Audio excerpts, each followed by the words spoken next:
I'm still here, Nathan. Oh, you are? Yeah, what happened? You vanished for a moment. I'm constantly vanishing. Hare Okay, Hare Krishna. Hare We Krishna. are Krishna. on live on Jai. Hare YouTube. Hare. Hare So Jai. Rama. anyone who's Yes. watching on YouTube, they can join via the Zoom link. I'll post the Zoom link in a minute. We have Narayan and a few devotees, Prabhupada disciples here, and it's a Ishtagoshti. You can ask questions, answers, and discussion if you have any doubts. So let's start. What was the Okay. question? By the way, our unifying principle is very excellent. We are all spirit soul. We're Jai. all parts and parcel of Krishna. The more we shed our bodily distraction of asat, the more we can communicate as we really are. And that's where spiritual ecstasy begins in sadhu sangha. When we get together, uh, the ecstasy and transcendental knowledge and pure bliss emerges from the fact that we're all part and parcel of Krishna. When we let that be the predominant factor, then everything else melts away. The temporary bodily, whatever, this body, that body, this lifetime, previous lifetime, whatever. And we can communicate, and then it becomes wonderful. For 10,000 years, for 10,000 years. Getting better by the moment. Hare Krishna. Okay, go ahead. Okay, Prabhu. In Bhagavad Gita, chapter 8, text 21, it says the supreme abode is called unmanifested and infallible, and it's the supreme destination. When one goes there, he never comes back. That's my supreme abode. Now, I've been the last couple of days I've been thinking about like the initial fall down. How did we even get into envious consciousness or that to leave the spiritual world in the first place? How did that even come to consciousness to the soul? How do we do it? You'd be amazed how easy it is. It's actually magically easy, and anyone can fall from the spiritual sky who enters into one tiny realm of mistaken intent. And you know what that is? Consider that everyone in the spiritual sky is part and parcel of Krishna. Is that right? That's right. But we are the servant of Krishna in the spiritual sky and anywhere, because he is infinite, the all attractive source of life, which is what Krishna translates into English. The all attractive source of life is infinite and all powerful. We are the same substance as he is, but we are infinitesimal. In other words, if we want, we can declare ourselves to be the supreme enjoyer because we are part and parcel of the supreme enjoyer. As long as we're in a rasa with Krishna, we're doing fine. He's God, we're not. And we get to relate with Krishna in reciprocal, like my favorite example, Mother Yasoda. Just look at her. A jiva, just like you and me, infinitesimal jiva. And she became so big, so powerful, so motherly, that when she and Krishna are in their rasa with each other, he shrinks down and becomes a baby and nurses at her breast. That's how powerful Krishna is, and that's how powerful the jiva is. The jiva can be so powerful to dominate Krishna as his mother and tie him up to a grinding mortar. We know these pastimes. Now, so what could possibly go wrong? Supposing that you're just sitting there on a Chintamani, everything in the spiritual world is conscious, right? Everything's conscious. So if there's a stone, it's a living being. If it's a wall, it's made of a bunch of Chintamani stones, living conscious stones. The trees are conscious. Kalpavriksha, the desire fulfilling trees are there. overhead. You can't escape from them. They're over your head wherever you go. So supposing a person is sitting there and enters into his minute identity or authentic existence as part and parcel of Krishna, as Krishna, because the part and parcel of Krishna can be called Krishna. You are Krishna, but you're so tiny and you have no way to enjoy yourself or be happy unless you're in a relationship with Krishna. But he contains all of us within his form. Our form is always within his form. Our identity is always within his identity. So now here's what happens.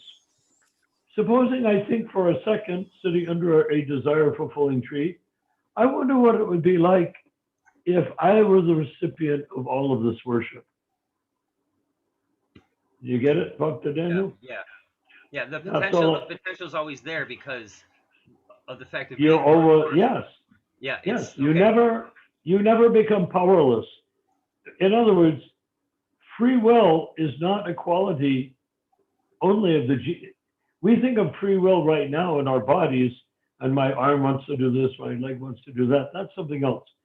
But the free will that we experience is because Krishna has the supreme will.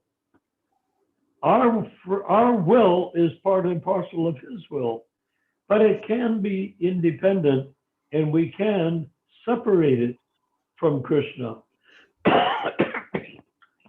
When I'm in a rasa with Krishna, I may be fanning Krishna. He may love the fan, the way I'm fanning him, and that enters me into the spiritual world to be a person constantly pleasing Krishna by fanning him. But supposing my mind goes separately, and I think, I wonder what it'd be like to be the recipient of all of this. Then we fall down to find out what it would be like. Right. Prabhupada says the material world, the jiva that falls from the spiritual sky, for which he has no reason to leave, except he wants to see what it's like to be in charge of things. Have you ever experienced being in charge of anything? If you have, if you haven't, you must be retarded. If you have, then you're just like the rest of us. We've all been in charge of things.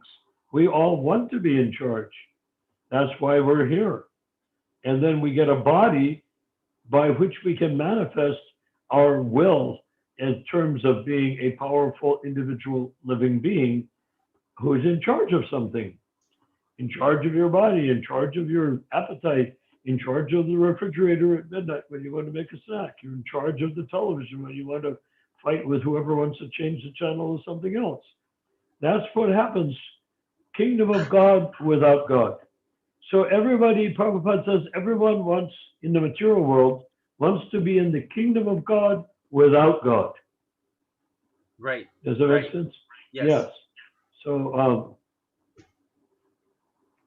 and so everyone thinks when I'm born, before the terrible twos give us the awful realization that there are other little kids around to think exactly as we do about dominating the universe and calling this big, gigantic woman mama with milk in her breast.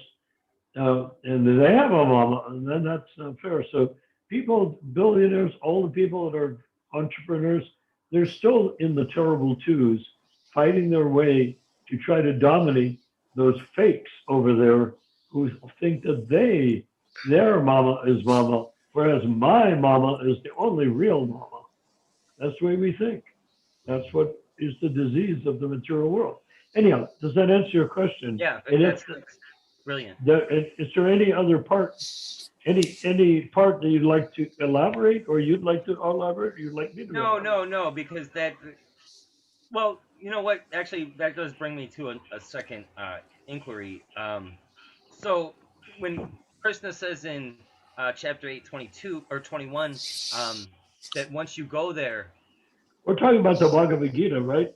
yes, Bhagavad Gita, chapter 8:21, the verse that I just read a second ago, where Krishna Yeah. says that once you attain that abode, you never return. So now is that because now, like for example, training ourselves now, that you're gonna, when you go to the spiritual world, you're not gonna fall in victim to that. I want to check this out again.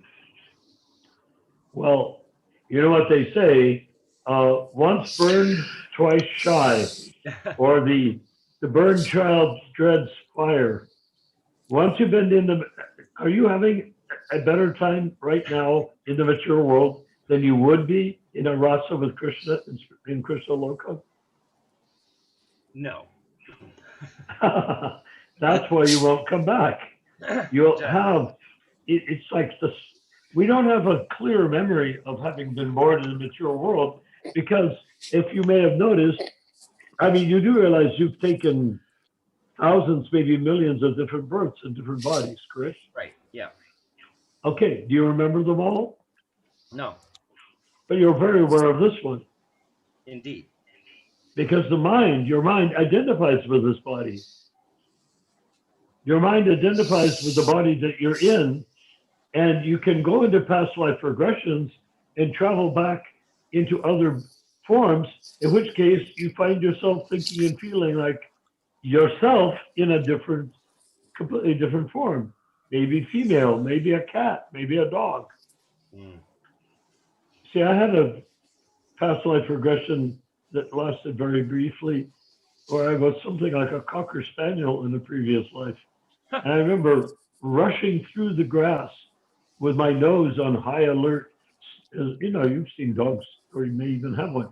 The nose sniffing away, pulling in all the amazingly cyber messages from other living beings, both canine and cows and rabbits and anything else, just pulling it in with the nose.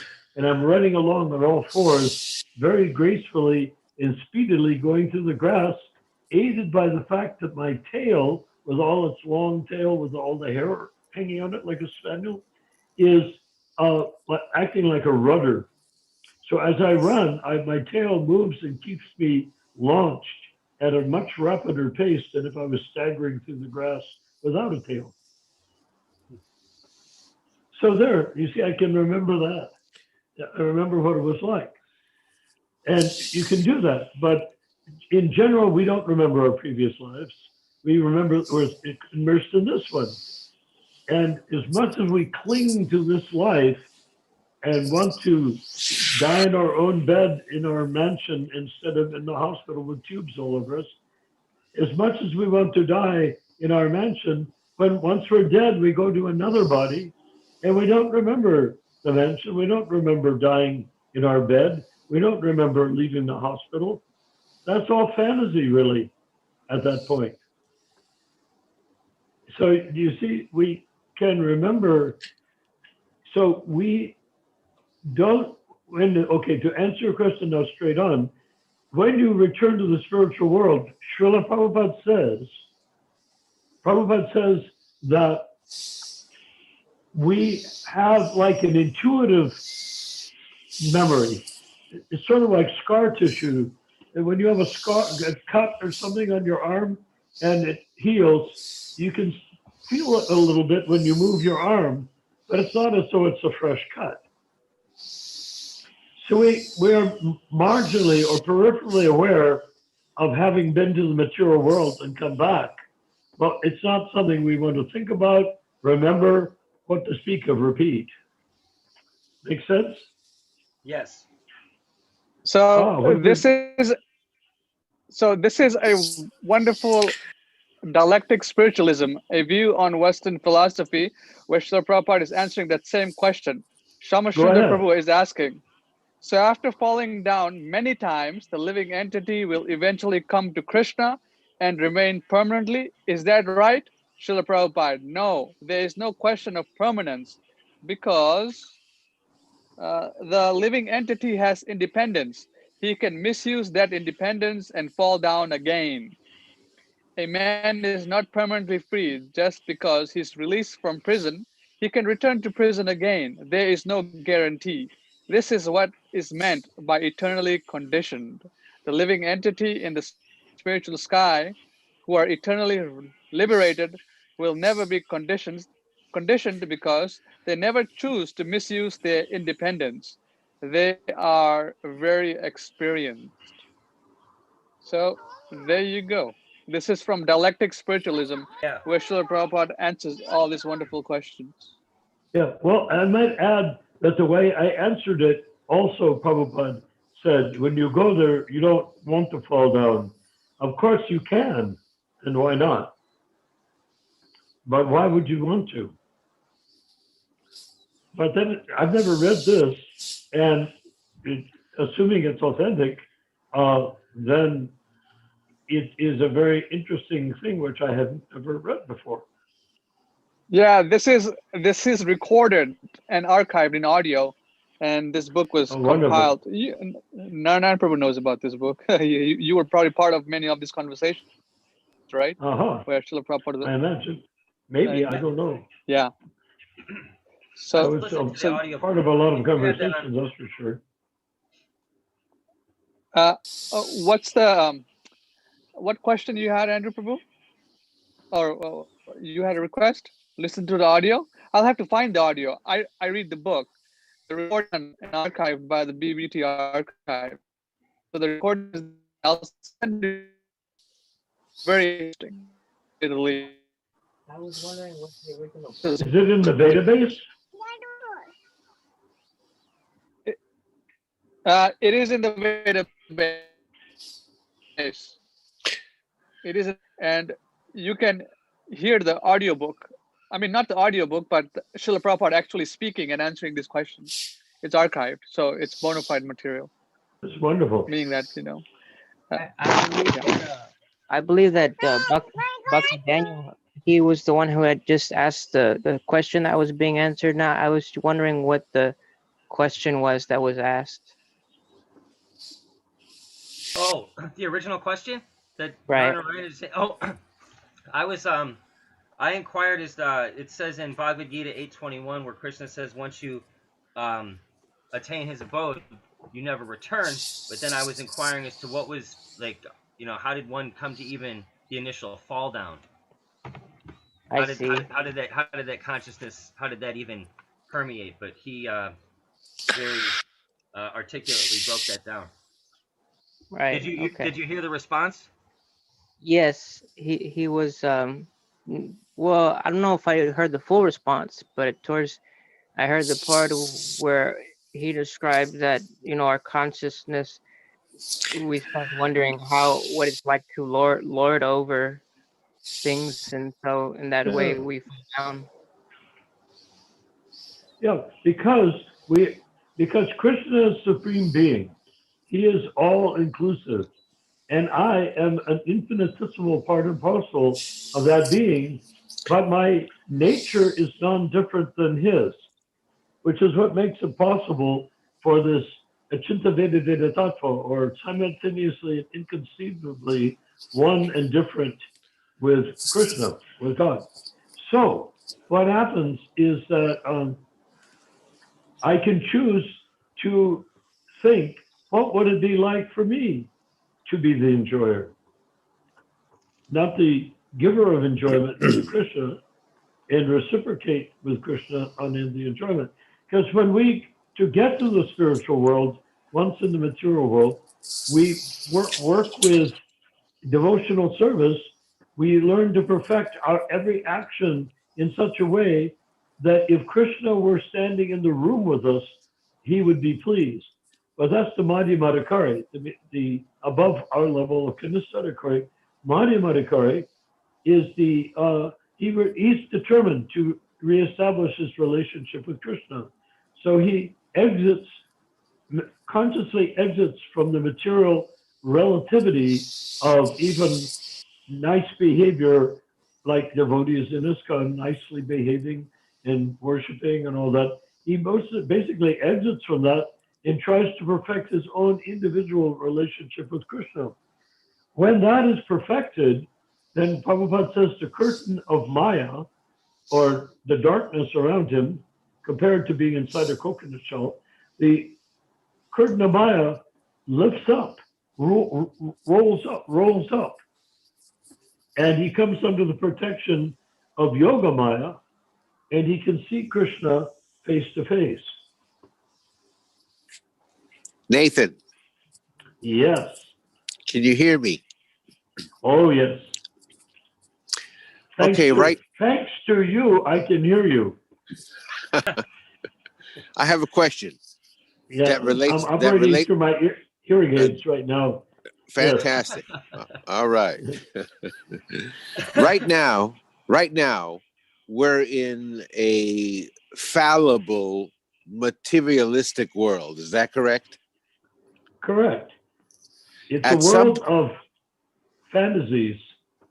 at some point, I'll say, quote unquote, God or Krishna willing, we will be in a spiritual, infallible state of being. Is that correct? Yes, and that can be very easily accomplished without any passage of time.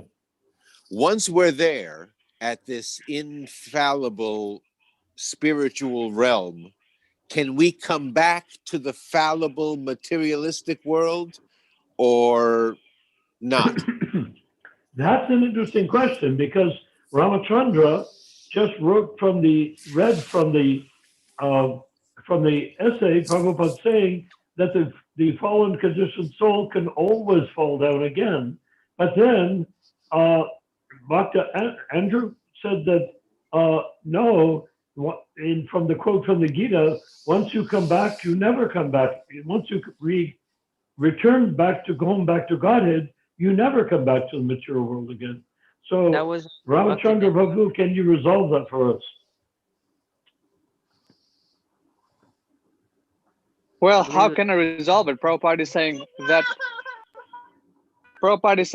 the jiva is always has free will and he can fall down. So it's very easy for me to understand. And then he says the liberated souls, they don't choose. Then why does it say in the Gita that you never come back again? You never come back. Well, either you do or you don't come back again. That's Either what. you That's, do. this is what. That's why that verse stuck in my head like that. The Could you quote adobe, that again? Yeah. the Bhagavad Gita infallible adobe. The supreme abode is called unmanifested and infallible, and it is the supreme destination. When one goes there, he never comes back. That's my supreme abode. I could read the purport if you'd like. Yeah, read the purport. Okay, purport by His Divine Grace A.C. Bhaktivedanta Swami Prabhupada. The supreme abode of the personality of Godhead Krishna is described in the Brahma Samhita as Chintamani Dhamma, a place where all desires are fulfilled. The supreme abode of Lord Krishna, known as Goloka Vrindavan, is full of palaces made of touchstone. There are also trees which are called desire trees that supply any type of eatable upon demand, and there are cows known as Sarabi cows, which supply limitless supplies of milk. In this abode, the Lord is served by hundreds of thousands of goddesses of fortune, Lakshmis, and he's called Govinda, the primeval Lord of the cause of all causes. The Lord is accustomed to blow his flute. His transcendental form is the most attractive in all worlds. His eyes are like the lotus petals, of the color of his body like clouds. He is so attractive that his beauty excels that of thousands of cupids. He wears saffron cloth, a garland around his neck, a peacock feather in his hair. In the Gita, Lord Krishna gives only a small hint of his personal abode, Goloka Vrindavan, which is the supermost planet in the spiritual kingdom.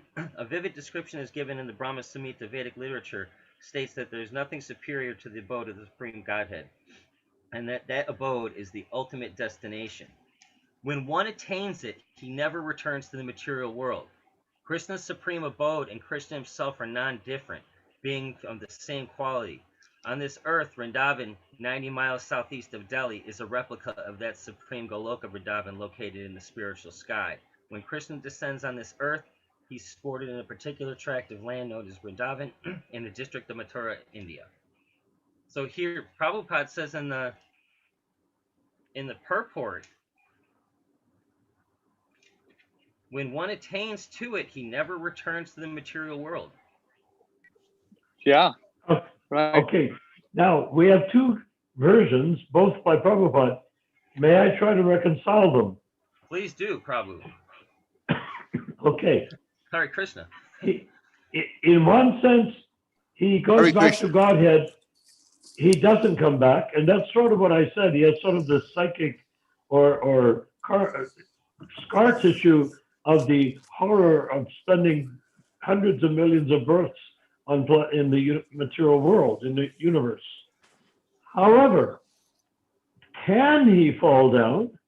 Well, as long as he has free will, the answer is yes. Anyone who has free will can fall down. So, but then we come into another snag in that conversation where I think we should check the actual tape, where he says that the ones who are not having ever fallen down will never fall down, and only the ones who have fallen down can fall down again. I got that. Is that what you read, Ramachandra? Yes, it's saying the living entities in the spiritual sky who are eternally liberated will never be conditioned because they never choose to misuse their independence. They are very experienced. Right. Okay. So, And what does he say about those who return back to Godhead? In that yeah, same. I'll have to find what. No, it's right I'll have there to in the find it. same. I just found this part out. It's in the same quote. Which, okay, let's see. No, there's no question of permanence because the living entities has independence. He can misuse that independence and fall down again. A man is not permanently free just because he's released from prison. He can return to prison again. There is no guarantee. Is this what you're looking for? This is what is meant by eternally conditioned. Well, there seems to be a distinction between the soul who falls down and goes back to Godhead and the one who never falls down. That's what my initial inquiry was. Even though we have to understand that every single living being, whether it's a germ, think of your own body. There's billions of living beings inside of your body. Your body. You're in your body. You're billions of living beings in your body. We're surrounded by unlimited billions. As soon as I have billions of entities of like germs and whatnot and parasites in my body, then I pet my cat, and that cat is filled with billions of entities. Imagine how many of living beings there are in this room, in this one space, in this one planet, in this one universe, out of hundreds of millions of universes. And all of those jivas, all of those living beings in their little bodies or big bodies, as the case may be, were once in Krishna Loka. And they can eventually go back to Krishna Loka if they encounter something as miraculous as the Lord Chaitanya. Does it make sense? In other words, we are completely surrounded by gazillions of former residents of Krishna Loka. There's no one in the material world that came from the material world. Right. All beings in the material world were originally, as Prabhupada puts in his recording, we were all originally Krishna conscious entities, but due to our association with matter since time immemorial, our consciousness is now polluted by material atmosphere. That Prabhupada gave us a talk on the back of his first 33 and a third LP album from 1960s. And yet I think that statement is coming from Bhaktisiddhanta Saraswati Thakur, his spiritual master. So do you see, there's no doubt that the soul can be eternally conditioned once he comes into the material world. He can also go back to Godhead. He can also fall down again. But what perplexes me is that I think anyone in the spiritual world, if they make the blunder of desire, it almost sounds as though there's two distinct categories: those who can fall down and those who can't, which means those that can fall down are a different category of jiva, which I think is technically impossible. I don't think there's any category of jiva that will and can and will fall down, and another category of jiva that can't and never will fall down. My understanding is any jiva, when I say jiva, I mean infinitesimal part of Krishna, not necessarily the expansions of Radharani, Shaktis, not Shaktis, but like the Manjaris and whatnot. They are not jivas in the ordinary sense. There are beings in the spiritual world that are not the same as we are. But ourselves, as far as I know, and I've heard Prabhupada say this personally, that when we go back, we don't fall down again. Why not? Because we have that uneasy feeling that it wasn't a good idea in the first place. Yeah, that would. I mean, the second category that he spoke on there, the one from the dialectic spiritualism. I didn't realize how deep that his response was at first. Of course, I didn't. Thank you. So Prabhu. all of us are caught red-handed in our material bodies, which are based on the preposterous idea that we have when we enter into the process of being conceived in the womb of a female of some species, in our case, human species, that when we are conceived in the human womb and come out as a human child, we identify with everything with our body because our mind has become soaked into our body, and the mind then demands of the soul to believe that the body is the self. It's a crime. It's a fiction. It isn't true. I am not my body, but the mind identifies with the body. And I like to use the example of like if you take you know, when you go in the marketplace, honey bear, you see a honey bear Yes. with its little arm sticking out and it's full of honey. So the thing is, supposing the honey is the mind identifying with the bear. Oh, I'm a bear. Why? I'm shaped like a bear. I look like a bear. But he's actually just identifying with an empty bottle into which he has entered as the mind, like pouring honey into a jar. Does that make sense? Yes. Okay, so that's our false identification. We identify with the body because the mind soaks into the body and believes it is the body. Therefore, Bhaktisiddhanta Saraswati says, every morning beat your mind 50 times with a shoe, and at night beat your mind 50 times with a stick. And that makes sense. The shoe is not as aggressive, and at nighttime is when all the fun begins in terms of Maya. So beat your mind before your subconscious and everything starts taking over, luring you away from your bhakti. So we beat the mind with a shoe. What happens to the mind? It does what anybody being beaten with a shoe will do. It says, ow, why are you doing this to me? Is it because you don't belong there? What do you mean I don't belong where? I'm Joe, and my name is Joe. Look at me. I'll show you my ID. I'll show you my driver's license, my passport. It says Joe. No, that belongs to the body. You are not the body.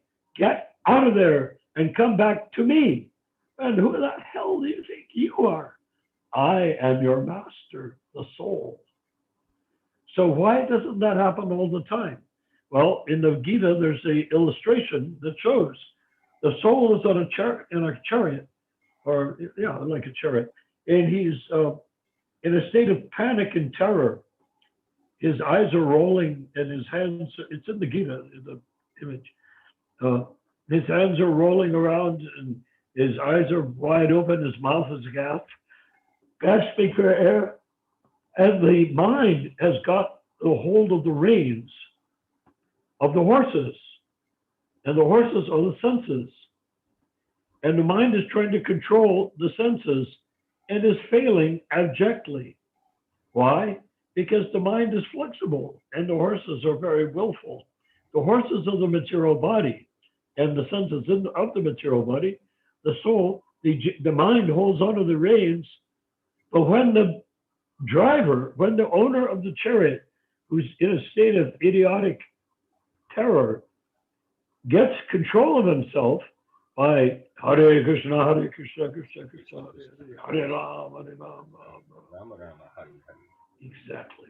When he does that, then he says to the mind, come back here, you bitch.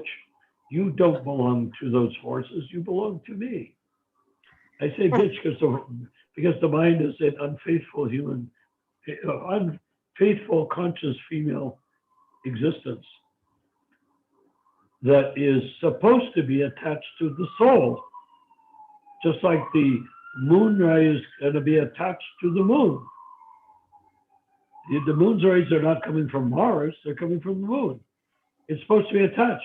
But if the moon comes down and starts identifying with anything on Earth, and it does do stuff on Earth, Prabhupada says the moonlight makes the vegetables delicious. The nightshades grow from the moonlight. Yeah, so the moonlight comes down and basks the vegetables as they're growing in the garden or in the field, and it becomes delicious as a result. But that doesn't mean that the moon is the vegetable. The moon ray is not the vegetable. The moon ray belongs to the moon. That's set. The moon never loses control of its rays. The jiva loses control of his mind. And the process of chanting Hare Krishna mantra is to get the mind back again to the jiva, the self, Sat, eternal living being, Satchidananda Vigaraha. I, the part and parcel of Krishna, the mind belongs with me, not with that temporary, often bad-smelling, disgusting, pus, blood, and stool material body. But I identify with the body, and women that identify with their bodies spend billions of dollars to try to make it look attractive with makeup and clothing. Why? Because the mind thinks that it's the body. So the mind wants something is attracted to attractiveness when it gets into the female body or the male body. But the female body is easier because they are so besotted with decorating themselves that the mind goes there and begins to identify, oh yes, that's me. I'm so beautiful. Oh no, I have a wart. I have a pimple. What can I do? I will go and pay a plastic surgeon who can make it look better. Why are they spending all of that money? They want to look perfect. Why do they want to look perfect? They want to attract on the biological, on the psychic level. They know that they want to be Krishna. They want to become the most attractive in existence. But in the physical level, the mammalian level, they want to attract a dominant male who will give them a dominant baby, which will mean that that baby growing up will be armed with a sword and protect the dominant female from saber-toothed tigers. That's the idea. So it works in both ways. The maya of the illusion of being attractive and the practicality of appearing attractive to the dominant male so that he will want that creature with expensive perfume and expensive makeup that costs thousands of dollars rather than the woman on the ordinary woman working in a grocery store who has cheap makeup coming from a cheap manufacturer, and yet she can attract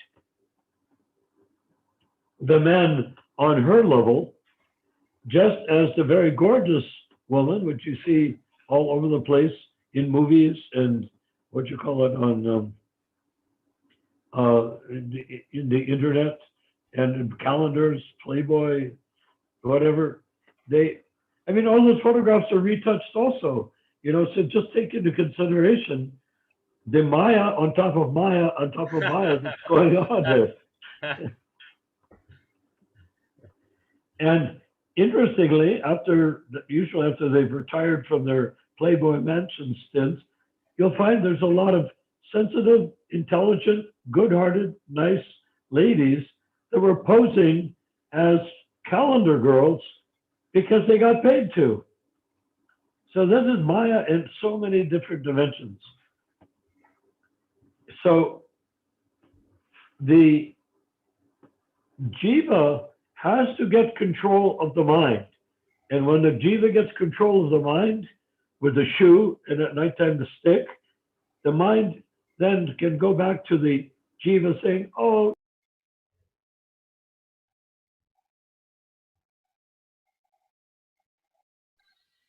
He muted himself.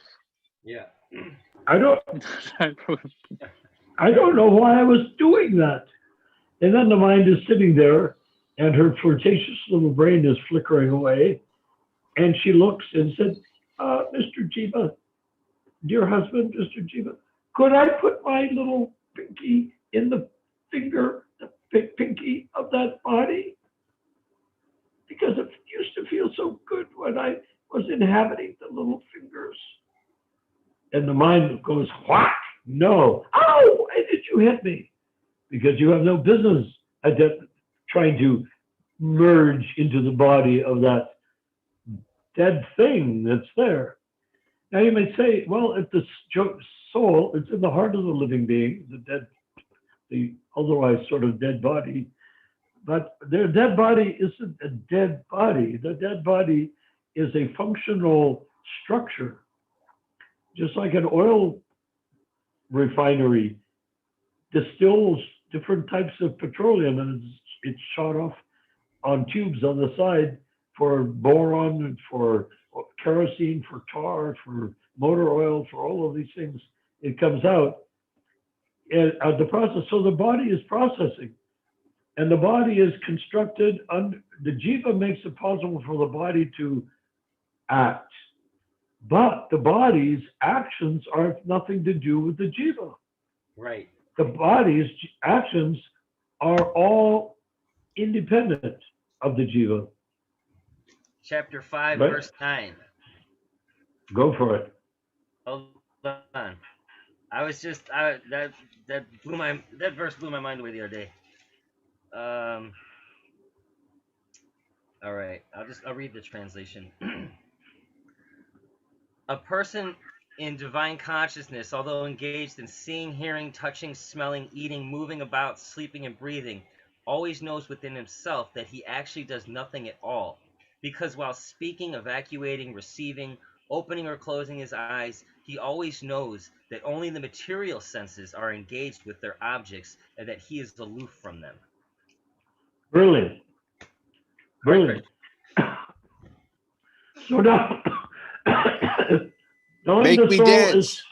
is Make me taught. The dance. soul, what? Make me dance. Yes, yes. Make me dance. Is that my dear friend? Yes. Make me dance. like a puppet. Yeah, that verse is that's excellent. Yes. So now, what's going on? If the motive force is the jiva, because the jiva is part of Krishna, and Krishna is the motive force of everything, right? And if I'm a part and parcel of Krishna, so the jiva, even in the material body, is the motive force, yet the body is not, when you separate the jiva and the mind from the body, why doesn't the body simply die? It does when the soul leaves the body. right. The jiva leaves the body. But what about, that's wonderful work. Why doesn't the body just die when you stop identifying it?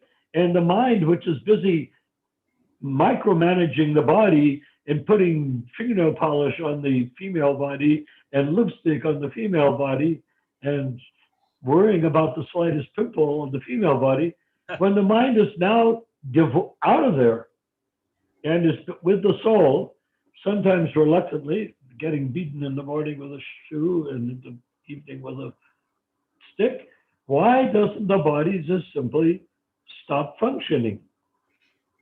Does anyone know? No. it doesn't stop functioning because the body is a compendium of the actions, reactions, and chemical reactions, and all of those things as like a robot, which is under the control of the three modes of nature. As long as the three modes of nature are allowing it to suck up water, to pee out, to eat, to do all those things, it doesn't matter what it eats. It just has to be compatible with the chemical structure and the mechanical structure of the body. Right. I mean, if you feed a human being pebbles, it won't live. But if you but you can feed a human being all sorts of things that are capable of being digested, and the fire digested is a chemical process. It has nothing to do with the soul, has nothing to do with the mind. Oh, when the mind identifies, oh, I have a stomach ache because I ate too many pebbles. No, exactly. No, this is a mystic power, that the fact that all this is going on without any conscious effort. Yes. I So forget exactly. what So what are the Prabhupada three wrote modes that. of nature? It's under the. Who just said that? No, I said I was reading where Prabhupada that's how he stated that. Ah, yes. So now, so what are the modes of nature? Well, there are three: goodness, passion, and ignorance. Clear light or yellow, blue or red. Red or blue. Passion is red, blue. And those three modes of nature combined and mixed together like a chemist in a lab pours different chemicals and then stirs them. Well, their goodness, passion, and ignorance are being stirred by your karma from the planets under which you were born. And the body has all of those qualities in it because of the body you were given.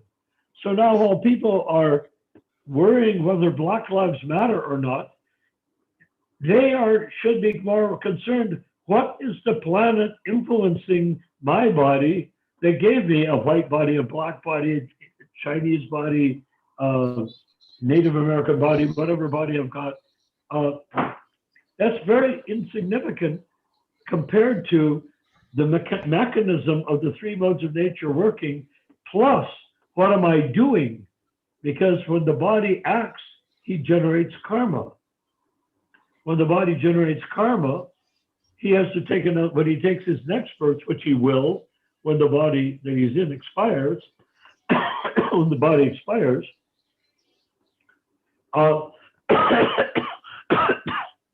then he has to act. So if he's done bad things in this body, the next body will not be as good a body.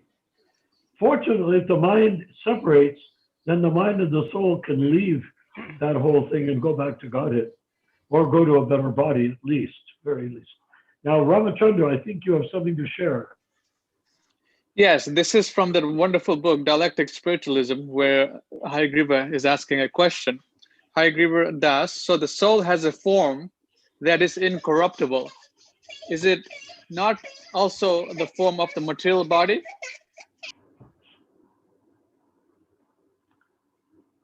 Go ahead. So then Srila Prabhupada says, the material body is an imitation. It is false because the spiritual body has form. The material body also, no, what does it say? The material body, which is a coating, takes on the form. As I have already explained, a cloth is originally has no form, but a tailor can cut the cloth into a form. In actuality, this material form is illusory. It originally has no form. It takes on form for a while, and when it becomes old and useless, it returns to its original position. In the Bhagavad Gita 1861, the body is compared to a machine. The soul has his own form, but he is given a machine, the body, which he uses to wander throughout the universe, attempting to enjoy himself. Wonderfully explained. Yes, yes. So the Druids, or the people were nature worshippers, they saw the body, they saw the body, they could not distinguish really the soul from the body. But the way they considered it is that supposing grandmother dies and we bury her in the garden, and then we plant strawberries over the whole garden. But the part where grandmother's there, the strawberries will become richer and fatter because they're all using the raw materials, are fertilized by the raw materials that are concentrated together in granny's body. So because grandmother died and is exuding nutrients into the soil, the strawberries become rich and flavorful. So then the Druids would consider, because of that, we are eating grandmother. Huh. You see? But it's actually an illusion because they didn't understand the actual nature of the soul. They understood the separation of the mind from the body, but they couldn't understand the nature of the soul per se. Or maybe if they did so in a very crude way. Because after all, the Druids or the cults were Kshatriyas driven out of India by Parsuram, and they took the Brahmins with them who became the Druids. And that's why they did so many surprising things, like building highly civilized cities and then abandoning them and going off in the woods and sitting with the Druids for a period of time. No one can figure that out, but we can if we know the history of the European people. We speak of the spirit and we speak of the body. Where does the mind come into this? Oh, the mind is one of the elements. Now let's go quickly, just not ignoring your question, but touching on the body is made of: earth, fire, water, air, ether, and then that's the material elements: mind, intelligence, and ego. These are all the material elements: earth, fire, water, air, ether, mind, intelligence, and ego.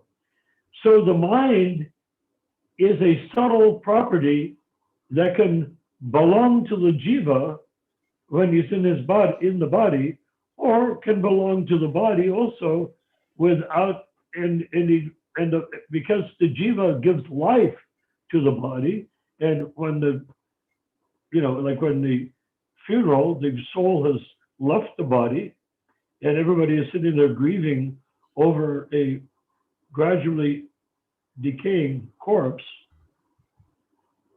and they look at it and they cry, "Oh, that's grandmother."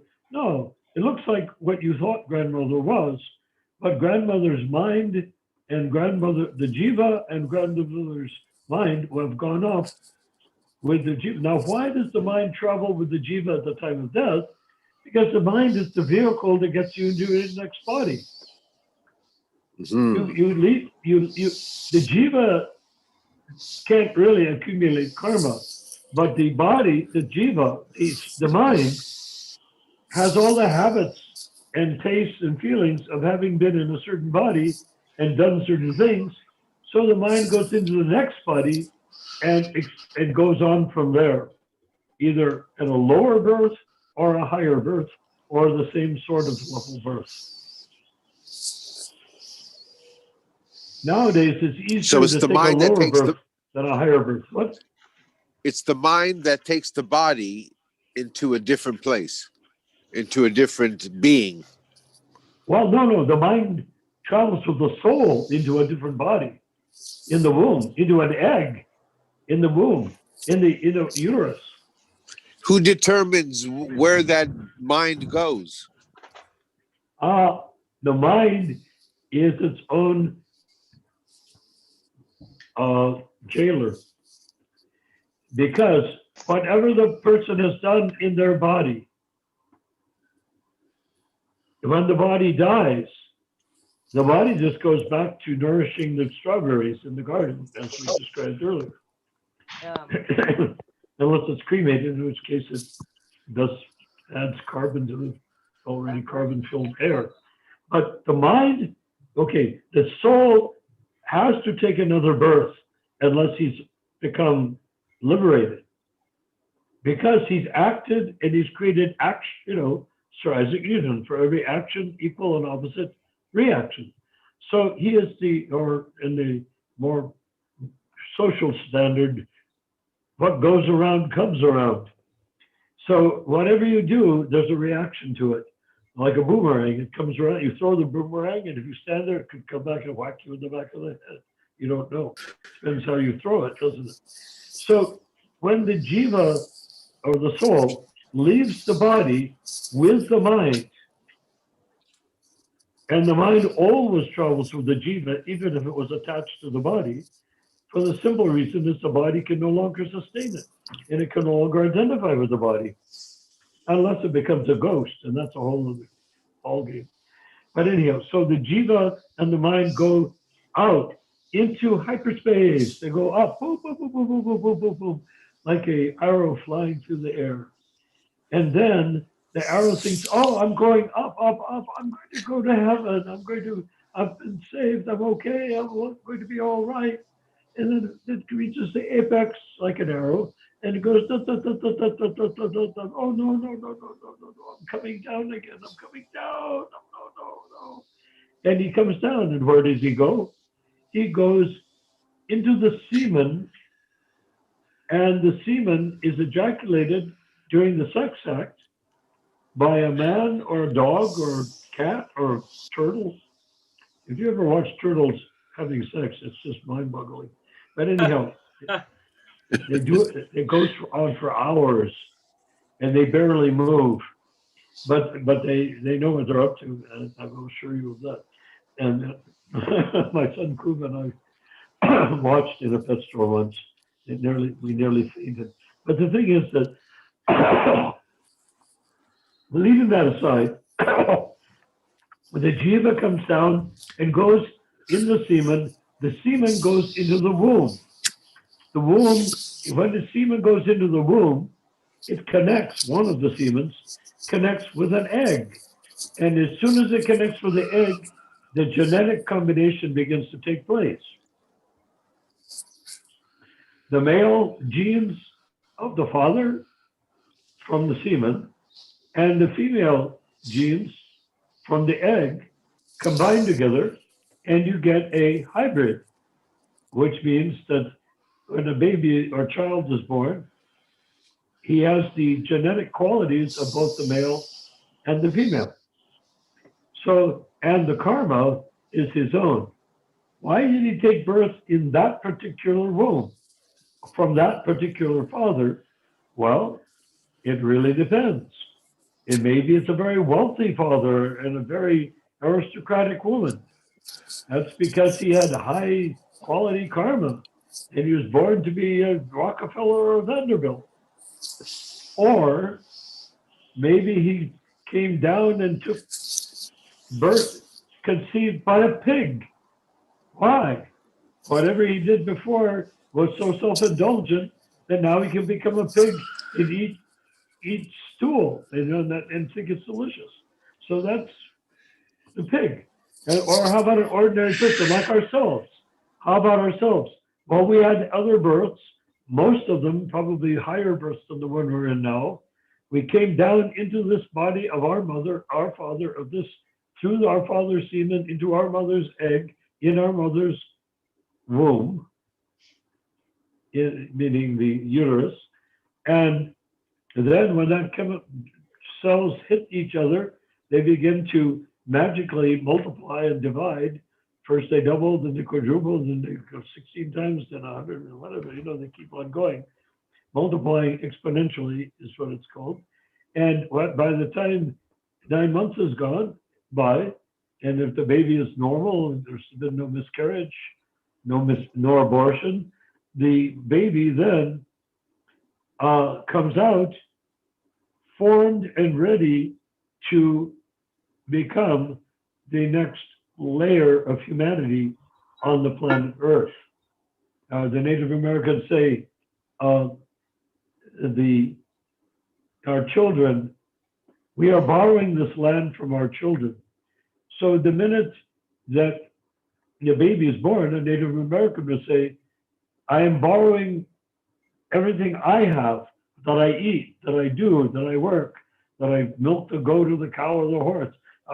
All these things that I do, I am borrowing from this baby that was just born, who will grow up, and when I am old, he will take it over and I will pass away and become part of the soil and enrich the plants that are growing around our village. We have a question from a Partha Roy.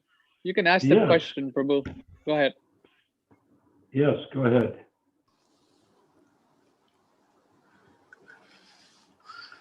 Dr. Roy, are you there? Partha Roy, you can ask your question. Please unmute yourself, then ask the question. Put your hand down. By the way, Mark, did that answer your question to some degree? Yes, it did. Thank you, Nathan. Yeah. It adds a complete new dimension to what we think of when we have a child. We have the child, but we don't realize what the child has been through to get there. I was trying to figure out where the mind played its place in everything. It travels with the soul into the new body. Got it. It doesn't stay with the body. It doesn't stay with the previous body. Well, if it does, it becomes a ghost. Got it. And in which case, it doesn't stay by the body by itself. The soul and the mind remain with the previous body. And then it goes around getting weirder and weirder looking because it can no longer remember what the body looks like. And if it went into the grave to see, it would see a pretty gruesome sight. If a beautiful young girl dies and is buried without too many preservatives, formaldehyde or whatever, as she decays, the ghost is a beautiful young girl. And if the ghost goes into the grave to see who she is, what she believes she still is the body, she goes, what happened? This hideous thing here with teeth sticking out and bones sticking out and maggots all over the place and hair growing on its own and fingernails growing on their own still. Oh, no. And it comes out and it can't remember what it was. And after some centuries, the body of the shape of the ghost begins to become distorted because the ghost has desires and does things and takes on the look of its actions and desires. So that's why ghosts are typically weird looking. Okay, now I had a question. we want to get back to Partha Roy, right? Are you there? I don't think he has a question. I think Andrew Prabhu has a question. Let's move on to him. What's it, Andrew or Partha Roy that had the question? Partha Roy had Partha Roy didn't know how to hook up the sound. Yeah, I sent him a message, told him to unmute himself, but he didn't do it. Okay, so back to Andrew. You are now dancing on fire. Go for it. Now, I was wondering where it is described, the mind, how, like, because you said that it travels with the soul, but I've heard it said by other Indian ascetics that the mind is created right before we take a body, that from karma impressions and from some Samskaras impressions and karmic accounts, and that's how the mind gets created from according to the soul. Well, the mind is not created. The mind is one of the subtle material elements. Earth, fire, water, air, ether, mind, intelligence, and ego are all cosmic presences. When I have a mind, I don't have the whole ocean of mind. I only have the part of mind that pertains to my particular birth and body. I mean, there are some creatures that don't have much of a mind at all, like microbes. Right. Their thinking process is very limited.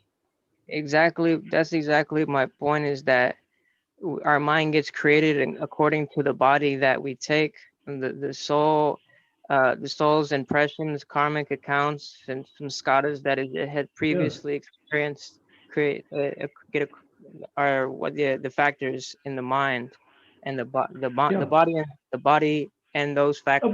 The body does not create the mind, gets and the created. soul does not create the mind. The soul is detached from the mind. When in the material world, the soul and the mind are two different things. But the mind is flexible and can identify with matter.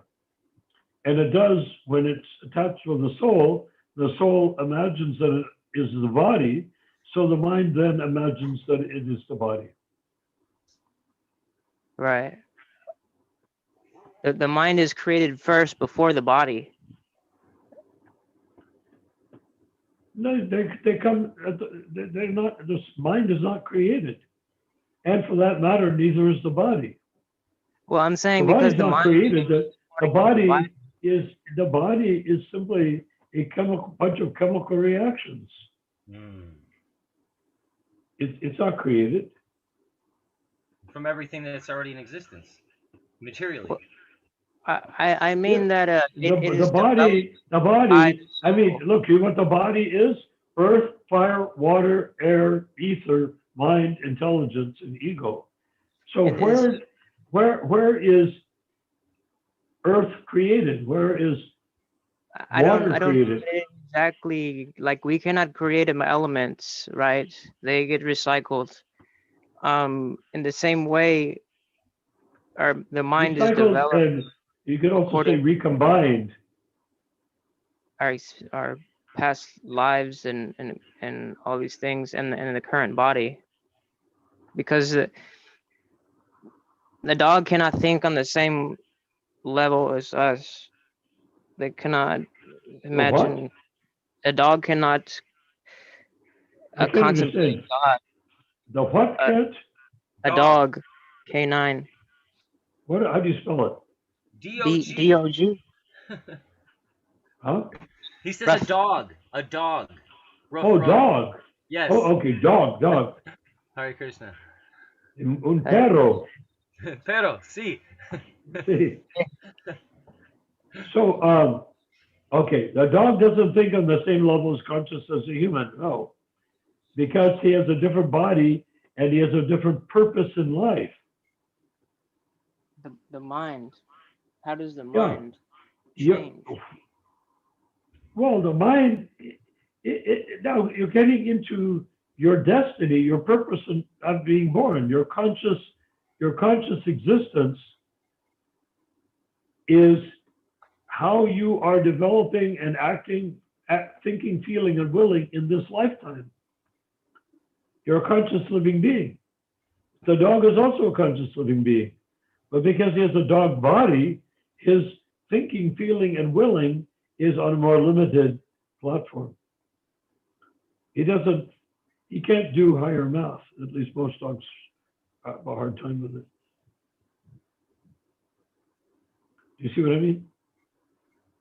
So whatever you were consciously in a previous life, the soul is conscious, not unconscious. The dog is a soul, and I am a soul. So a human is the soul. The soul is not the human, but the human is the soul, or meaning that he's having a human experience, conscious human experience as the jiva in a human body, and the jiva is having a conscious experience in a dog body. Well, it all depends what you're doing with the knowledge. Look at the human beings. They're creating kingdoms. They're creating slaves. They're creating all sorts of stuff. Look at a plant. It is creating branches. It's creating twigs. It's creating bean pods. I mean, each species is creating according to its unconscious sense of need, what it needs to do in that particular moment in time. When a plant that produces beans or peas or edamame, when that plant evolves more, not by Darwinian principle of from species to species, but from body to body, that conscious living being goes from the edamame body up to another body. Maybe it becomes a tree, and that from that tree it becomes a fruit tree. Things keeps on progressing until he gets to a point where he can become like an animal or a bird.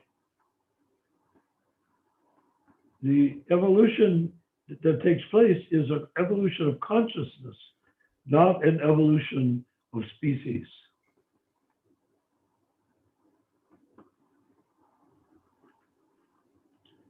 Okay? Dead silence. What happened? Okay, Andrew, were you listening? Yes. Okay. So what do you think? Wondering what. Do you see the point? Or do you have another view? I'm just kind of wondering because you said the mind goes with the soul, if I'm not mistaken. But then why Well, the does the soul. why does the dog who was a human in the past life not also have a human mind? Why doesn't are you saying why doesn't the dog remember his human body? No, I'm saying why does not he operate his mind like a human being? Because he doesn't have a human body. Where is it? I mean, why? Look, when a baby comes out of the womb, what does he want? He wants to hold a human baby wants to hold his mother, drink the milk, have his diaper changed. He wants to crawl around. He wants to explore his new universe. Well, doesn't that what a dog does too? He comes out as a pup. He nurses from his mother. He plays around with the other puppies, and he doesn't worship God.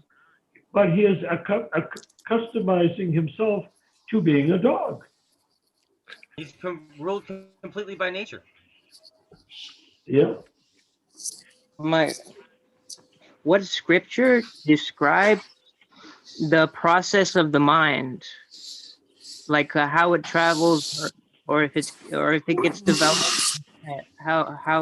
Where does it describe so that I can read from evidence? Of what? Whether or not the mind is created according to the body, or if it follows the soul. No, the subtle mind is carried to another body, not the first. So there's two different layers to the mind. There's different layers to the mind, and a lot of you're saying a lot of the mind gets left behind from going to when it leaves that body, and it has subtle mind. The body, the soul mind. Consider that the mind identifies with whatever body the soul is in,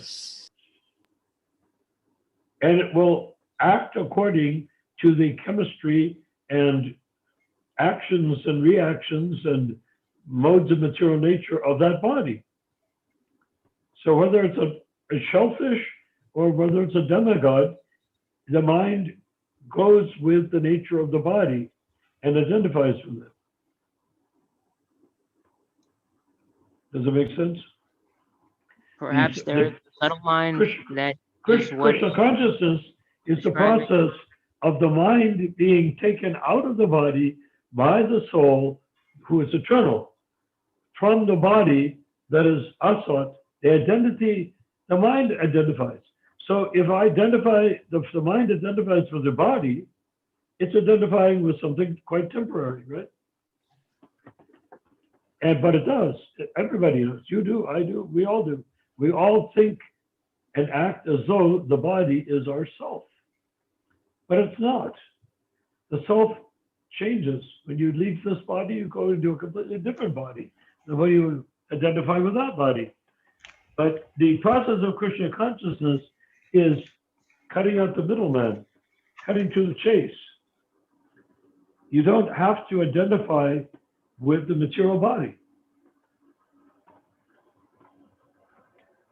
You can be separate from it. Identify with yourself as part and parcel of Krishna, developing a relationship with Krishna or love for Krishna is not simply a ritual. Developing love for Krishna means that I am now identifying outside of my body as part and parcel of the all-attractive source of life, which is a lot different than identifying as Narayana Das or Bhakta Daniel or Bhakta Andrew or Mark Yakan or Ramachandra Ramachandra Singh. You see?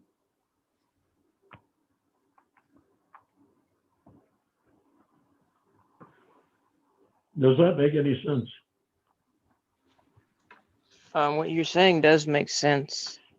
But I guess what I'm wondering is there's like the subtle mind that you're describing that goes with the body, and the human mind that was developed through the lifetime is left behind. No, because there's no such thing as a human mind. The mind just identifies like the honey bear. The honey goes into the bear, right? And it looks like a bear. Suppose you put the honey into a Mrs. Butterworth jars.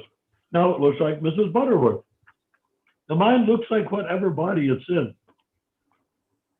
It's only when the mind is withdrawn from the body that the mind can identify with the soul, who you actually are. And when that happens, you no longer have any interest or any aptitude for identifying with the body. Why identify with something that keeps changing a million times a nanosecond? The soul is eternal. The body is the polar opposite of eternal. It isn't eternal even for a second. It keeps changing every minute, right? Right. If you took the body and hooked up a wire to each and every cell and ran it through a computer program, you'd see nothing but change going on, right? Right. Nothing but change. Why? Because the body isn't what we think it is. It's so absurd because a baby or a child, 2 years old, 4 years old, looking in the mirror says, oh, that's me. Then when he's 6, he looks in the same mirror. Oh, that's me. It's not the same me that you were. How do you keep changing body and you think it's still you? Right? But the answer, of course, is that the mind and the soul are identifying that with them, that this is me. Now I have a child body. Now I have a teenage body. Now I have a mature body. Now I have a middle-aged body. Now I have an elderly body. That I'm thinking like that, but that's because the soul and the mind retain the sense of identity, even though they think they are the body. They can't even explain why the body changes. If you are eternal soul and your body keeps changing, how does that work out? How do you work out change? How does your body change year by year, moment by moment, nanosecond by nanosecond? How can your body change if you are your body?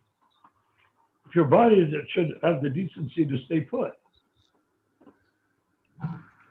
But even when the body dies, it doesn't stay put. It immediately begins to decay. Right? Right. So Dr. Andrew, are we closer to a mutual understanding? I don't want to just talk, you know. I just would like some scriptural evidence, so just so that I If you want if you want scriptural evidence about the mind Presenter. and how you can understand it, read Dialectic Spiritualism, or hear Srila Prabhupada give an explanation on it, and you'll understand. Dialectic Spiritualism. It's like I'll send you the link, Dr. Andrew. I'll send you the pages or the direct links where you can hear Prabhupada talk about the mind and the soul and all that good stuff. Because these questions have been answered in that book. There's also the factor that whatever you say, in my mind, I might also misinterpret what you are saying, and so in that way, it might also make it easier if I read it or heard it from Yes. Srila Prabhupada. Oh, yes, of course. Just because I'm saying something, that's just my way of saying it. That's my perspective. I'm not an Acharya. I'm not Prabhupada. But the mechanics, we're talking about something that is actually purely mechanical, right? The body, the mind, and its soul. But once we realize the soul is eternal and the body is mutable, constantly changing, then we have to realize that there is an incompatibility between the sense that if I think I'm my body, it opens a whole can of worms, because how can I be my body if it keeps changing? Why do I think I survive? Why do I think I'm the same person I was when I was 2 years old? Then I become 102. Why do I think I'm the same person? This is Maya. This is exactly the nature of Maya, because we're identifying with asat, with temporary. The soul is not temporary, and it's not, and the body is asat.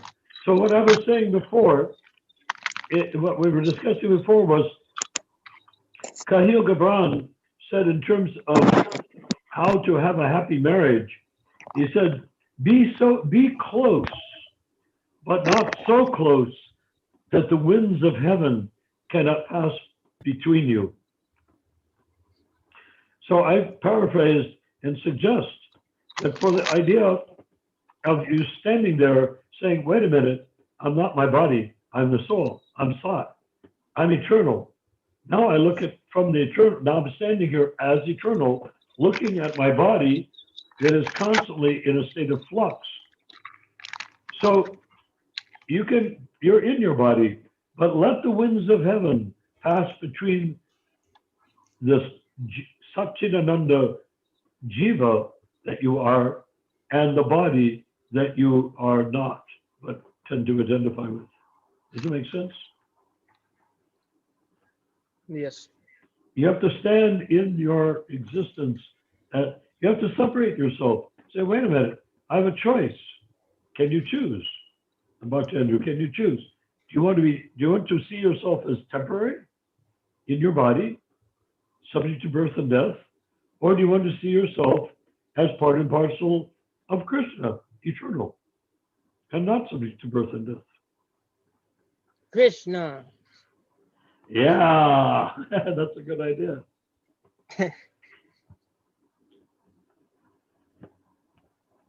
So that pretty much, when you said that, that should have answered your question yourself. Yeah, we got Chidananda Prabhu online. Hare Krishna. Chidananda Prabhu, Hare Krishna. Who? We were having some Chidananda Prabhu, Mauritius. Oh, It's from Mauritius. Sri Chidananda Prabhu. Yes. About Chidananda Prabhu. Unmute yourself, Chidananda Prabhu. Unmute yourself. I muted you. Just click on the screen and click unmute. Then speak. You're muted. Yeah. Oh, now Well, you're Okay. not. what do you want me to say? Hare Krishna. Jai. Jai. Arbo. Welcome. Hare Krishna. I have put the link of the meeting to many other websites and groups Jai. Go ahead. to make it people. So that's it.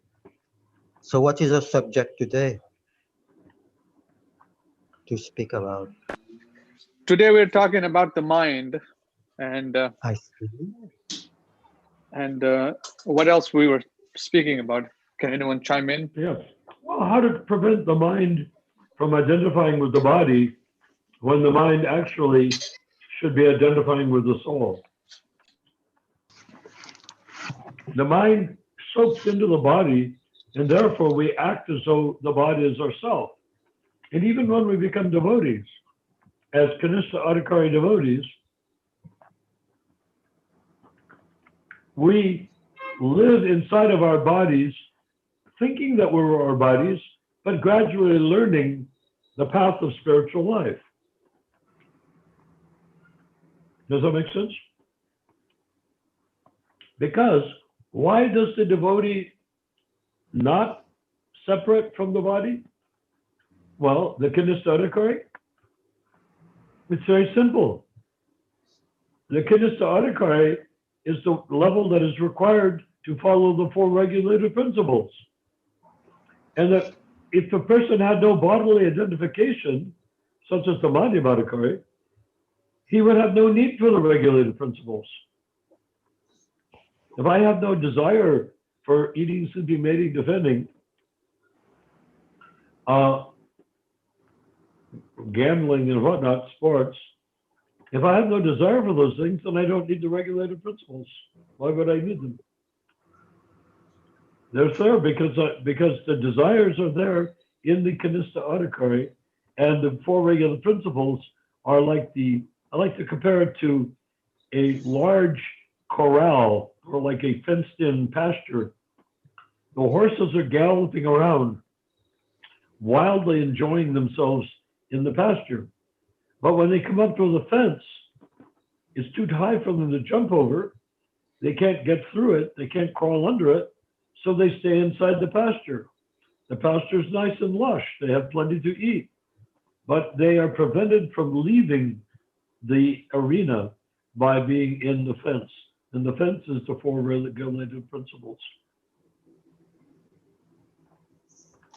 Does that make sense? Yeah.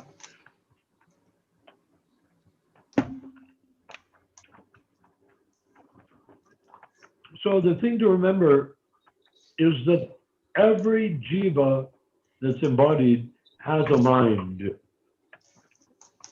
And every jiva that has a mind, that mind is identifying with the body. So if I'm a parakeet, I assume that that's who I am. I can't imagine that I'm not a parakeet. But what if before I was a parakeet, I was a organ grinder, a human being? Well, now I've become a parakeet, or maybe I've become an organ grinder's monkey. So that identification is going on birth after birth after birth.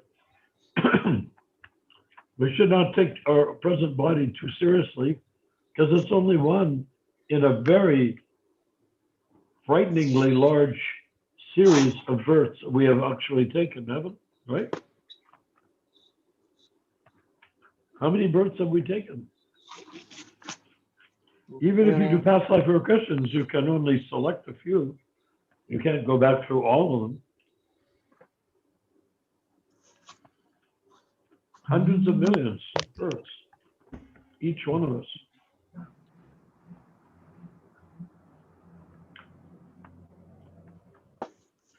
Oh, there's a variety too. It's possible for a demigod to fall down to planet Earth and take a human body. But if a person falls down completely, they can fall down and become a microbe. Microbes were once in Krishna Loka. The jiva of a microbe was once, or an insect. They were once in Krishna Loka in pastimes with Krishna. They all were. That's what our mission is over 10,000 years, which I hope we all agree to embrace, is that we are going after all of the jivas and reacquainting them with what they have given up. And if they are birds or insects, they will become completely saturated once our chanting has become pure and we are experiencing the symptoms of advanced ecstasy while we're dancing around after our 50th or 70th birth on planet Earth from now towards the 10,000 years of Kali Yuga. Oh, there you are. Hare Krishna. Oh, hi, Hare Krishna. Hare Krishna. There you are. It's always good to see you. Hare Hare Krishna. Krishna. Hare Krishna. You're talking to people all over the world. You can sing. You can sing. You can sing Hare Krishna. Sing something. Hare Krishna. Hare Krishna. So it's so delightful when your daughter and son come on the Yes. Zoom call. Yeah, she's wanting to say hi, tell me. So I would just put her on the mic. Hare Krishna bola kare. That's wonderful. Hare Krishna. I have a proposal. Go ahead. Go ahead. Maybe we might try to do a collective kirtan once a week Yeah. or twice a month or something like that. Yeah, I was suggesting that yesterday. We could do it. It's a whole new thing. I don't know exactly how the technology of it would work. I've works. attended Zoom kirtan before, so it's Oh, On yeah. interesting. Zoom? Mhm. On Zoom? Austin Kirtan, they do online Zoom kirtan. Oh, yes. I did not know that. Who is doing it? Well, One I know. I think that's great. It will come about because we need to like do it. twice a month.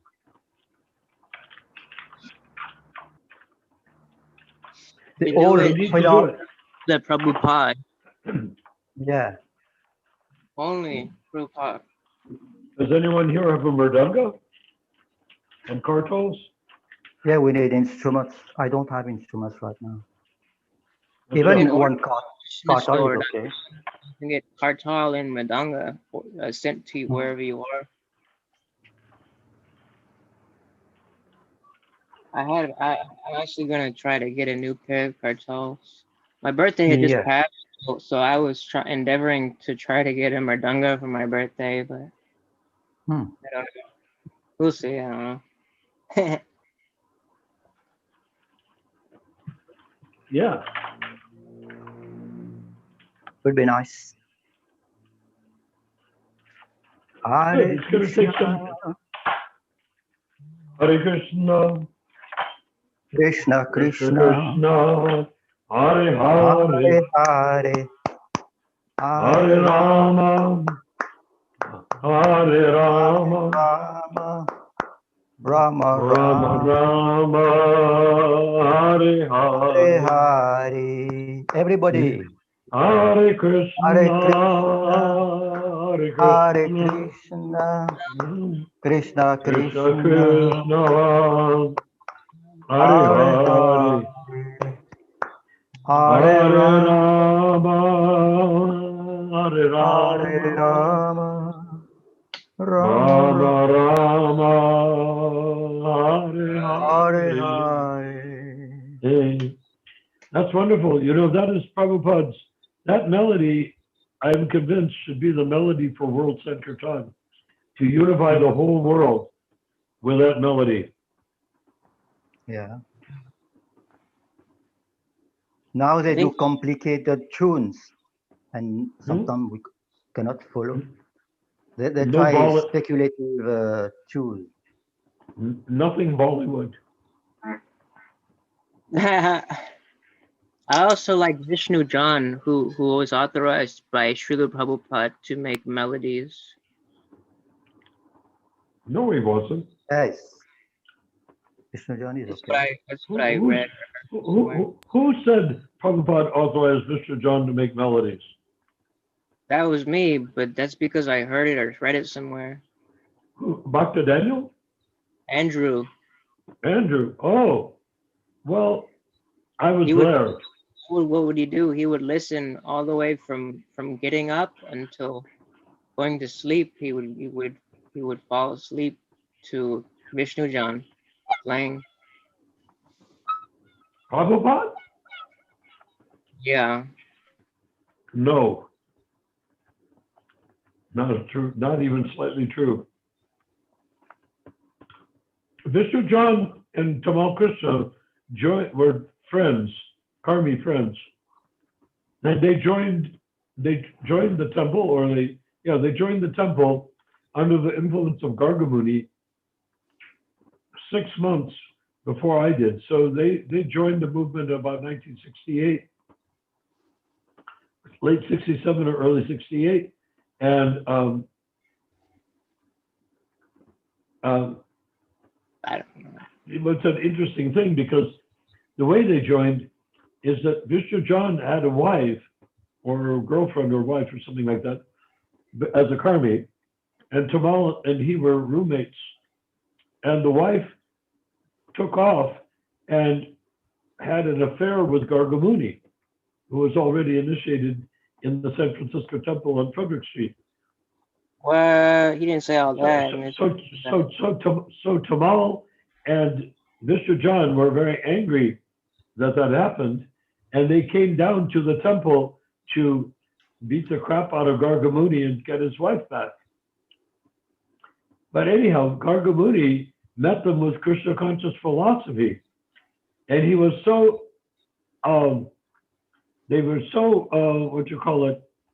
fascinated by Krishna consciousness as spoken by Gargamuni, that all three of them, Gargamuni, Tamal, and Vishnu Jan, gave up the movement altogether, and they moved into the temple and became devotees.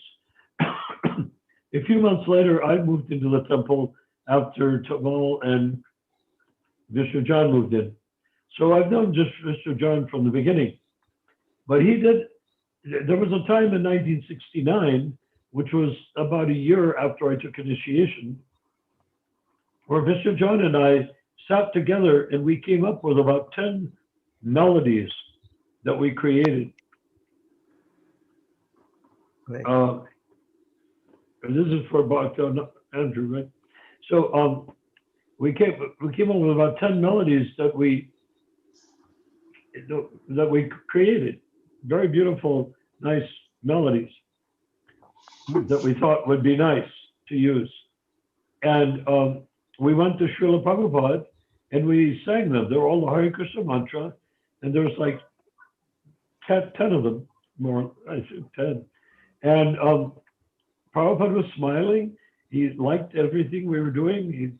We asked him, what do you think? Do you think they're okay? Prabhupada said, yes, they're very nice. And I said, well, shall we use them on Sankirtan? And Prabhupada said, better, you should only use the one that I have taught you. Really? Yes. So the idea that Vishnu Jan chanted morning and night, he chanted a lot of melodies that had nothing to do with Prabhupada. He chanted one that he was very fond of on Sankirtan, which was from Amal and the Night Raiders, which is a Christmas fantasy story. And he chanted like this: Hare Krishna, Krishna Krishna, Hare Hare, Hare Rama, Hare Rama, Rama Rama, Hare Hare. He chanted it on Sankirtan and people chanted with him. But it was not from Prabhupada. And it was not one of the 10 that we had come up with ourselves.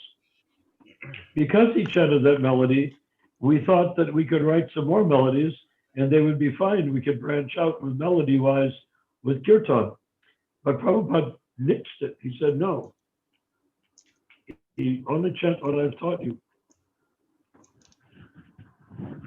And from that point onward, I've never chanted a melody which did not come from Prabhupada. Because he's my spiritual master, and he told me directly, and I followed it. Anything about Vishnu Jan, such as you've described, Andrew Prabhu, is mythology. There's no truth in it whatsoever. What exactly you're saying is not true?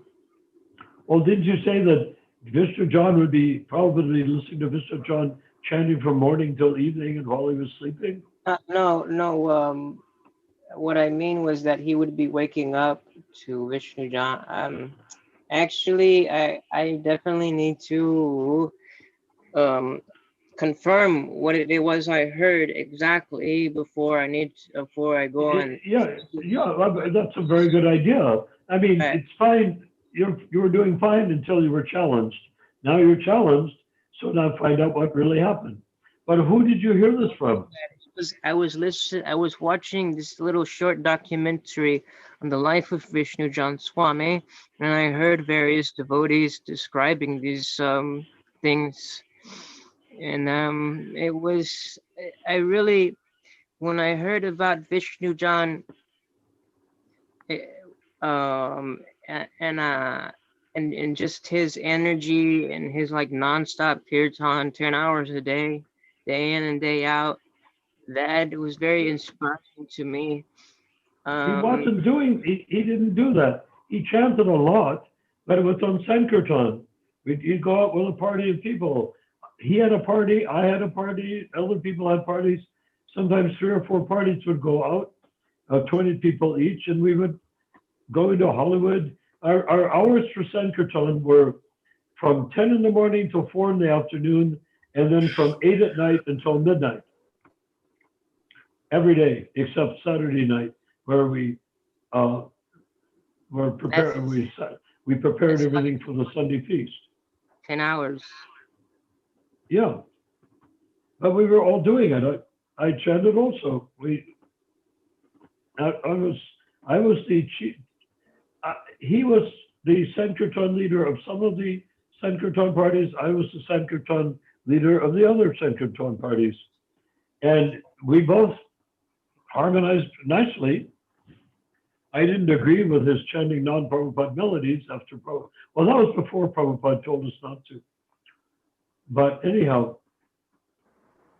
that's what we did. It was very intense. Now, Vishnu John was very intense. He was not a great philosopher, but he was deeply into chanting. But he I've was I've not heard what. that you could also philosophize well. No, not really.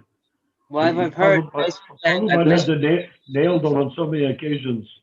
He was trying to make tea out of tulsi plants. And Prabhupada said we cannot use tulsi as a medicine. Yeah, but John was extremely charismatic. I would say, quite honestly, and I don't mean this in a negative way, I have high functioning autism. And I would say that Vishnu John was also quite autistic because he couldn't speak very well, but he could chant. And he chanted a lot because he couldn't speak. I only say this because I've also heard him talk and give speeches like that. They're nice. They seem to be nice, and I don't Well, have that maybe experience. that's in the years of the Radha Damodar party. But remember, I met Vishnu John when he first, a few months after he joined the movement. So You that's, mean earlier on? huh? You mean earlier on he was not very good with speaking and Haribol, in Well, philosophy? Is yeah. what was that? that what you He mean? had put it this way.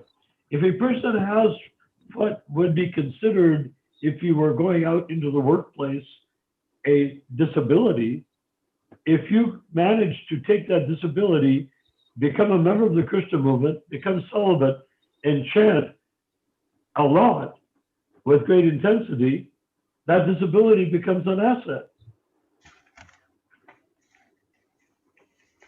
So, I mean, there was no question that he had a disability, but his disability became a total asset because he chanted. If he had been doing rock and roll, it would have been a nightmare. One story I like is how him and Tamal Krishna They were out on Sankirtan, and he would be telling people that they give a conch, and they say you collect money from people.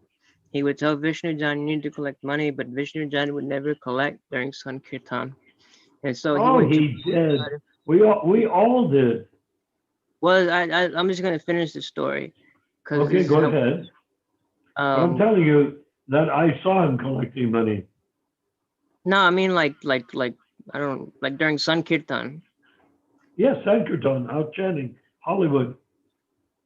Um, there's also the timeline as maybe he was earlier on he was doing. I don't know. This is what people say. These are different devotees like you. They would say he said that Tamal But they Krishna. weren't. The difference is they weren't there. These were devotees that had direct experience with Vishnujan. But During if what? I would What like year? the story. What year? Hmm. This was probably after 1970. Like it's around 1970, a little bit afterwards.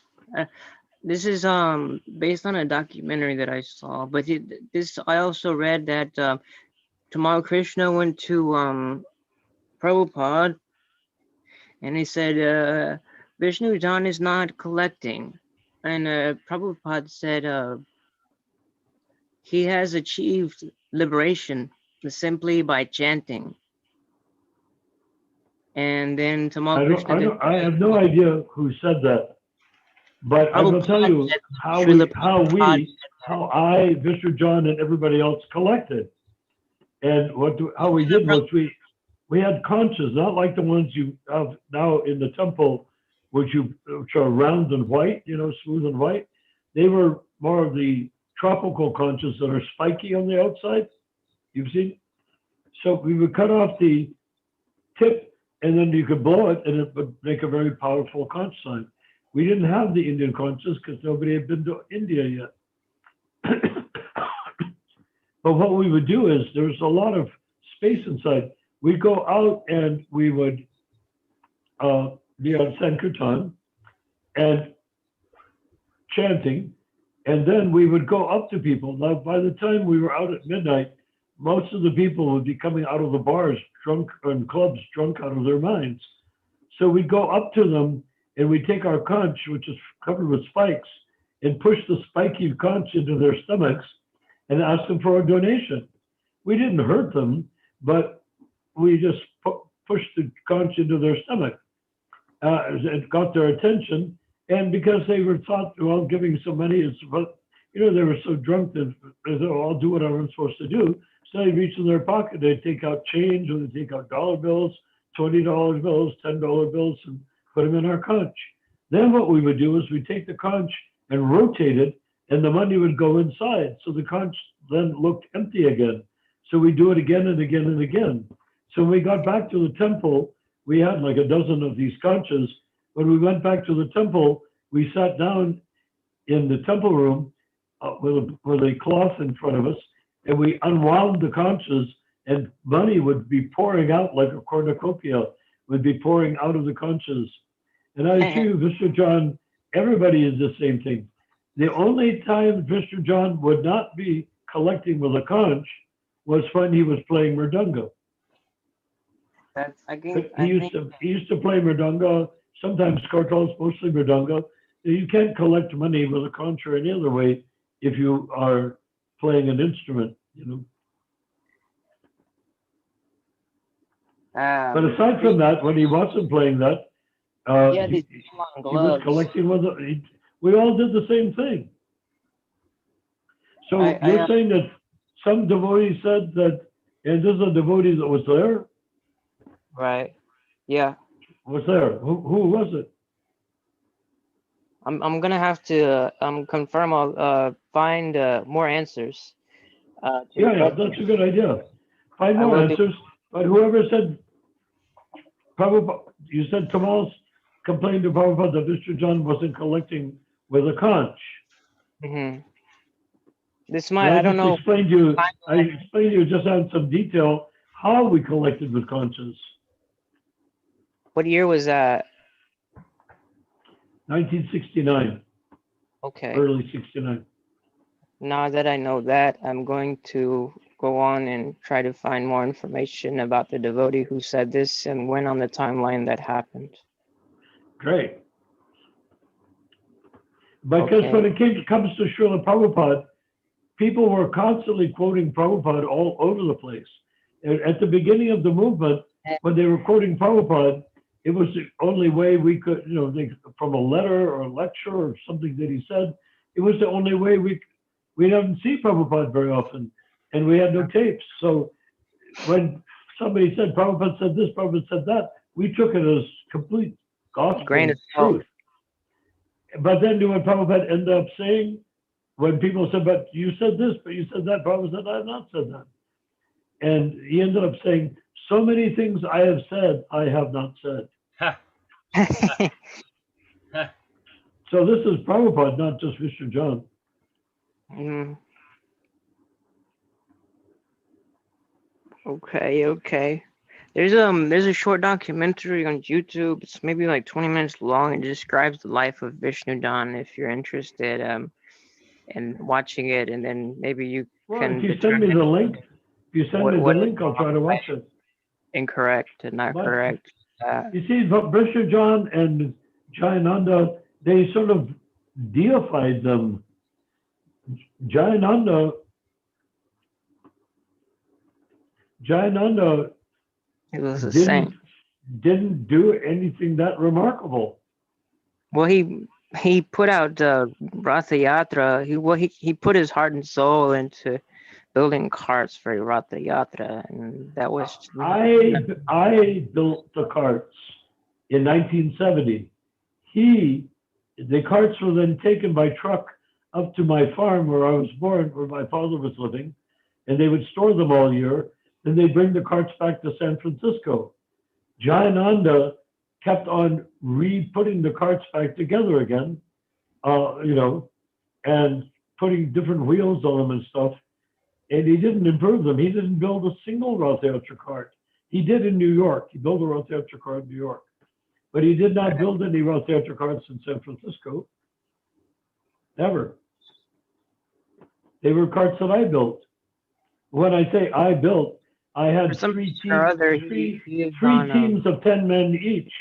I supervised the whole thing, and Jayananda was in charge of one team, and then somebody was in charge of the third team, and I was in charge of of one team. Plus, I was going out, and Jayananda and I would go out, and we didn't have any money, so we went out and we got all the lumber by acquiring it from under buildings and under bridges and stuff like that.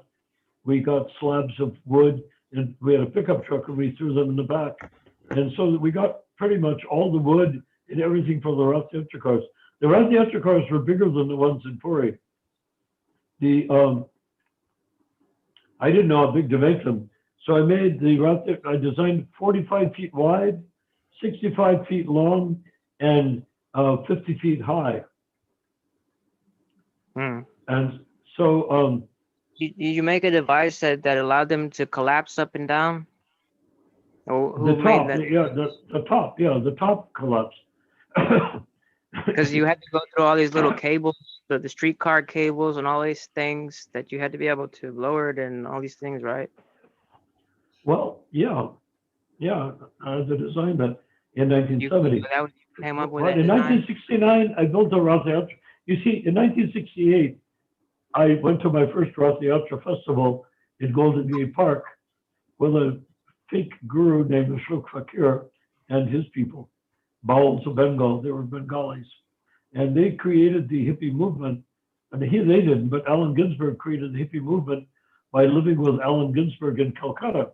And Allen Ginsberg saw all these guys on the street smoking pipes, chillums and whatnot, and wearing beads and marks all over their body and tilak and whatnot in robes. And so he came back and created the hippie movement by describing what he saw in Calcutta. And he said everyone should do like that. So what had been the beatnik movement became the hippie movement. And he created that himself because of Ashok staying with Ashok Fakir. So I went with Ashok Fakir, who had Albert Grossman as his manager, as did Bob Dylan and Janis Joplin and people like that. And so I was involved with all those people. So Grateful Dead people, they were all my friends in college. So so what happened is that in 1968, the Rath Yatra was going along, and Shamasunder had built it, and it had a little flagpole on the top, and a flag coming from it. And they came along, and they came to a overpass over the road, JFK Drive, John F. Kennedy Drive. They came to the overpass, and Shamasunder hadn't measured the space. It was 14 feet 2 inches. That became emblazoned in my mind after that happened. And the Rath Yatra was like 2 feet higher than that, the flagpole. So we stayed there for a long time chanting with kirtan. And we stood there a long time chanting with kirtan until Shamasunder, who knows, went to a neighbor, went to the temple, got a saw, and came back and sawed the top off, and then was able to slip under the overpass, a curved overpass of a sort of a low bridge or overpass going over, not modern overpass, classical old stone overpass. So anyhow, he went through. The next year, I built the Rath Yatra considerably taller than the one that Shamasunder had built. That was 1969. And I built it, just one cart, and I built it a lot taller. But it had the shape of the Jagannath Puri carts, and it had a flag on the top and a dome on the top and stuff like that. So what happened is when we came to the bridge, the whole cart was far too high to go under the bridge. But I designed it with a pole inside that year so that I could take the pole and run it through a hole in the floor, and it brought the cloth part of the top down till it was like 14 feet high instead of 20 feet high. And then the dome and the flag and everything could be taken off altogether, and we slipped underneath. I pulled a trick on the devotees when they saw the cart was even bigger than the previous year, and there was no chance of it going through. And Prabhupada was on the Rath cart dancing in ecstasy on the front of it. It had a platform in the front. He was dancing in ecstasy, trundling a beautiful long garland under his feet. It was just an amazing thing. It was an 8mm film made of it, but it got lost. Like Tamal lost it. And then the devotees were going crazy. So I told the devotees, this is how tricky I am, not so honest as you might think. I told the devotees, go into the tunnel and start chanting, because we have to pray for a miracle. Their miracle is required. So nobody knew I designed the Rath Yatra to collapse. So they went into the tunnel and they were chanting, and it was echoing, a very curved tunnel. It was echoing incredibly. It was pretty wide, it was like four lanes wide. And they were chanting and chanting, praying that the Rath car could somehow pass through the tunnel. Well, meanwhile, I had my crew in there. We lowered the top. And you should have heard them. They were chanting. The Rath car started moving in, but it came about 4 to 6 feet under the tunnel after having been 5 feet too tall to get into the tunnel. They started screaming hysterically, chanting and screaming hysterically. And when they came outside the other side, I distracted them while they put the top back up. So nobody really knew until later how we did it. So that's 1969. In 1970, I made the Rath Yatra 45 feet high. So, 45? Or something like that, very tall. Maybe it wasn't 45, maybe 35, but it was tall. And yet the main frame of the Rath Yatra was less than well, less than 14 feet because it had to go under a 14-foot tunnel. So what I did was we got it all together and we were building, and Prabhupada asked with Tamal Krishna and Prabhupada were in Los Angeles, and I was in San Francisco building the Roth carts, where Jayananda is my assistant, I might add. And Prabhupada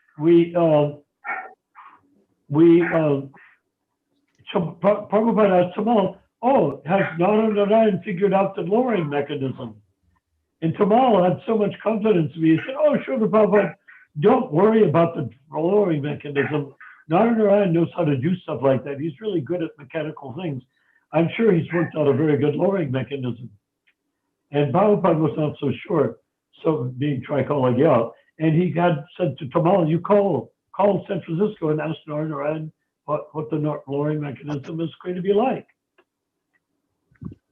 So the one we did in 1969, all we had to do was take the pole that was sitting on the deck of the Roth car and then put it down through a hole an inch from the ground, and it could go through very nicely. This one was so much taller that when Tamal asked me, what's your idea? I have to tell Prabhupada. I looked at Lochandas, I looked at all the people working with me, I looked at Jayananda and myself, and we had no idea how we were going to do it. So we stayed up day and night for 5 days with crazier and crazier designs. So finally I came up with the idea of taking metal tubes and telescoping them and then pulling them up with a winch, such as you described, Dr. Andrew. And so that's what we did. We telescoped them and brought them up.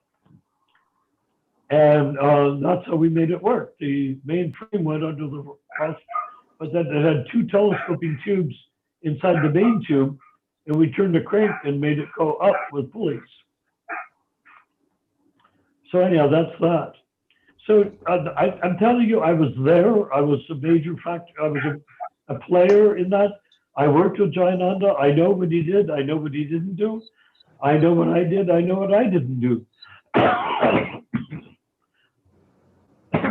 I just told you probably the most embarrassing thing that ever happened in my life, which was Tamal saying Narayan is so good at these things that he knows how to do it, and it turned out I didn't. That was very embarrassing, and I've confessed that to everyone here on this Zoom call. So there we go. And so there it is. So Vishnujan, and after that,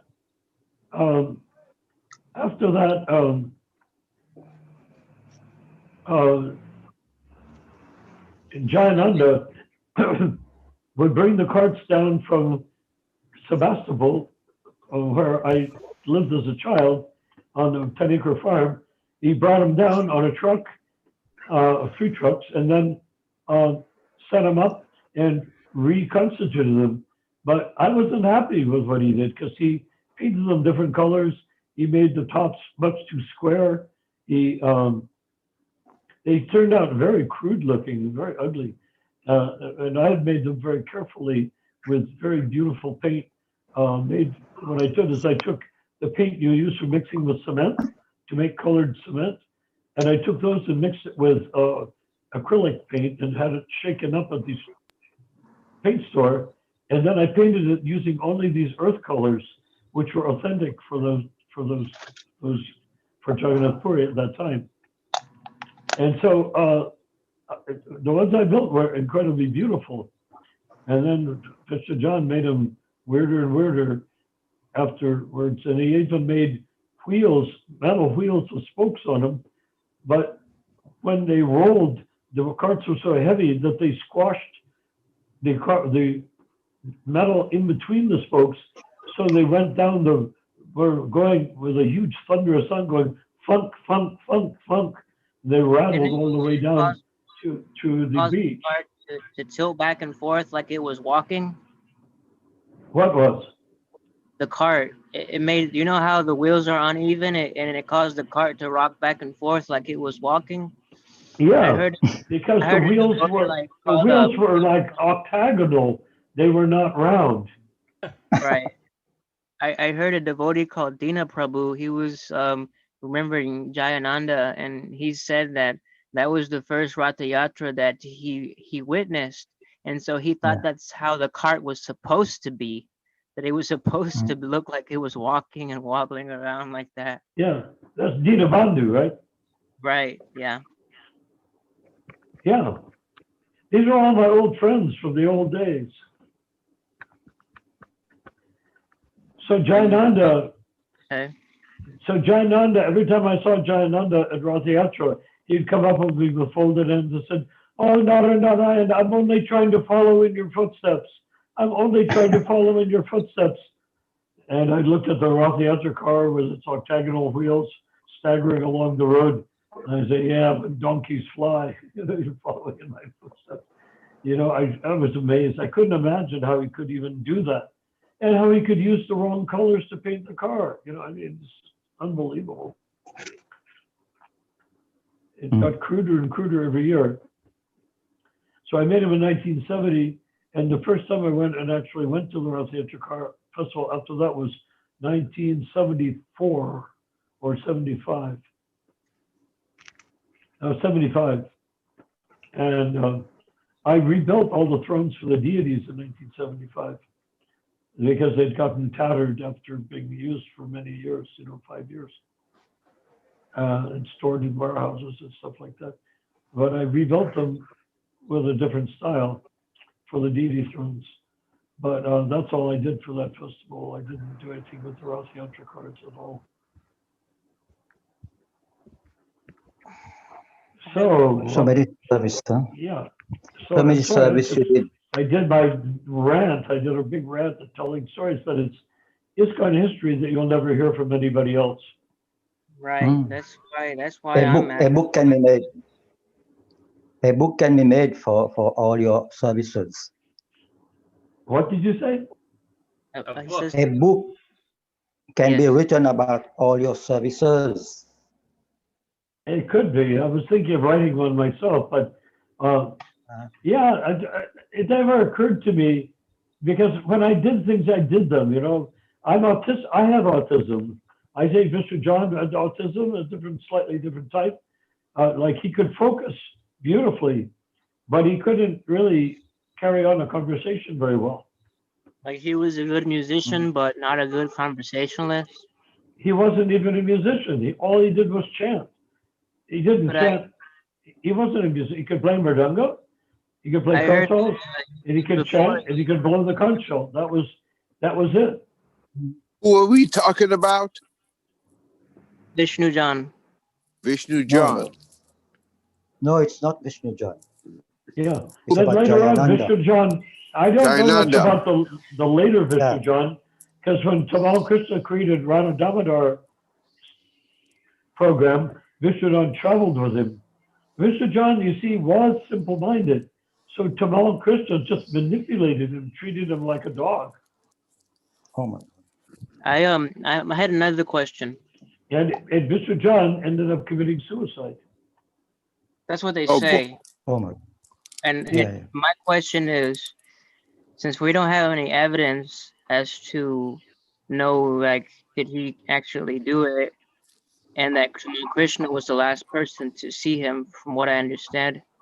Who was the last person to see him? Tamal Krishna. That's what I heard or read somewhere. No, he was at Mayapur. I believe he was at Mayapur or at a temple somewhere. And Prabhupada had been giving a lecture how a man who, I think it was Junior Hardas or somebody, had flirted with a girl. And as a result, Lord Chaitanya, he became understand he had to kill himself, commit suicide as a result of flirting with a girl. Mr. John had an affair or flirted with a girl or something. And when he came in, he heard Prabhupada telling that story, but he left before Prabhupada said, "But I do not want any of my disciples to do that." Said that it was only an exemplary punishment and not to be taken literally. Right? Not to be emulated, not to be copied. So what he did was, what Mr. John did was he went to the Triveni which is where three holy rivers come together, and it's a place where people commit suicide. There are people that are there, and they have a boat with ropes on it and rocks on it and whatnot. They tie the person up and tie rocks to them and throw them in the exact spot where the three holy rivers go, and then the person drowns. And although no devotees saw that happen, as you said, Ramachandra, nonetheless, going to that place later, the people that were doing helping people commit suicide there said there was a person matching Mr. John's description who did, a Westerner who did it. And Westerners generally don't do that at all. I mean, he was probably the only one before, during, or since that ever committed suicide there.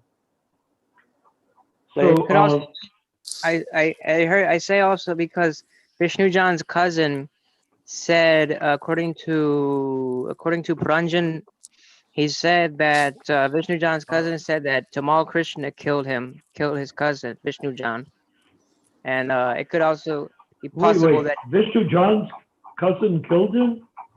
No, his cousin is saying that Tamal Krishna killed him.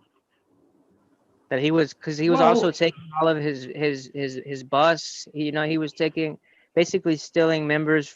He basically like kind of copied Vishnu John in the bus thing, and they were both together on the same buses. They were working closely together. They didn't steal from each other. What I read is that Vishnu John had and if Paranjan said it, had a bus. That is a good indicator not to believe it. Why did Vishnu Jana commit suicide?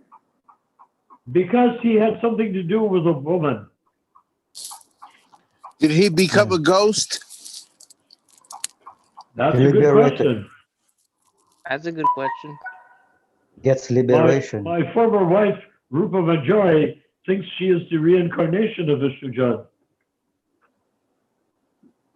Oh. Wow. So, I mean, if you're going to mentally speculate, why not go everywhere with it? Like, do these times match up? The alarming part of her supposition is she looks a lot like Vishnu John. Oh. And she was born just right time after he died. That's what I was asking. That's not impossible then. So it wasn't like 10 years later or something of that sort. It was like 1 year, year and a half or something like that later. So it's possible. It's not. But can you imagine? I didn't really resonate that well with Mr. John because of something that he had said when I first moved into the temple, which turned me off permanently. Well, two things happened that turned me off permanently to Mr. John. But the thing is that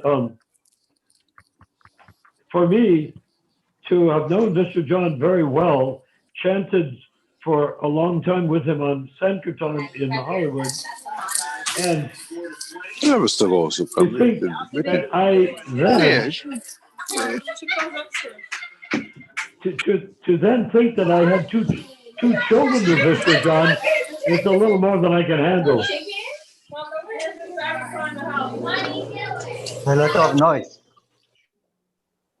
So thinking I had two children with Mr. John in his reincarnation as my wife Rupa Manjari is a little heavy duty. There was a question on the screen. Oh yes, what's the question?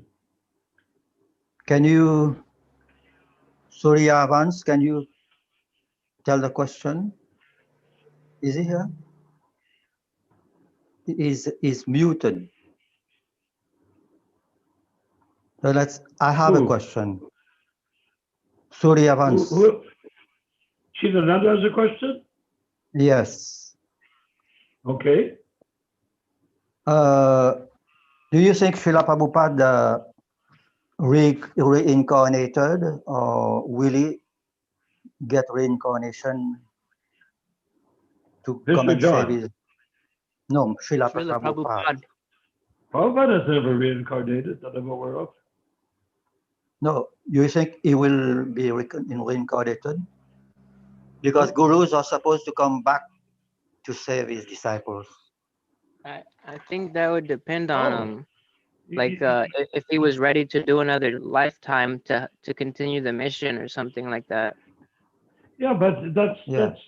I said about the woman that hit her mother, and then the grandmother came as a ghost and said, I took reincarnation as you, as my granddaughter, so you would take care of my daughter, which was your mother. I told that story, but no, I've never heard that Prabhupada reincarnated. It's not necessary because he's present now.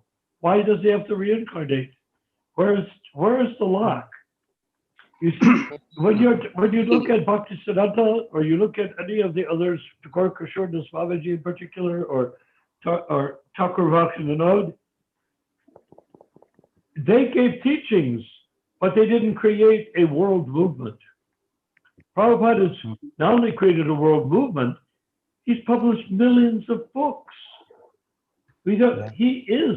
You pick up a book, go to a used bookstore and find a tattered book that people scribbled in, Bhagavad Gita as it is by His Divine Grace A.C. Bhaktivedanta Swami Prabhupada, the original form, hopefully, and you pick it up and you buy it for 25 cents and you read it, you have Prabhupada in your hands.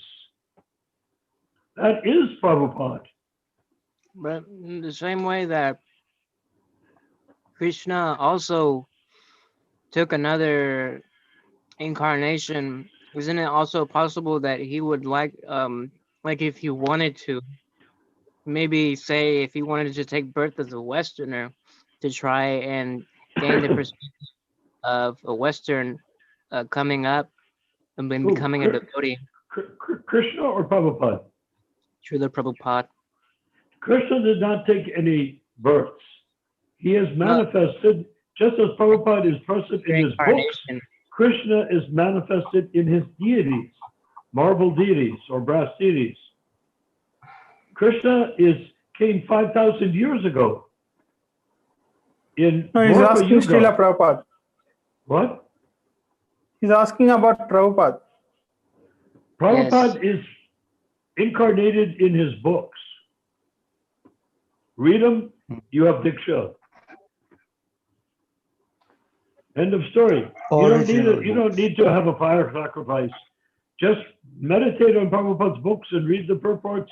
Become fully absorbed in the mood of Srila Prabhupada. That is Diksha. That's more than Diksha. Because Diksha can only get you started, and the books can take you to the final conclusion. Perfection, spiritual perfection. Maybe not in one lifetime, but they can. By the time we have all finished our 10,000 years of births, 100 more births for each of us, we will have read Prabhupada's books in many, many times. 10,000 years, can you imagine how many times you can read Srila Prabhupada's books? He's incarnated in them. Why do you need a living person? A body that is born and then dies. Why do we need that? I don't know. So maybe for his own personal. I don't know. I'm just kind of speculating. Well, we're in a different age. When Bhaktisiddhanta was the Acharya, when Bhaktisiddhanta Saraswati was the Acharya, it was a very old-fashioned time during the British Raj. No cell phones, no internet, no airplanes, no nothing. So that he could speak, and then he needed someone to carry the mission forward. He initiated hundreds of people, but none of them carried their mission forward. So they claim they did, but they didn't. The only one that did is Srila Prabhupada. Proof, look at all the books that he published. And Prabhupada was not a scholar. It wasn't that he was a bookworm, that he was into books in particular. As far as I know, he wasn't into books in particular.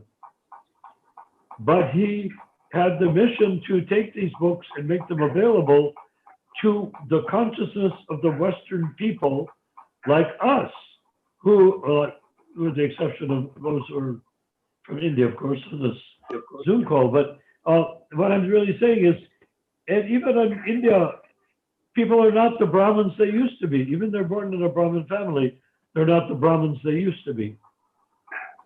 And, you know, the Indian people have begun to imitated the Europeans and the Americans to a large degree. So what is the need for Prabhupada to reincarnate? Read his books. And the thing is, if he did reincarnate, what would he say? He would say, I am the reincarnation, Vesi Bhaktivedanta Swami Prabhupada, and I have only one thing to tell you right now. Read my books. And if that incarnation reincarnated, he would say, I have only one message, read my books. But you can tell the people to read it. He already said, read my books. We heard him say that. It's on tape. It's on movies.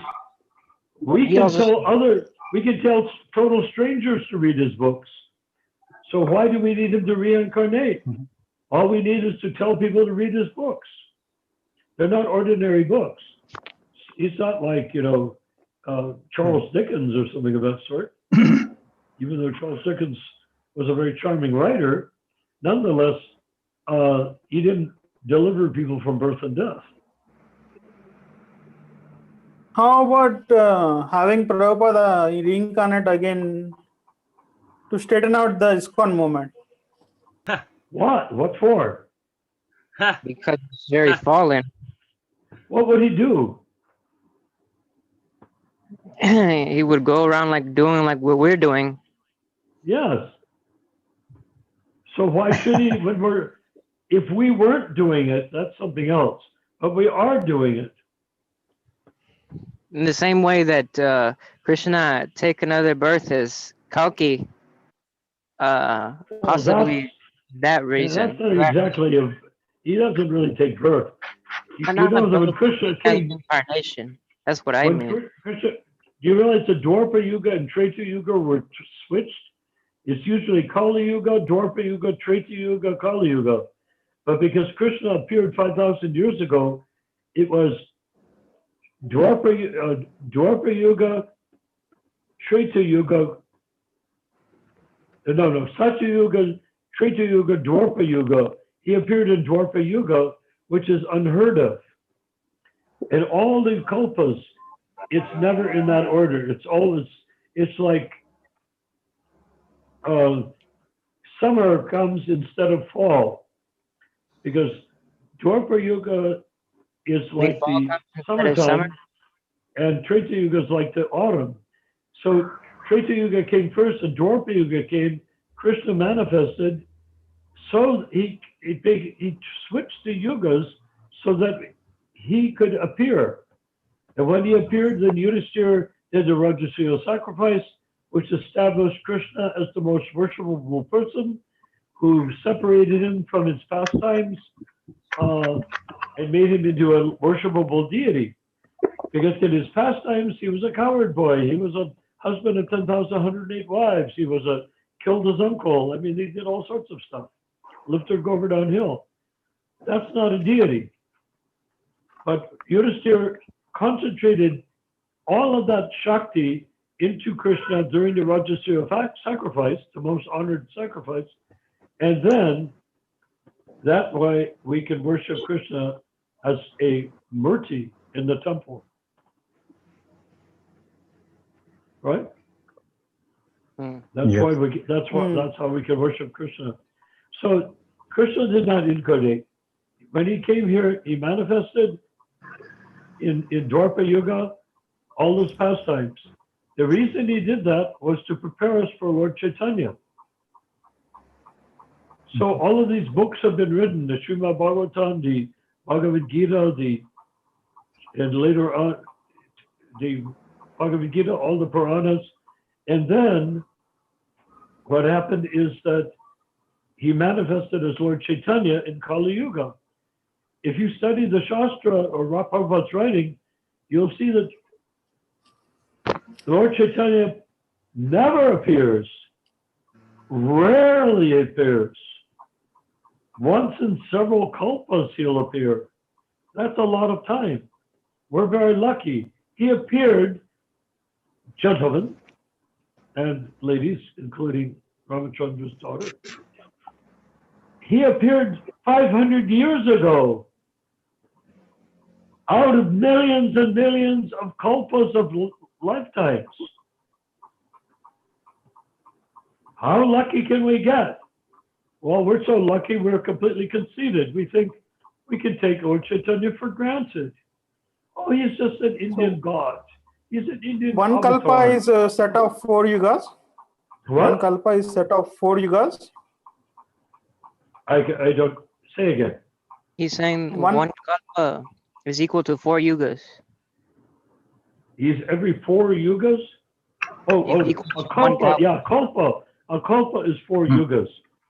It's just like our seasons on Earth. I see. Spring, summer, fall, or autumn, and winter. We're in Kali Yuga, winter. If you haven't Only noticed, Lord Vishnu was worshipped in Satya Yuga. what? Was only Lord Vishnu worshipped in Satya Yuga? Worshipping in Vishnu in Satya Yuga? Only Lord Vishnu worshipped during Satya Yuga. I have no idea. Hmm. I never inquired. Even Krishna is appears in once in a day of Brahma.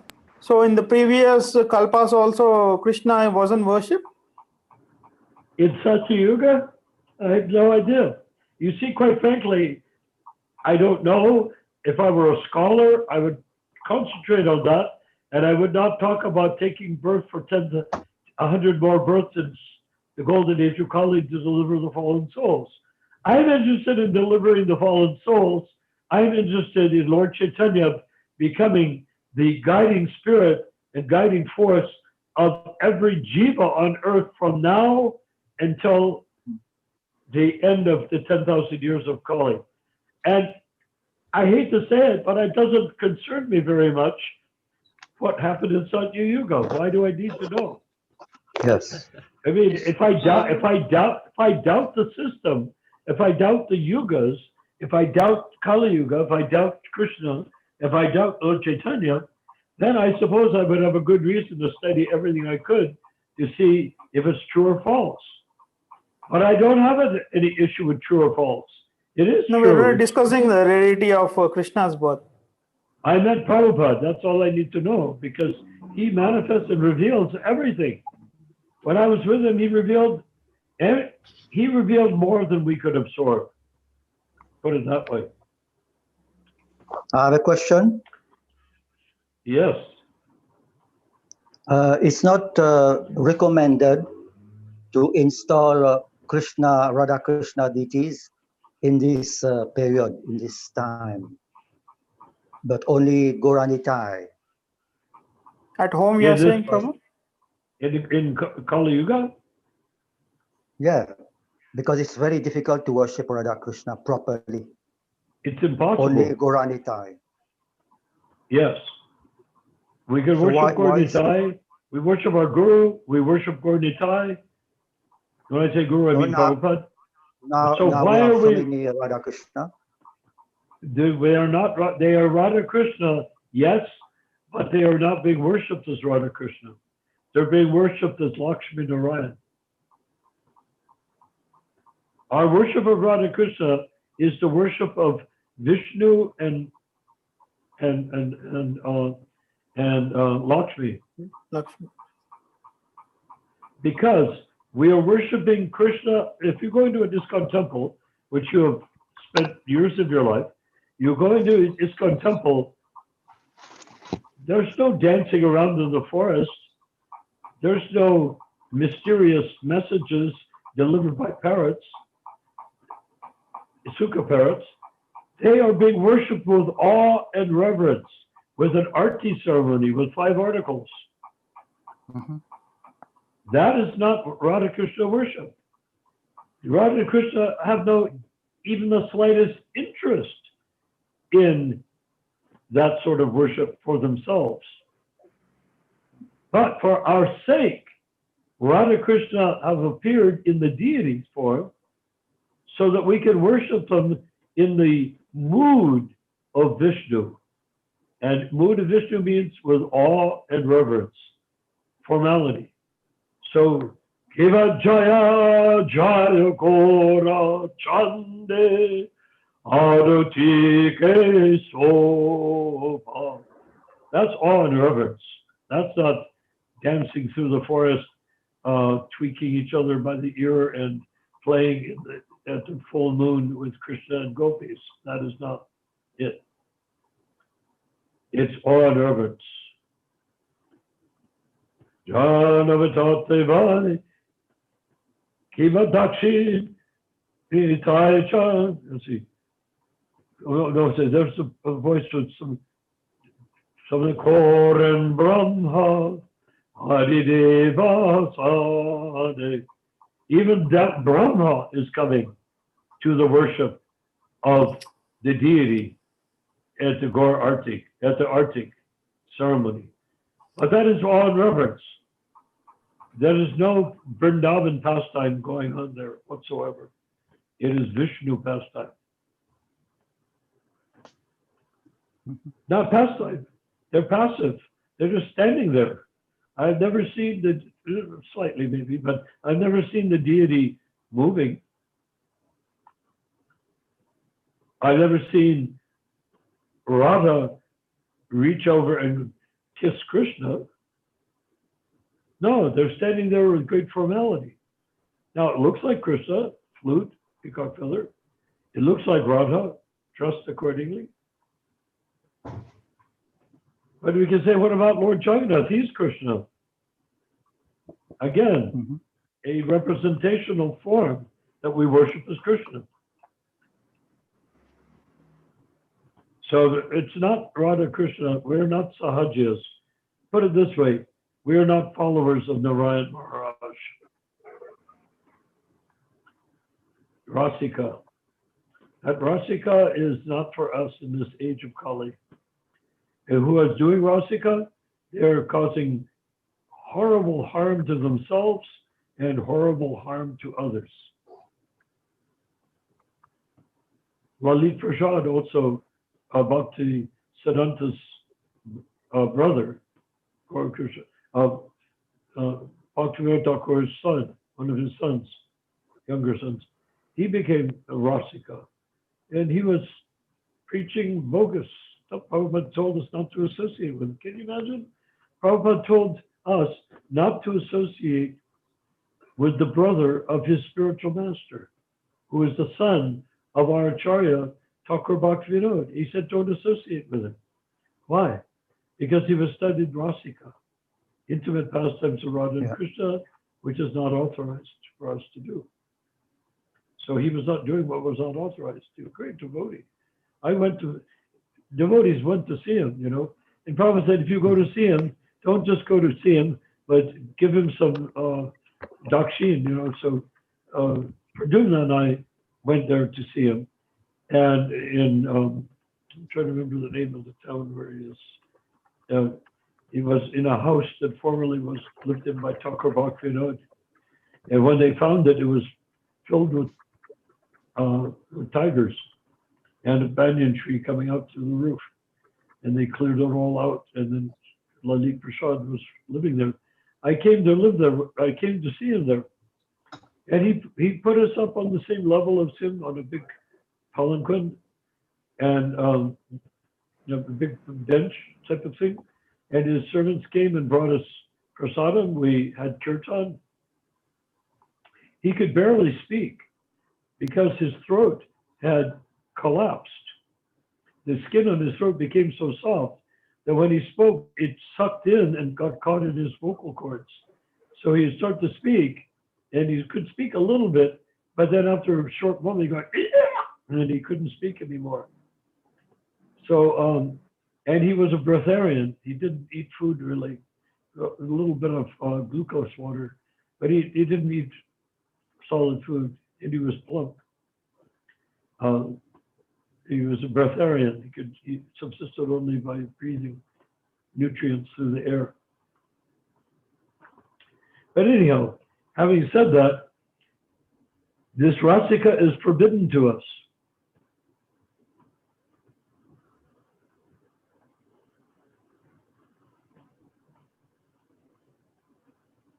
Hare Krishna. Yes. So Radha and Krishna on the altar are being worshipped in the mood of Lakshmi Narayan. Mhm.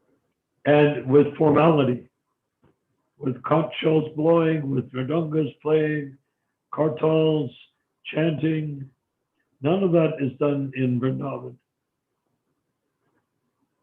Mhm. Okay, does that make it clear?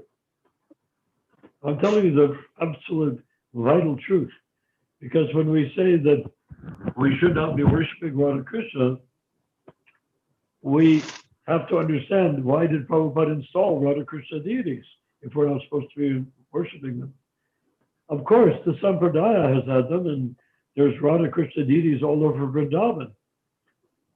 Self-manifest ones. Banki Bihari and what's the one? The self-manifest brass deity, stone deity, I mean, Radharaman. The deity is there, self-manifest. How we cannot worship? He's there. If we do not worship him, it would be terrible. But he is worshipped with awe and reverence. Nobody worships Krishna. Sometimes they do tricky things, the magical things, and they worship the deity. But all in all, they're worshiping the deity. And the mood ultimately is that of Vishnu. Prabhupada said that very clearly. You can look it up. You'll see it written. Does that satisfy your question? Even No. even the items, the ingredients. I'm sorry? The ingredients required for proper worship. That's what I meant. Genuine ingredients. I didn't quite follow. I couldn't follow what you. I wasn't able to follow what you said. Go ahead. Say again, maybe. To worship Radha Krishna properly, we need proper ghee, which is not available. We don't have proper milk, So that's what I mean. It can't be done properly. Yes. Well, I understand, and I agree with you 100,000%. And when we have our Varnashram villages, when we have the Varna, you see, Varnashram means Varna, means Brahman, Kshatriya, Vaishya, Shudra. Otherwise, we cannot call it Varna. And Ashrama means Brahmachari, Grihastha, Sannyas, and Vanaprastha. So, I mean, we might as well not use the word Varnashram. But if we have the Varnashram set up, well, we have Desi cows, they will give very good milk. And by cultivating them properly and breeding them properly, they will produce very high-powered energies from their humps, gold, oxides of gold, which will come down into the earth and nourish the earth. Now, to go further into your question, though, the ghee is not good. Then I ask you, Chidananda Prabhu, are you there? Yes. Okay. Yes, Chidananda, yeah, okay, now I see you. It's easier for me, a deaf person, to see the person I'm talking to. Recently, believe it or not, because I cooked for deities. I cooked for Prabhupada. I used to cook dishes for Prabhupada every night in Boston in 1969. Right. And I thought, oh yes, maybe Prabhupada would like this. I was under the impression he would like it. And then recently, I was cooking and I looked at the ingredients. I said, there's nothing grown on planet Earth that is offerable to Krishna. It's all a joke. It's material. It's not well Oh designed. my God. I'm saying if it's organic or not organic, has spray or doesn't have spray, Except for Tulsi Devi. has genetically modified. That's part of the problem. But the bigger problem is it's material. We can't. How can I offer Krishna something that has not come from Krishna Loka, that is born to be offered to Krishna? We are simply symbolically offering things on earth to Krishna that are not offerable in technical terms. But we offer them because what else can we do? We have no choice. And because we are in the Sampradaya ourselves, we offer to Krishna, then we take the prasadam as a satisfaction of not eating unoffered food. So my body is eating ingredients that should never have been offered to Krishna in the first place, that have been offered to Krishna, that he has accepted, that have become prasadam. When I taste it, it makes me purified. So that's the conundrum of living on planet Earth. Even, The riddle. How do we solve the riddle of being earthly? even ordinary milk, I mean, What? even ordinary milk from slaughterhouse dairy, even ordinary milk like from. Nothing is offerable. What about the Tulsi leaf? That is offerable because it's grown, it's a sacred plant that is grown in sacred conditions. And it's growing in the spiritual world. That's where it's originally growing. Yes. So you're saying, what about the Tulsi leaves on earth? Well, they're like the deities on earth. They're incarnations of the real thing. They're spiritual, and they're like actual spiritual. So the entities. Tulsi is an incarnation of the Tulsi Devi in the spiritual world, Exactly. and the deity is an incarnation of Krishna and Radha, even though he's made from marble or brass. You see, it's a translation for our benefit. It's not for Krishna's benefit. Krishna gets no benefit at all from our worshiping him, particularly when it gets down to how we worship him and what we offer him when we worship him. I'm being very negative on purpose. There's no benefit. Yet, Krishna says, offer me a fruit, a flower. I will accept it. Water. Where will I get water that's worthy of Krishna? Where will I find a flower that is worthy of Krishna to smell? Where will I find a fruit that doesn't got bugs that will crawl, germs crawling around inside the flesh? Where will I find something like that? It can't be found. But he accepts it symbolically, just as he accepts our worship in a brass form, even though Krishna is not made of brass by nature. He accepts us. We have to humble ourselves. How greatly kind and merciful Krishna is to give us the chance to worship him in brass with food that is not worthy to give to an ordinary human being, and we are making prasadam and offering it, and he eats it. And then we taste it, we make spiritual advancement. So the best we can do is to create our Varnashram society. And then the milk will be closer than the slaughterhouse farms. And on top of it, they put vitamin D in the milk, and the vitamin D is made from fish oil. So when you buy milk in the store, it says vitamin D added, it's fish oil. So how can we offer fish oil to Krishna? Oh, you can go to great extremes. You can find a cow and buy the milk from the guy who's not protecting the cow, but exploiting the cow by milking it and selling the milk.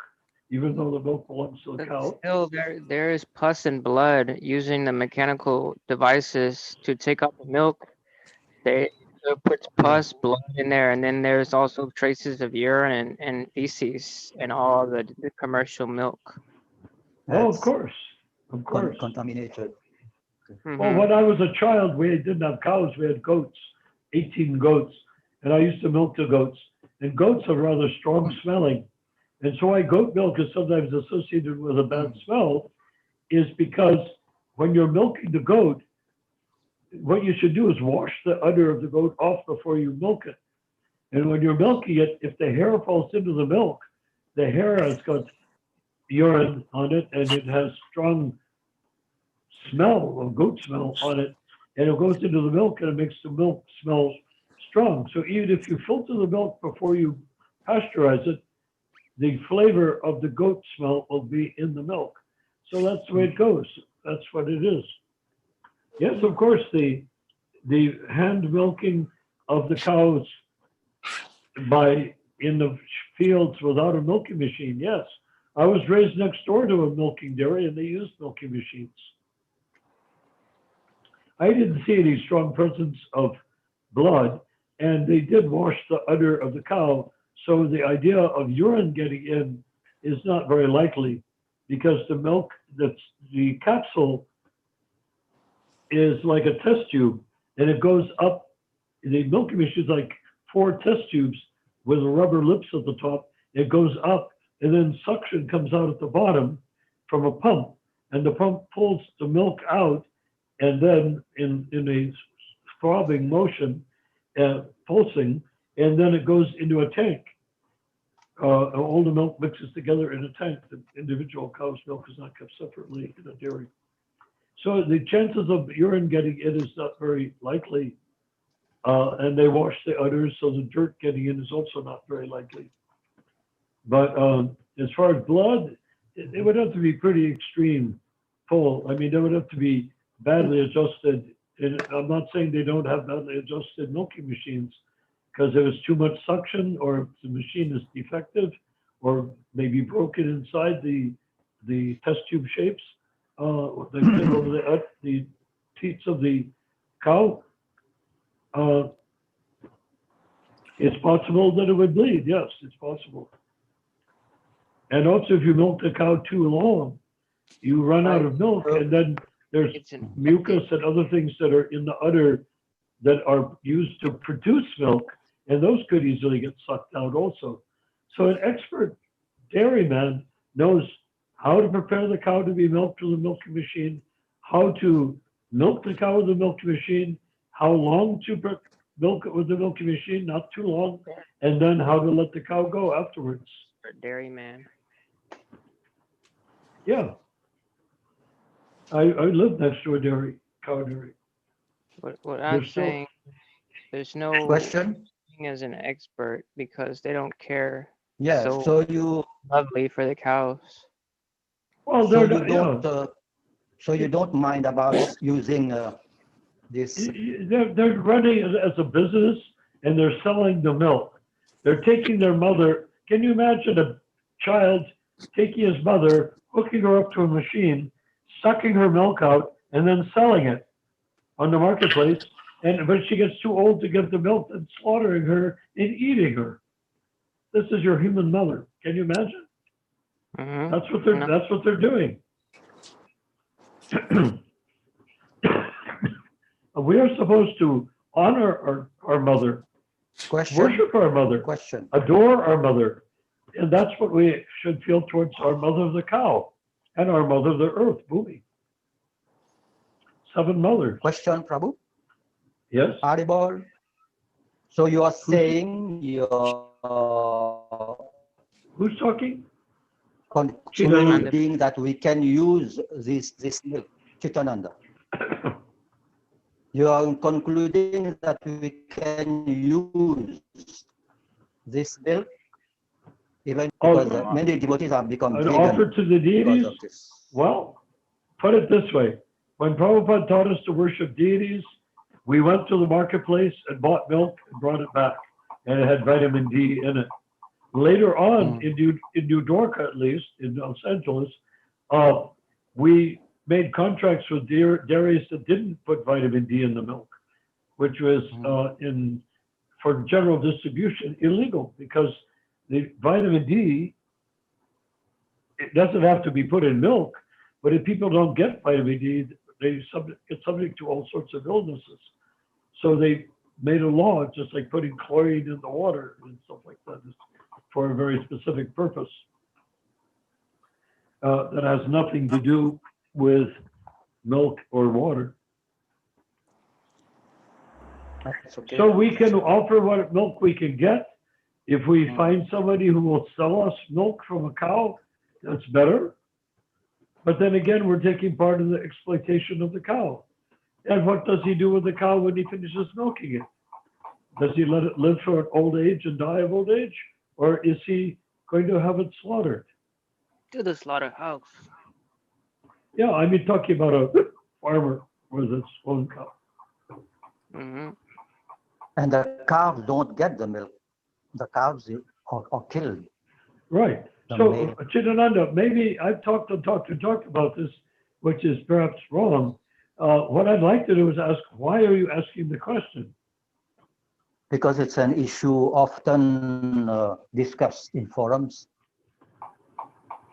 And many devotees don't like to use this milk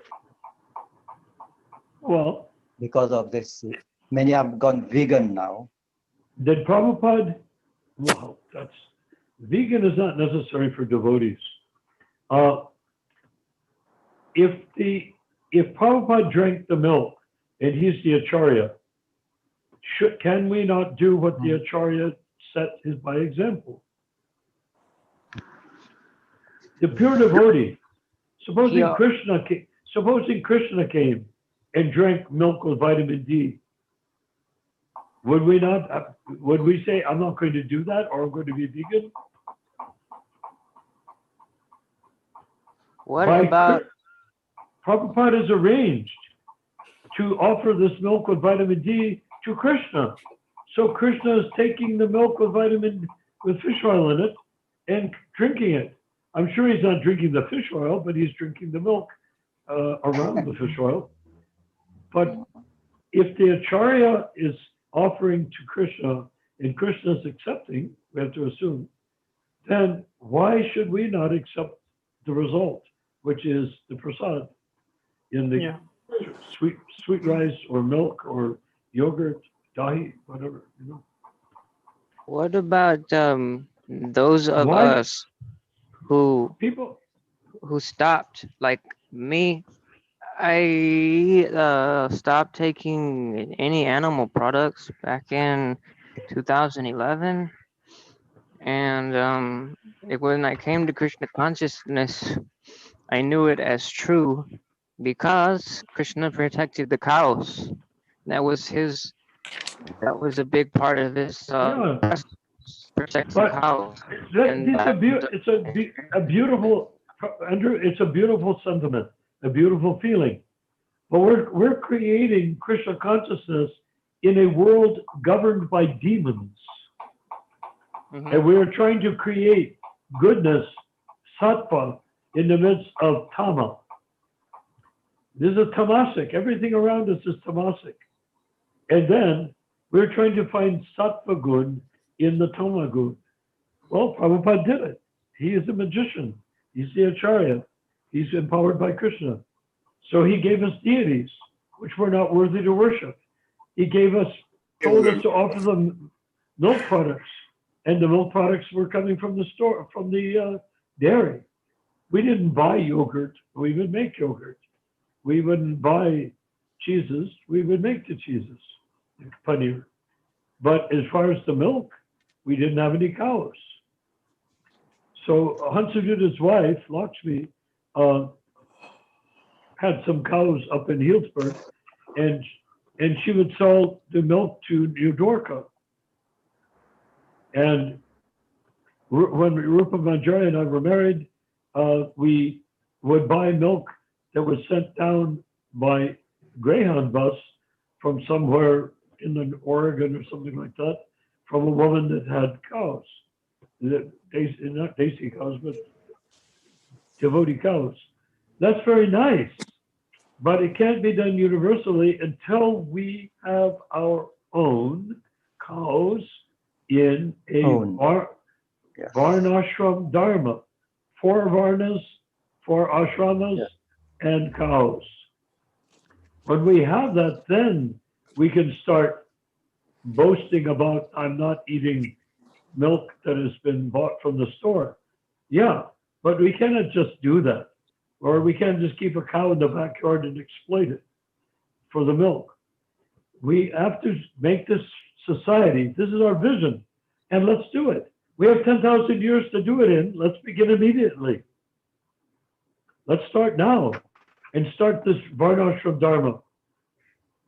And then the milk will be okay. And we don't have to go to this conversation.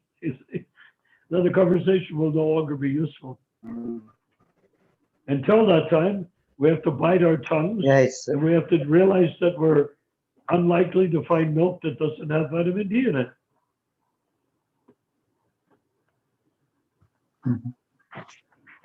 Hello, Hare Krishna. Yes, yes. Hare Krishna.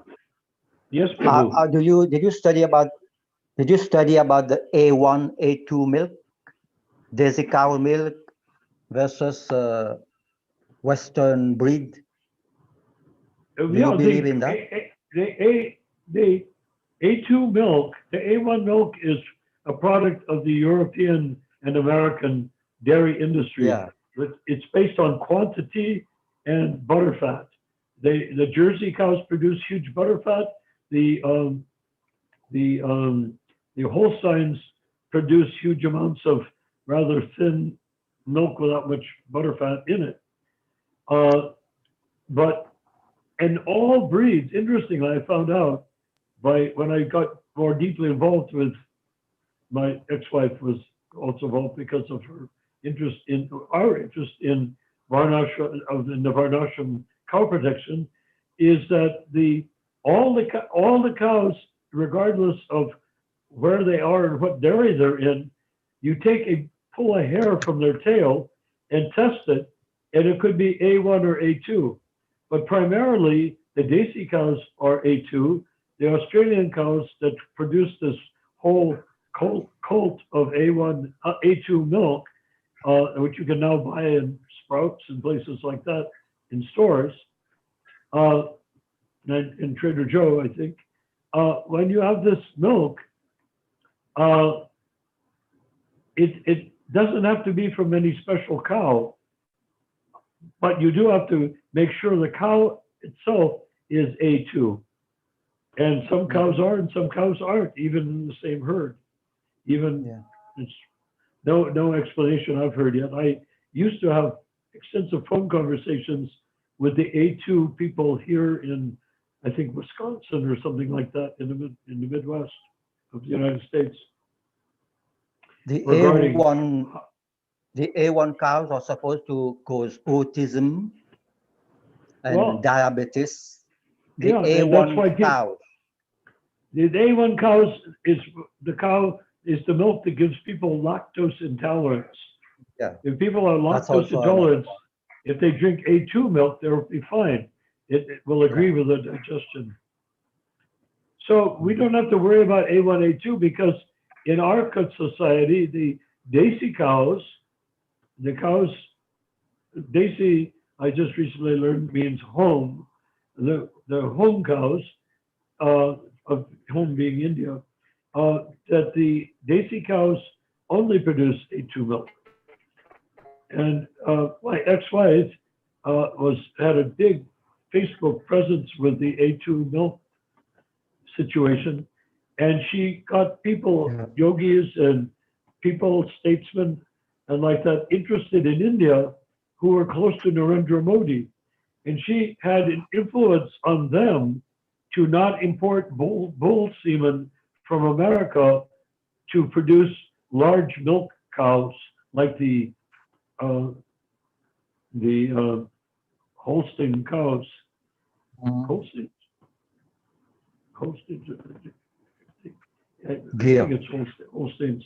And the Deer. yeah, Holsteins, the beef cows are Herefords, the Holsteins. So the Holstein cows, German cows, but very much used in America.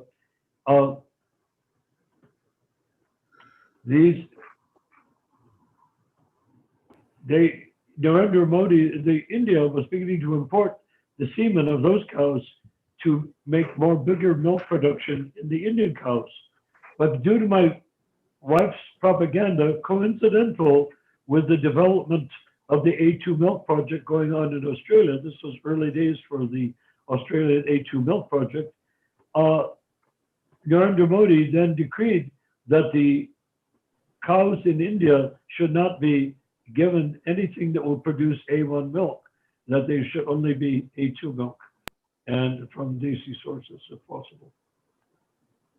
So this Basically, is what we need to, A2. this is our job. We need to do it. Why not begin immediately?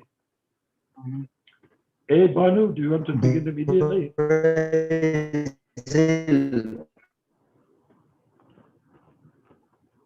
Brazil has got the most A2 cows. What?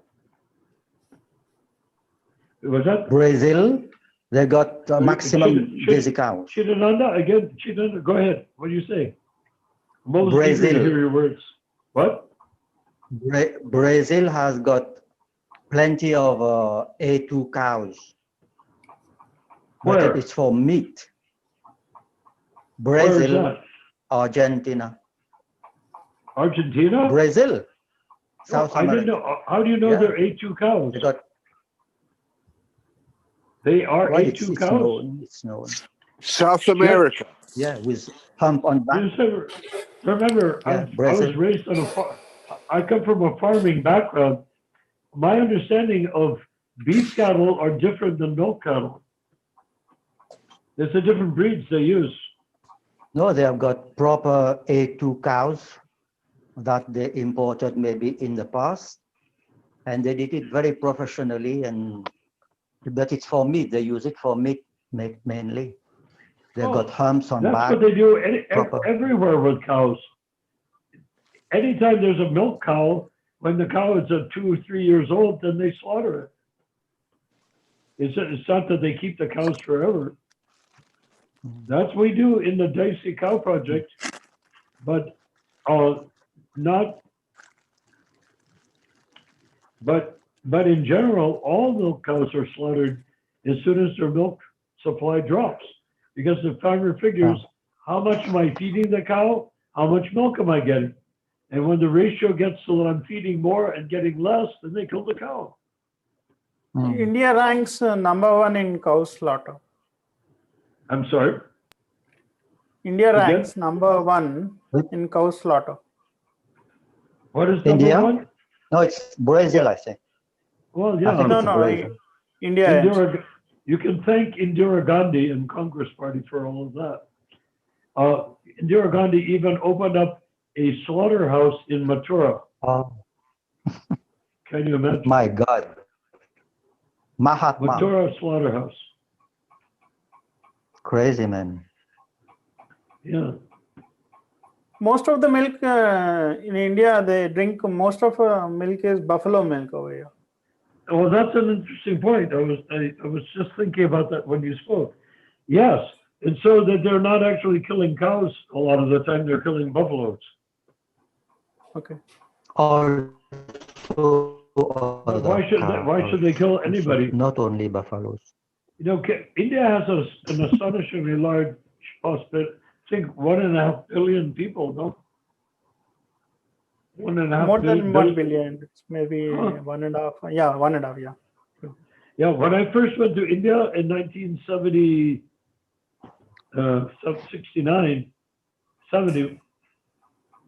1970, when I first went to India, there was about only 900 million people there. So they've almost doubled the population since that time.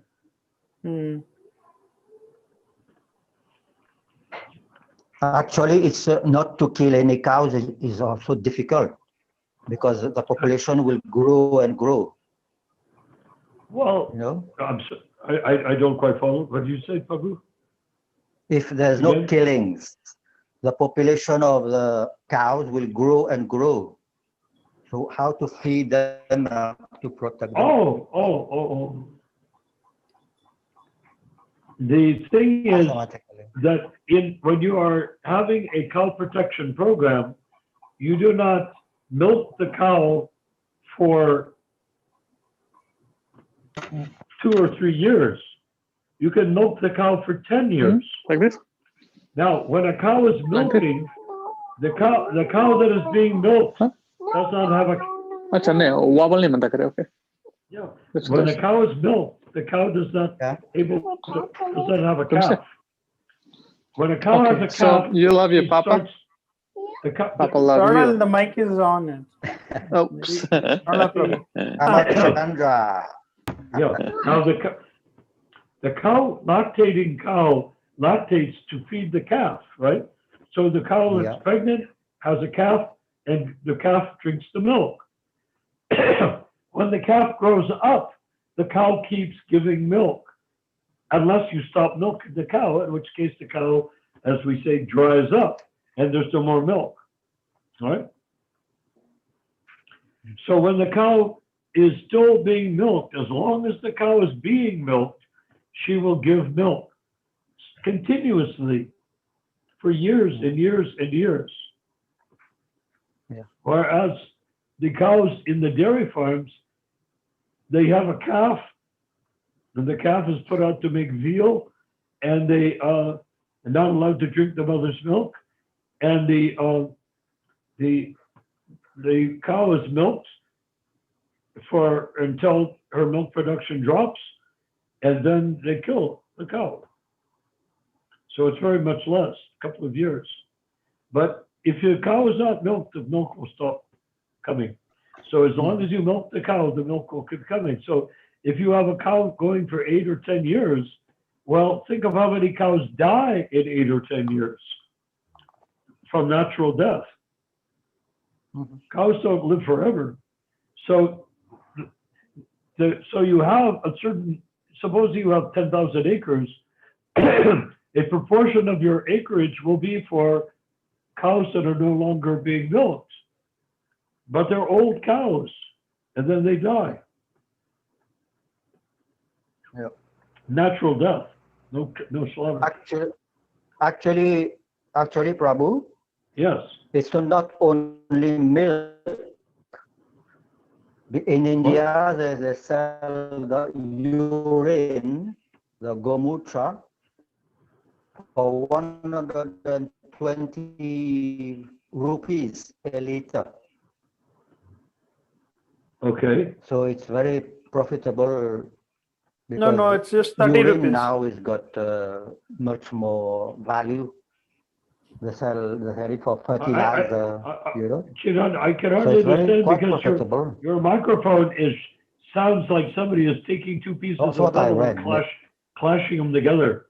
Do you have a way of Your getting sound is closer to your chopping. microphone? More now? Is better now? Is that better now? Right. A Is little your bit. Is that better? reception causing it to your voice to It's cut better? out? It's so It What? sounds a little better. That's it's still better.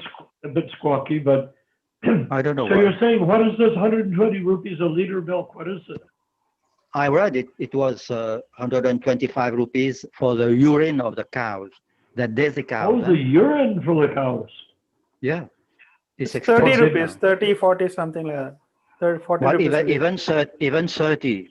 You know, the Well, cow gives a lot of urine why so expensive? because they make medicine from it. Even for COVID, they Yeah, use but cows, High urine. demand. cows urinate like anything. Price gouge. Maybe more than a cow will urinate several liters of urine every day. Yeah, And if you have That's 100 money. cows, you have got a lot of urine. yeah. Maybe for fertilizer. Fertilizer also is used. So It's maybe very special cows or a special diet or something like that. Because when you No, say it's medicine, you mean Ayurveda, medicine right? also. Yeah, it's used in medicines, fertilizer.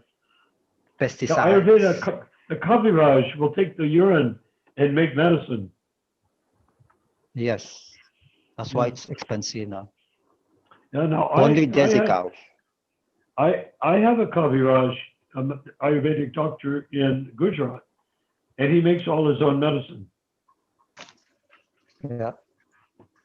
Yeah, I had Parkinson's disease in 1986, and I was dying, and he gave me the medicine I see. and Ayurvedic medicine, and now I'm still alive.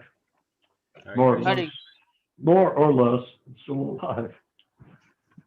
More or less. Yeah. So I got to learn a little bit about Ayurveda because of that experience. He was a fifth generation Ayurvedic It's quite doctor. important, the desi I'm cows. going, Prabhu. Okay, what is important? Hare Daniel, Jai. I was wondering when you were going to say something. What do you Hare want to Krishna, say? Daniel. It's I more wish That you is could- low. Yeah, I gotta go, Prabhu. You're going. That's Yes. terrible. I was waiting for you to ask Haribol. questions or You're in Central Time statements. Zone, like me? You're so intelligent. Why are you No, going? Prabhu, I was absorbing all the nectar here. I've got a lot to think about now. You're in Oh, Central okay. Time Zone. Yeah, that's good for you, but what do I get to think about? I want to hear you. Tomorrow, today for me, later today. Yeah, I know. I'm just joking around. All right, Hare When you Krishna. talk, or Chidananda talks, or Bano talks, Ramachandra talks, I become very excited because I get to hear things I never knew. When Mark Yakan talks, I can hear him because he made it possible for me to hear. All right, Hare Hare Krishna. Ramachandra, Are you taking off also, Mark? We'll continue, Ramachandra. Yes, Yeah. go ahead. Say it again. What's that? Say it again, Nathan. What? Say what? Oh, I was asking Mark, are you leaving or are you staying on? I'm staying on. I love to listen. Oh, you're amazing. Well, you'll listen, but when you it's like a goblet. When it's full, the goblet is full. Then you can drink the goblet, and then it means we can hear what you have to say. It will be coming soon. Yes, that's excellent. So now what? So this is interesting. It's all very esoteric. So it's not. You're fine with the esoteric stuff, Mark. I love it. Oh, that's wonderful. Mark is so interesting.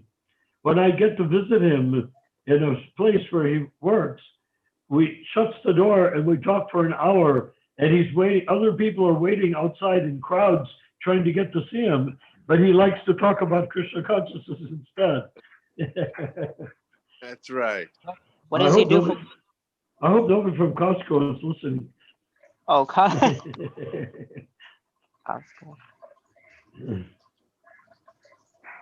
This is a very nice meeting. Jai. Yes. Jai. It's a Hare very nice Krishna. meeting. Haribol. So should we end it here, or people have It's some more very questions? informal, friendly. Chidananda, I want you to Jai. know Mark Yakan is an exceptional human being. I've known him for quite a few years, a few years, and he's an extraordinary person. His capacity for understanding Krishna consciousness is enormous. So whatever Great. you say, take into account that Mark Yakan will be listening and absorbing and becoming self-realized as you speak. Amen. Amen. I see. Hare Maybe Mark, can you tell something about how are you preaching now, for example? What's the question again? How are you preaching Krishna consciousness yourself now? I was introduced to Krishna in 1983, 84 at UCLA, Matumba. I think his name was Matumba. They used to sell oatmeal raisin cookies in front of Royce Hall at UCLA. I would always go by and talk to them, and they would always talk to me about Krishna consciousness. In Westwood, I would remember all the Krishnas running around in their, I think it was a pink robe with the symbols, Yes. chanting Hare Krishna. Yeah. I will never forget that. And then I met Nathan at work, and he brought that all back to me. And he's bringing me into the group. I Yeah, see. Amen. bringing you, welcoming Yes. you into the group, welcoming you. Thank you, Nathan. Thank you. Yes, Hare Krishna. there's a brotherhood, or brotherhood here. Mhm. That's right. Yes, God brothers. We said Prabhupada taught us to call each other God brothers because that's our topic. So as God brothers, we don't have to worry who was the mother, my mother, who's your mother, who's your father, what's your race, what's this, what's that. It doesn't matter. We're God brothers, meaning from spirit soul to spirit soul, we're talking directly without the body getting in the way. Did Krishna bring us together? Yes. Always. It's by divine arrangement. And yes, by divine arrangement, but also, Yeah. Prabhu, your desire. If I had talked to you about Krishna consciousness at your work and you hated it, we would not be having this meeting. You desired. Exactly. And maybe that desire was started like a little seed is planted, and with a little water, it grows a little bit in Westwood and in UCLA. You were in school there at UCLA, I guess? That's right. I graduated in 1984. Wow. Psychology. So, in psychology. In Oh, psychology. that's amazing. No, it's amazing. It took me 5 years, but I got through it. Yeah. Yeah, I got through it with English literature, so that's why I'm so Nice. chatty. It's at San Francisco State University. But yeah, Up north. So what's your north, job now, Mark? Say it San again. Francisco. Huh?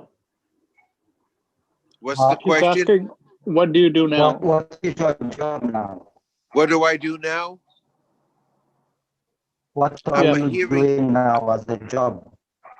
I'm a hearing aid dispenser. I'm a What hearing are you aid doing specialist. as a job? I'm a hearing aid guru. I help people hear again. With hearing aids. That's right. I used to be in the optical. I see. used to help people see again. My God. Now I that's help good. people hear again. But I then do you my had to, best. Very good. you advance, Yes. then you advance further because seeing is filled with Anybody? illusion. By That's right. seeing, Hearing is the real thing. we see the human body and we I think see. it's a person. That's the defect of seeing. But hearing, you can hear sound vibration all the way from Krishna Loka. Haribo. Can a I blind think you person should- see again? Can a blind person see again? Yes. We were blind and we can somewhat see now. So, not except for Yes. Dhritarashtra, he's out of there.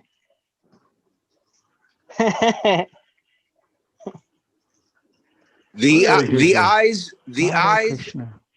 the eyes can't see, and the ears cannot hear what the mind doesn't know. Yes, Does that make very sense? true. Yeah, If because the mind doesn't because- know it, the eyes and ears can't see or hear it. And that is confirmed by Prabhupada in another way. That's like from one angle, the angle from Prabhupada is consciousness, which is what controls the mind. Consciousness is the indicator of the soul. If a stone has no consciousness, or most of them don't, but consciousness means the soul is there. That's why even a bug, even a cat, even a dog, conscious, the soul is there. So that confirms your statement, because the mind is only possible to act based on consciousness. That's a very nice saying, by the way. Could you repeat it one more Very nice. time? I want to memorize it. Sure, the eyes can't see and the ears can't hear what the mind doesn't know, or what the Yeah. spirit doesn't know, actually. Or what consciousness has not filtered through the mind or derived from the mind. Yes. Consciousness is the whole thing. The spirit is, consciousness means spirit exists. The soul is spirit. Well, yeah, Prabhu, that's great. Haribol. We have Narendra Soho Prabhu. He, I think, is joining from Mauritius. Chidananda Prabhu's Ah. friend. Welcome. Okay. He was Yeah, on welcome. Skype, right? Yeah, Hey. he is not having his picture. Narendra Sohan, can you put your camera, or you want to speak like that? Yeah, Okay, he's Prabhu. putting his camera. He is muted. Can you unmute yourself? Your microphone is not on. Tap on your screen and you get how to get this unmute yourself. Singha? Okay. Can you speak now?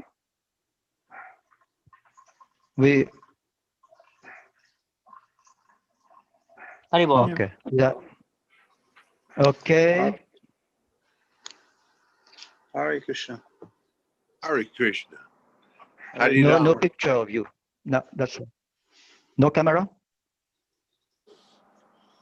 Okay. Hare Hare. Now there's no mic. There's no microphone. Tap on your screen. Unmute yourself. Seems We can't hear Narendra you. and Prabhu is not there. Can't hear you. You have to Yeah, okay. unmute your microphone. That's okay now. Haribo. Hare Krishna. My obeisances Is to all of you. gone. Hare Jai Krishna. Prabhu. Jai Prabhupada. Hare Krishna. Obeisances. My Hare obeisances. Krishna. Singha, All good. It's meant you to have a listen to question? the- Because do you have any questions? No, not actually, no big questions. So just a inquiry. Haribol. Haribo. I'm back in the Prabhu. scene. Yes. Hare Krishna. So Yeah, it's all about. who has come Yeah. on? Narasingha Das from Mauritius. Is he the same gentleman as last night? Yeah. Yes. Same. Chandra. Intelligent. He's having some problem, I think. I'm looking for him. I don't He's see him. frozen. I don't see you. I don't see you Yeah, neither. he's kind of. Oh, yeah, now I see. I can Yeah. see him. Narendra Sohan. No. Hare Krishna. Hare Krishna. Ale, you Hare Krishna. My obeisances. Hare Krishna. Yeah, it disappeared again. Hare Anyway, Krishna. yeah, Yeah. appearing and disappearing. Hare No, it's Krishna. okay now. Hare Hare. Hare Rama. Rama Rama Hare Hare. Hare Hare. We Krishna. have been speaking Amen. a long time now. We have been speaking. Hello? You have to say something, some question No, it's just about. one of them. I was talking to you about. I've been Mm. in the temple and in ISKCON for a long time, Yeah, and yeah. nothing happened as such for empowering devotees.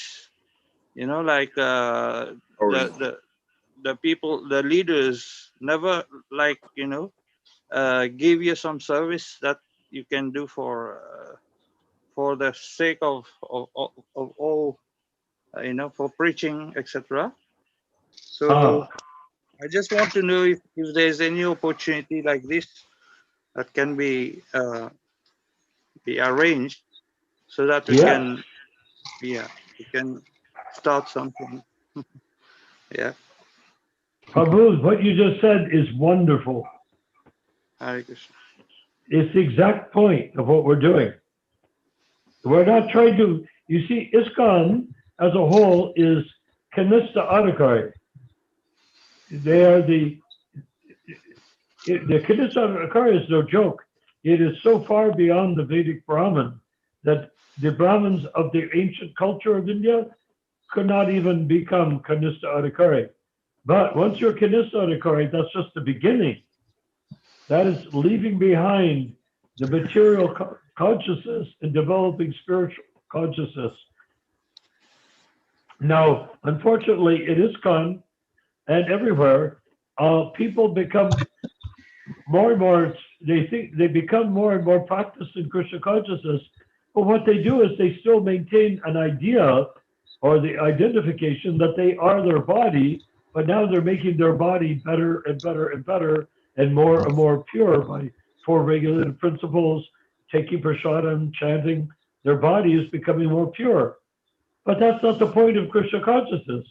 The point of Krishna consciousness is not to purify your body. What will happen? You'll die, then you'll have a pure body in the grave. What's the use? Or cremated pure body.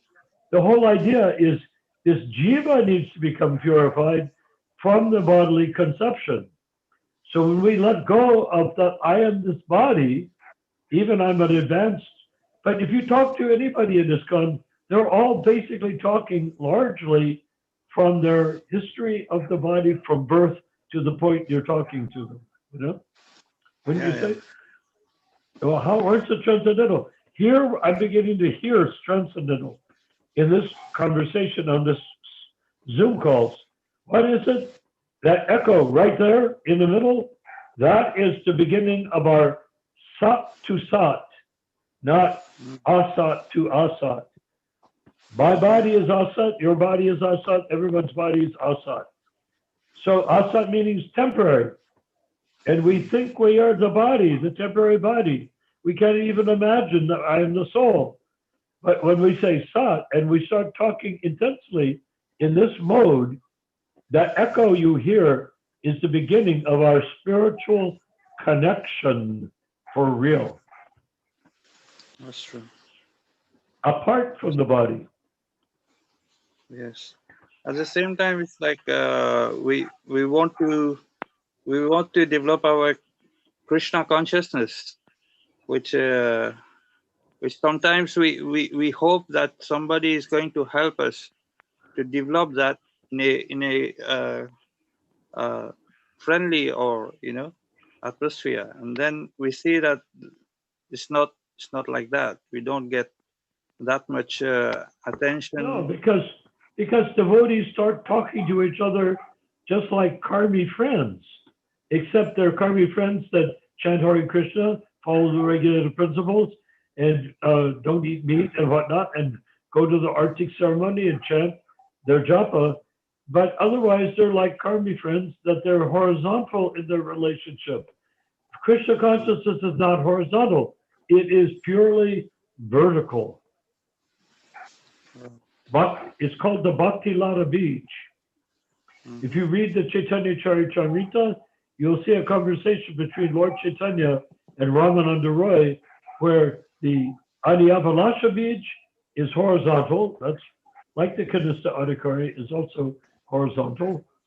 Then there's the Jnana Karma Beach, that's the approach beach, and that is localized, central. Then there's the Bhakti Lata Beach, and that is the Uttama Adhikari. That's the pure devotee in the making, that he's vertical.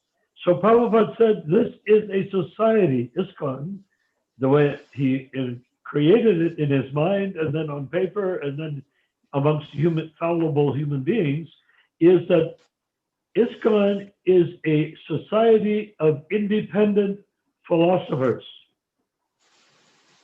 Okay? See. Independent philosophers. That means we're all vertical. What do you mean by vertical? A little more explanation on it. The meaning of vertical? Well, horizontal means me and you and you and me. We listen to each other and we take in each other's ideas.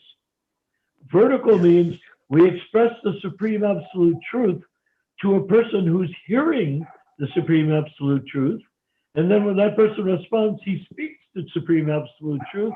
And I am hearing the supreme absolute truth from him, that's vertical. You never have a horizontal conversation, touching each other back and forth, back and forth. That's not like that. It is more ecstatic than that. It is spiritually ecstatic. You become, when the people come to that platform, they vibrate involuntarily in ecstasy. I can give an example. Would you like an example? Yes. Yes. When Narada Muni was a little boy, before he became the famous Narada Muni, he was just a little boy, and he was the son of a serving maid who was serving a group of men, sadhus, who were gathered during the monsoon that was raining. And while they were gathered there, presumably under a nice roof of some sort, shelter, chitai or bamboo, thatched house, they were sitting there. They were discussing Krishna's childhood pastimes, but their titles they were all called Bhakti Vedantas. They were so exalted. They were so exalted that when they sat with one another, they could not have a regular conversation. All they could do was talk about Krishna's pastimes, and then hearing and talking these pastimes, they vibrated. One would talk, the other would hear. He wouldn't be able to hear like hearing me talking to you, you talking to me. He would vibrate because he was in such a state of ecstasy, hearing this transcendental information. You see? Yeah. So the Bhaktivedantas were like that, and as such, they were absorbed in Krishna's pastimes. And the vibration is known as sympathetic vibration. Sympathetic vibration means you can have an instrument, nicely tuned instrument, and you pluck a string, and another instrument across the room with the same tuning, it will vibrate, because that vibration goes across the room and hits that string in such a way that the same tone vibrates at the same time as the one you're plucking. So that's sympathetic vibration. So these Bhaktivedantas were experiencing sympathetic vibration. And how did it work out? One would talk about Krishna's pastimes, but they all knew these pastimes. They were Krishna's, of all things, they were Krishna's childhood pastimes. Krishna stealing butter and giving it to the monkeys. Any 6-year-old child in ISKCON knows that because he's been read Krishna book. We know Krishna steals butter and gives it to the monkeys. Big deal. I mean, we know that. But the ecstasy of these men was that they didn't think they knew it. They heard it through the lips of someone else on the pure transcendental platform. On the spiritual platform, they heard that pastime uttered by someone other than the person they heard from before and other than themselves. So when they heard that same pastime, it was as though it were a completely new, unique pastime. And because it was like a unique pastime, and they were absorbed in it, and they were all pure devotees. And because they were all pure devotees, when they heard that pastime, their own experience of that pastime sent them into shudders of ecstasy. And then when they shuddered in ecstasy, the person telling the story picked up on their shudder, and he would shudder in ecstasy. That is the true meaning of the word turpulation. Turpulation. You know? Thank you, Prabhuji. Yeah, so I encourage, that's what we're trying to get to right here. Yes. It would be wonderful. I'm inviting you and everyone, and nobody's really thought of it as a really great idea yet, but they're hearing me ask, and that is that we will let's stick together, make our crowd 10, 20, 50, 100, 200,000, 10 million people. Make this Zoom call a 10 million person occurrence over 10,000 years. And we will stay here. No, I don't have to go back to Godhead. Let me stay here and serve Krishna. I will stay here and serve him. And so we can all get together, and as we do, we'll become more and more like the Bhaktivedantas, where when we discuss these pastimes of Krishna and chant Hare Krishna, we will turpulate, we will vibrate in ecstasy. So that will be better than just being a guy, in earth. You like that idea? So his name is Nishinga. Nishinga, huh? Initiated name is Nishinga. Jai. Yes, Yes. good. So Nishinga. Nishinga Nishinga Chaitanya. mentioned I something. have a Yes. question for him. Okay. Is Go ahead. Nishinga on? Okay. Yeah, Yes. I can hear you. Can you hear me? No, Yes, I can hear you. Yeah. Okay, what's the yeah, question? it's, I have a question for Nishinga. Do you Yeah. have? Of course you have. You have Mridanga Kotals now. Can you play something? We were trying to do that. I can bring it, yeah. But I can just play Jai Mridanga Bahadur. or Kartal. And who is going to play the Kartal? Yeah, bring it. So, Hello? Yeah, Kotal. yes. Okay. Or with yourself. Are we going to? No, just Kotal. Chetan. Okay, I bring the Kartal. This one. So I don't see him. Are we hearing him?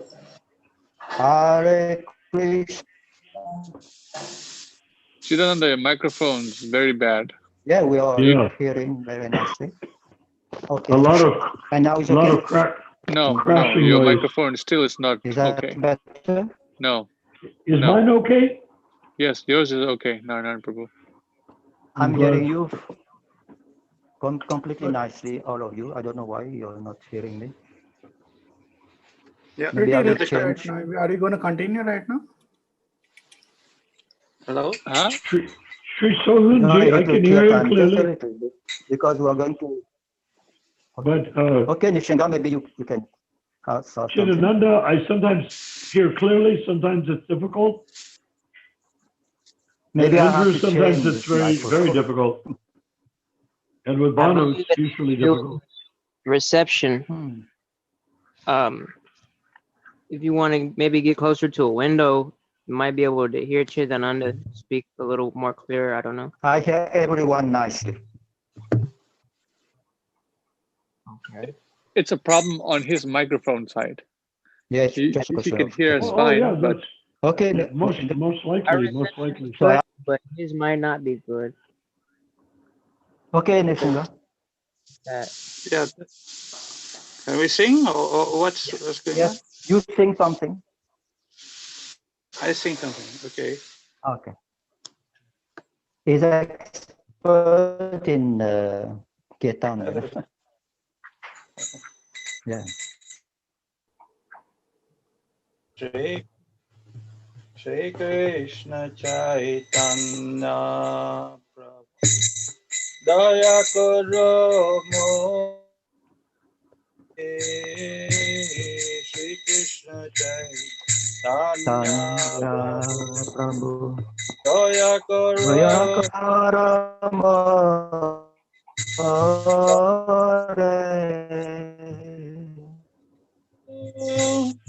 Jagate Samsare Toma Bina Yanu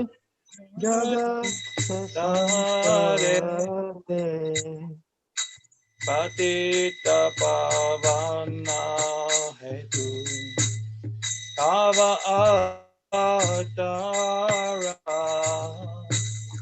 Osama Patita Prabhu Napaiveya Aha Prabhu Nityananda Premananda Suki Kripavalo Chanakoro Ami Bhaduki Daya Karo Sitapati Advaita Gosai Tava Kripa Naripa Chaitanya Nita Aswarup Sanatana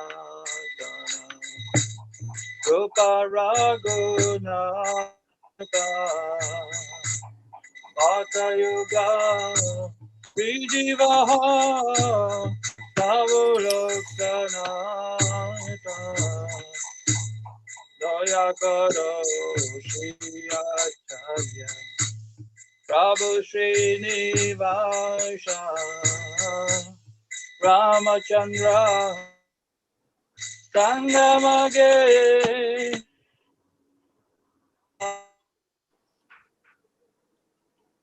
If you are going to do kirtan sessions, I mean, we need to keep the manuscript of a bhajan.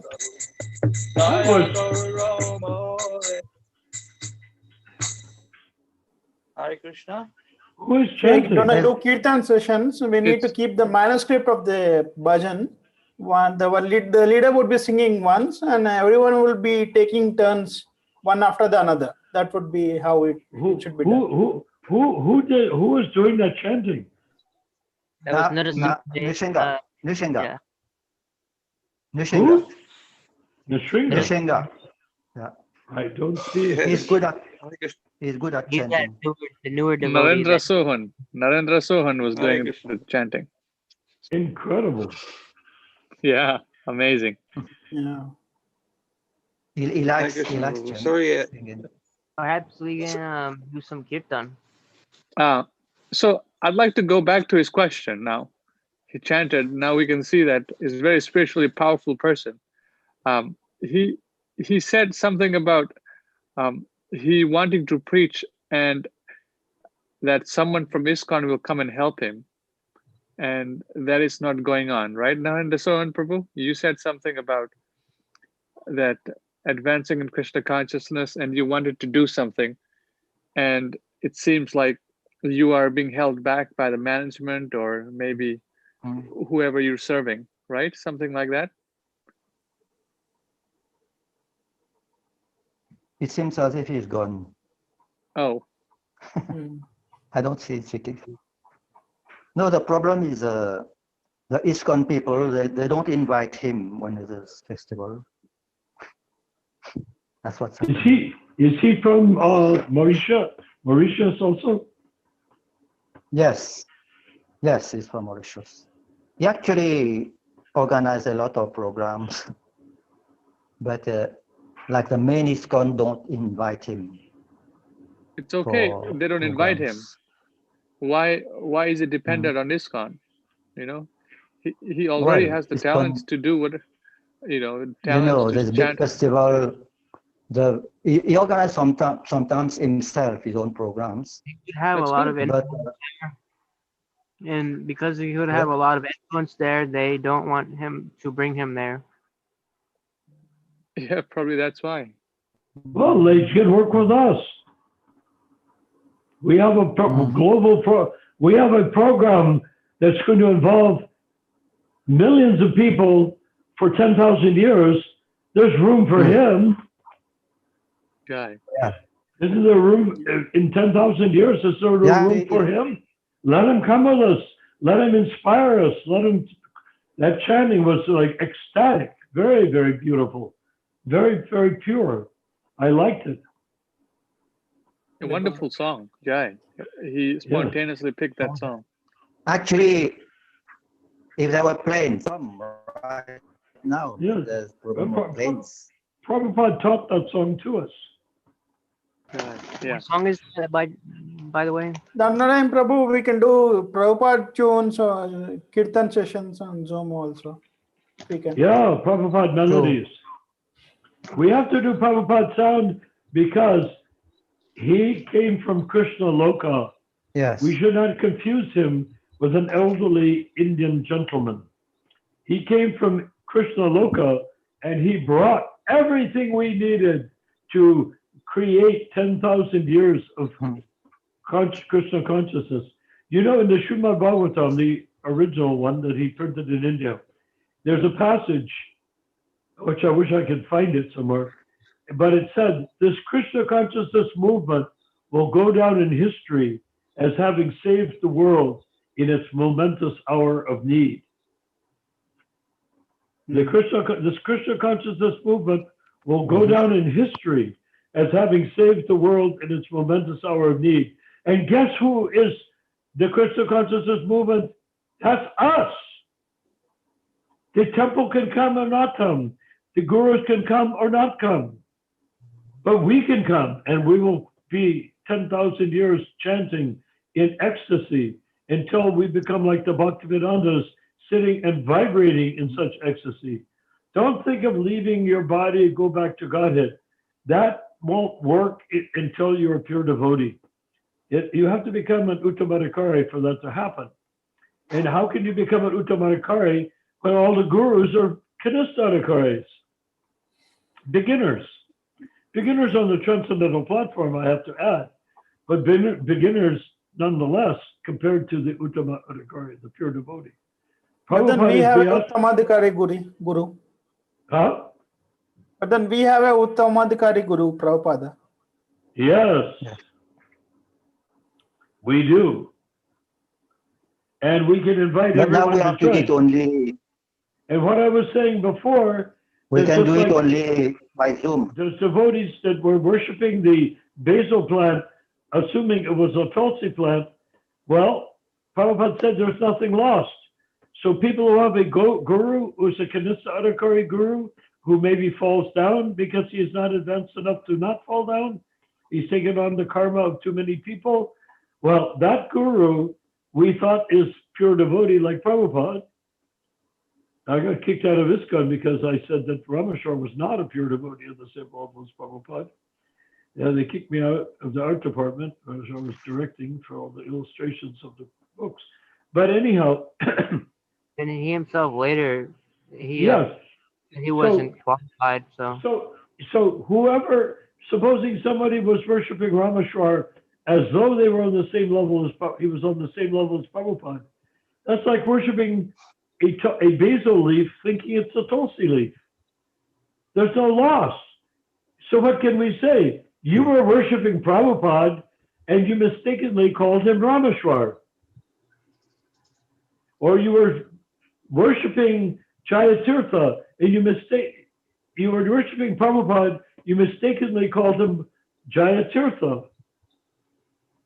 You see, that's the whole problem. That's how we solve the problem for the ISKCON devotees who have I don't like to call them bogus gurus. They're genuine Kanista Adhikaris, and they're offering what Rupa Goswami describes and Prabhupada says is insufficient guidance. So you have a nice guru, you think he's on the level of Prabhupada, you have a nice guru and he's offering you insufficient guidance, that's nice, but now it's time for you to go beyond the insufficient guru and worship who you've been worshiping all along. You've been worshiping Prabhupada, thinking it was named Jayatirtha, or thinking Hansaduta, or thinking Gopal Krishna, or someone like that. You're thinking this is the guru, but actually you're worshiping Prabhupada, and you are misidentified that the Tulsi plant is Prabhupada, the basil plant is Gopal Krishna. So you're worshiping a cooking herb for making eggplant parmesan instead of a pure devotee like Prabhupada. But it's the same mood. That's what you're offering. So you haven't destroyed your life. You've simply directed it to someone who wasn't who you thought he was. I think most people that take initiation from the ISKCON gurus don't imagine that the guy is a fake or these bogus. I don't say bogus. He's a genuine Kanista Adhikari. His bogusness is that he's claiming to be able to deliver his disciple from repeated birth and death. If he says that, how can he do it? He can't deliver himself from repeated birth and death. Look how many gurus fell down. Good ones. Yeah. There have been very excellent, intellectual, talented, and they, like Radhanath Swami, he brought his incredible good karma into ISKCON. And he has $80 million. Why? Because he inherited it. And he uses it to make more money. He's like a karmi businessman who's serving Krishna. So what's the harm? He's doing a good thing, but it's not the same. Not back to home, back to Godhead. If you want to go back to Godhead, you have to have an Uttama Adhikari guru that's stated clearly, verse 5, Upadeshamrita, otherwise known as the nectar of instruction, 3 times. In Vedic culture, when something is emphasized 3 times, it's carved in stone. So Prabhupada cleverly and very almost invisibly puts Uttamadikari, Uttamadikari, Uttamadikari in the purport to that verse. Great. That's 3 times. So that, Except only Uttamadikari is a spiritual master. So supposing you accepted Tamal Krishna, very clever fellow. What if you accepted him as the Uttamadikari? Well, if you accepted him as the Uttamadikari, you were worshiping an Uttamadikari. If you were worshiping an Uttamadikari, you were worshiping Prabhupada. But you thought that Tamal was as good as Prabhupada. That was your mistake. Just like worshiping basil instead of tulsi is your mistake. You're not going to be punished for it. But if you continue to worship once you know it's a basil, then that's stupid. Okay, I see your point there. What do you think? Was because I know that gurus don't fall down, and if they do fall down, it means that they were never a guru. Well, they were a Kanistadikari guru. Even a Madhyamadikari guru can fall down. But the Uttamadikari cannot fall down. Because he's in Krishna Loka with Krishna, appearing to be on planet Earth. He gives the impression, like Prabhupada gave the impression, of walking around on planet Earth, eating what we cooked for him, sleeping in the beds we constructed for him. There giving are classes to us from a lectern. there are you were saying. these who will go on continuing following their, even though you tell them that he is not authorized. And in that case, I believe that they will still go down to hell with their guru. It depends on what the guru has them doing, but mostly just the guru goes down to hell and the disciple just stays where he was before he was initiated. Oh, he makes some benefit. If the guru tells him chant Hare Krishna, the guru gives him Gayatri Mantra. I mean, there's benefit to the Kanista guru, but not very much. Insufficient is the word. Insufficient guidance. Okay? So he's like you could say he goes down to, now going down to hell, that is more appropriately said for gurus outside of ISKCON, like Ramakrishna or like Yogananda, people like that, or Ramakrishna. No, but some devotees say they're that. going down to, they go down to hell that. because they had nothing to begin with. At least these ISKCON gurus were at one time brahmacharis. They accepted initiation from Prabhupada. Is it insufficient guidance because they're also, the disciples of ISKCON gurus are also reading Prabhupada's books because they have Prabhupada's guidance? Well, that's the whole thing. That's almost like the joke. The joke of the whole thing is that they might as well have had taken a Ritvik initiation. I mean, they're reading Prabhupada's books, they're worshiping Prabhupada's deities, they're following Prabhupada's program, they're singing Prabhupada's songs, usually with the wrong melody. They're doing all this stuff. They call it Sankirtan Harinam. And, you know, they're doing all these things that are deviating, but in essence, it all came from Prabhupada. Even if they twisted and deviate from it, it still came from Prabhupada. So the rectification is not as hard as it looks. Because as you say, Bhanu, they're reading Prabhupada's books. So they are disciples of Prabhupada. So all they have to do is recognize that in their mind. Oh, I've been reading the book of the spiritual master, whose name is Prabhupada. I've been worshiping Gopal Krishna or Radhanath, and he's very inspiring and all that, but he's giving insufficient guidance. I need to make full advancement, not just a little bit of advancement and then just be a worker bee and go out and collect money for the guru. Make sense? I have a question. Yes. I have a question. Yes, Prabhuji. So some devotees who are fried, some devotees, they are completely fried. They don't want to go to the temple anymore. But is it possible, is it okay to go to temple and still associate?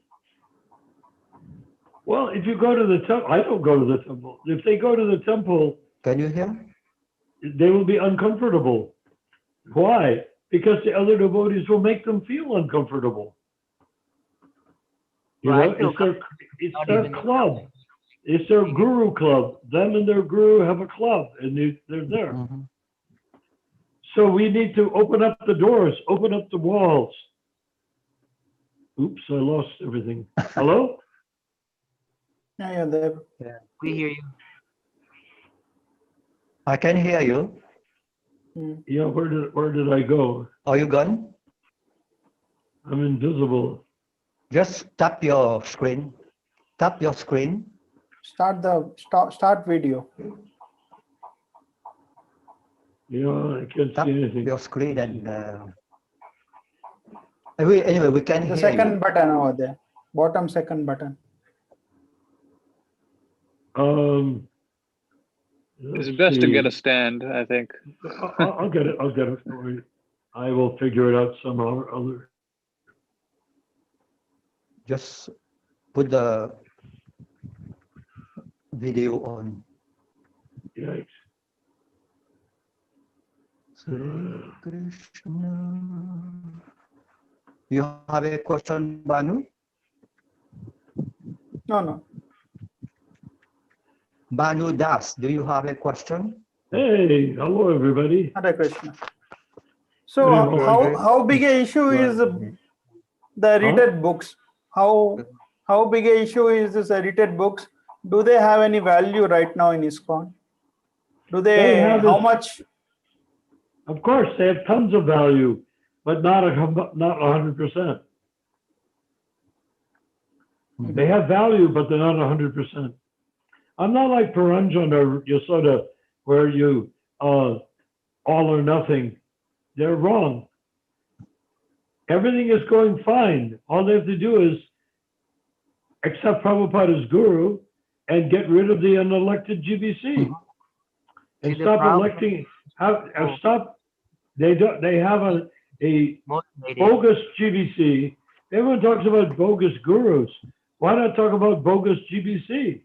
They have a bogus GBC that created gurus, which means the gurus are, of course, bogus. You can't create a guru. You can't have a corporate. If a guy from General Motors is on the board of directors of General Motors, he can't create a guru. Sorry, but he can't. So the GBC books which are the translated GBC in The GBC are government officials of a corporation. They're a material corporation. the books translated into regional languages, are they also, can we say they are edited or they say original? Are they changing the books in the different languages? No. The regional languages books are there, no? Are they? Yeah. Do we categorize them as edited or are they original? Regional languages, local languages. Who knows? I don't speak those other languages. But I will say something. I hope it's not too controversial. Prabhupada came to America. He wrote everything in English. He preached in English. He spoke in English. He had conversations in various languages like Hindi, Bengali, Sanskrit also. He had these different conversations, but mainly everything he did was in English. My humble prediction is over the next 10,000 years, ISKCON will be all English speaking. That will be the distinction. Because we have so many countries, so many countries on this planet, and it'll get more complicated as time goes on. First of all, people are probably going to all migrate towards speaking English anyhow because of these internet and stuff like that. But actually, it doesn't matter. ISKCON will be English, and then the devotees, instead of buying books in Arabic, they'll learn English. Instead of buying books in Urdu, they will learn it in English, because they will be speaking English. Devotees will all be speaking English. It'll That's be what I saw. an interesting feature of Krishna consciousness for the future. So all But children anyhow, should learn it. let's all get together for 10,000 years. Do you like that idea? Yeah. Bon, are you ready? So Are you ready for 10,000 years? for the meantime, it Sure. will be just online. Is it beginning to taste delicious in your higher consciousness that 10,000 Yeah. years could be a wonderful experience? Now we're going to maximize the potential of the births we're going to take place, later births. You need to maximize the potential. Well, it will. I mean, you have no choice. You're going to take another birth after this one, right? So take a birth as one of us. We're in a community here, a little group here. Let's stay that group and make it bigger. Now that group then is good for 10,000 years, and it will get better. We're having better and better meetings each time. There's no doubt. Then for 10,000 years, imagine how good those meetings will get. How good the kirtans will get. Just imagine. Online for the time being, online. Of course. For 10,000 years? Probably Yeah, no for the time electricity being, at all, it will but be online. for 10,000 years? No, I don't I mean know. for the I time have being no, because of the I have no, disease. we will, just like Prabhupada used the dictaphone instead of writing by hand, use the typewriter instead of writing by hand, use a gas stove instead of using a wood or coal stove or cow dung stove. He did because it was there. So if it is there, we'll use it. Whatever is there, we'll use. We'll engage everything in Krishna service. Okay? That's what Prabhupada did.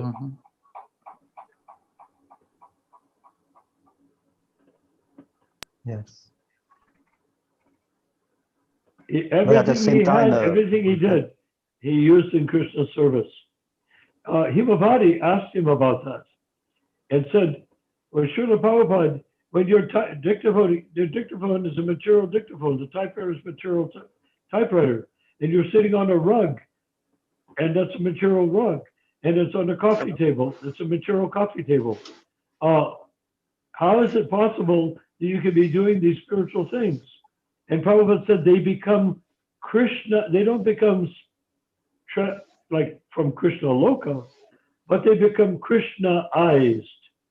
Just like marble, a piece of marble carved can become Krishna-ized, it becomes a devotee, a deity. Yeah? So Krishna-ized, why not? So the rug, Krishna-ized, the dictaphone, the table, the cooking pots, everything becomes Krishna-ized. In other words, it becomes spiritualized. It isn't matter and it isn't spirit. It isn't completely transcendental from Krishna Loka, and it isn't completely material from planet Earth. Because it's being used in Krishna's service, it's somewhere in between. Krishna-ized means a material thing that has been transformed into a spiritual thing without losing its material structure or chemistry. Form, yeah. Do you like? Everything Prabhupada said was wonderful. And I happen to remember a few things that he said, so I like to share with you and everyone. Let's also share, you hear from me and hear from Prabhupada on tape, everything, share with everyone. 10,000 years, come on, 10,000 years. Can you imagine if we become pure devotees during 10,000 years? How ecstatic it will be to know one another.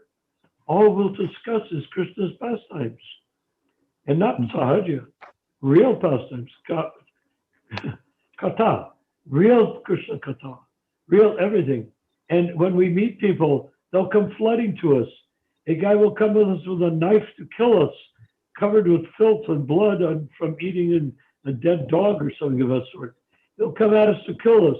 And by the time he reaches us, the energy will be emitting will be such, he'll drop his knife, he will wipe his face off, and he will bow down and he'll begin chanting Hare Krishna with us. And then he'll take a bath and become one of our members. Why not? Why not? That's what we're looking for. We're looking for Jagai Madhai. We're looking for demons. I told the story a while back about a Gyani that was at the time of Lord Chaitanya in a village. And he was trying to concentrate. And he's old, 80, 90, 95, something like that. He's a very old, creaky guy. And he knows that sometimes you get old, your mind goes. Sometimes when you're old, your body collapses. You have a heart attack, you have a stroke, you pass out. They find your dead body on your floor. You know, that happens a lot, right? So he's studying the Shastra, Jnana. He's studying the Vedanta Sutra, studying as best he can, and writing notes just so he doesn't forget what he's studying. And he hears a noise, a commotion, loud noise. It would be something we would consider would be like a rock and roll show or something like that. Big noise. And he says, how inconsiderate. Don't they understand there's people like myself, old Gyanis, that are sitting here studying. They're making such noise, I can't concentrate. And at the end, they didn't stop. So he said, I'm going to go and give them a piece of my mind. I'm going to tell them what I think of them. So he grabbed his walking cane and staggered off down the street and came to the city square, the village square. It was open, like a park. India, everyone has it. In all, Mexico, all countries have it. Only America doesn't tend to have it. But an open square where people can gather. And they were gathered, they did. There was a bunch of devotees there chanting in ecstasy. And in the middle was Lord Chaitanya and Lord Nityananda, Advaita, Gadadhar, Vasu, Srivas. I mean, it was amazing. He came up to them and he was shaking his cane at them and he was about to start screaming at them, you rude people, have you no consideration for a scholar? Shut up and let me study, he was going to say. But when he came up, he saw Lord Chaitanya and Nityananda, facial expressions merging back and forth between each other with lips opening and shutting and eyes opening and shutting like mudras in magical formations in ecstasy. Is when he looked at them, they could see all of Krishna's pastimes in their lips and their glance. He could see everything. And he began to dance in ecstasy and chant Hare Krishna with them. And they were all chanting all around. They took turns chanting. They were jumping up and down and chanting. And he, crippled old man in his 90s or whatever he was, dancing uncontrollably, leaping in the air like a kangaroo, leaping up and dancing and chanting. Then it came to an end and they all crashed to the ground, offering obeisances. Right. And when that happened, he pried himself off the ground and came over to Lord Chaitanya. And he said to Lord Chaitanya, oh my Lord, he said, I was like a dry twig coming here to complain, but by your chanting and association, I have become a blooming branch of flowers. That was what his transformation was by the grace of Lord Chaitanya. So that's what we want to do. Hare Krishna. Does that make sense? Is Mark Yacon still with us? Oh, he is? Yeah. Okay, that's what we want to do. Join us. 10,000 Yes. years. And we will be like that Gyani. All the Gyanis will come to us. We will be the ones in the city square. 500 of us dancing in ecstasy with tears streaming from our eyes and describing Krishna's pastimes, shouting Hari Bol and beating on the mridanga and playing on the kartals. And then these creepy people will come up to us to tell us, what are you doing here in our city? You're creating a commotion. And they will be swept away also by us. They can. If we surrender to Krishna Chaitanya, they will surrender to us as well. No? I don't want to be guru. You don't want to be guru. But if they come up to surrender to us, they're not surrendering to us. They're surrendering to Lord Chaitanya They see us surrendering to Lord Chaitanya. They want to, they're ordinary men. They want to surrender to us because we're surrendering to someone they can't even see. But then when they associate with us, they will fall down and say, oh, we want to be like you. We want to be worshiping Lord Chaitanya with you. Not worshiping you, but worshiping Lord Chaitanya with you. That's the real guru, is Lord Chaitanya. And if you chant, yes, you like? Yes. What's the bad part? Is there a bad part? So I'm inviting. Well, at the same time. This is my sales pitch. How long are you going to live? How long will I live? I've achieved 77 years in this body. I don't feel it. People ask me, how old do you feel? I say, well, I feel older than 19, but I feel younger than 21. So I guess I feel about 20. That's the way I feel. Don't I sound it? That's how I feel. Prabhu. Yeah, okay, whatever. Maybe I sound like I'm 100, but I feel like I'm sounding like I'm 20. And what about you guys? How long are you going to live? How many more years? Not counting automobile accidents and disease and whatnot. I'm just talking about living to a ripe old age. Another 50 years, 80 years? How many will you live for another 90? How many here on this call will live another 95 years? Another 95 years? Probably nobody, right? So what are we clinging to what I am in this body when we can give it up and vow to say 100 births is nothing. It's a pocket full of births. Like chanting japa, 108 beads, 108 births. Let's do it. It's like chanting one round of japa, 108 births. If you do it right. If you do it wrong, then we'll be miserable wretches such as we were born in this lifetime to be. We're born to be miserable wretches. So we think if I take another birth and another one, good God, 100 of them, I'll be miserable for 100 births. No, you'll be born in ecstasy. Transcendental ecstasy. Can you imagine the joy of it? What's the bad part? And you don't have to worry about guru. Your guru will be with you from before you were born. After a few births, you'll be so advanced that you will be born chanting Hare Krishna as you come out of the womb. So what's the bad part? You don't have to go through the shit, shall I say, crap, the horror of what we've gone through in this lifetime. My lifetime was very interesting, there's no doubt. But I don't want to do it again. I'd rather be born as a devotee this next time, you know? Yeah. And you can do it. So what do you think, Mr. Sohun? Sri Sohunji? Yes, No? yes. I totally agree with you. And, Do you like it? Do you like yes. the idea? Yes, very much. Are you on board? Are you ready to jump on the train? Back to Godhead train. I'm ready We'll have a to... train. We'll occupy the train.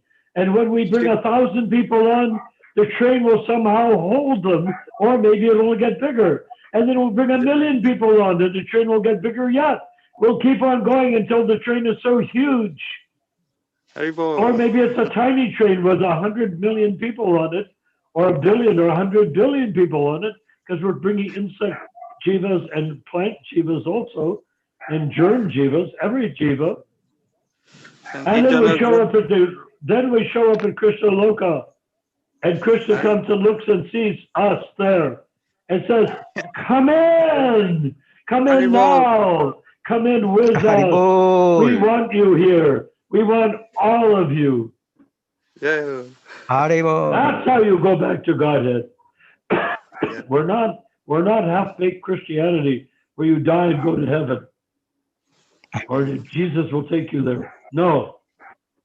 We're not going to take. Jesus is not going to take us to heaven. We will take Jesus to heaven. Heyo. Nishinga, you have a question?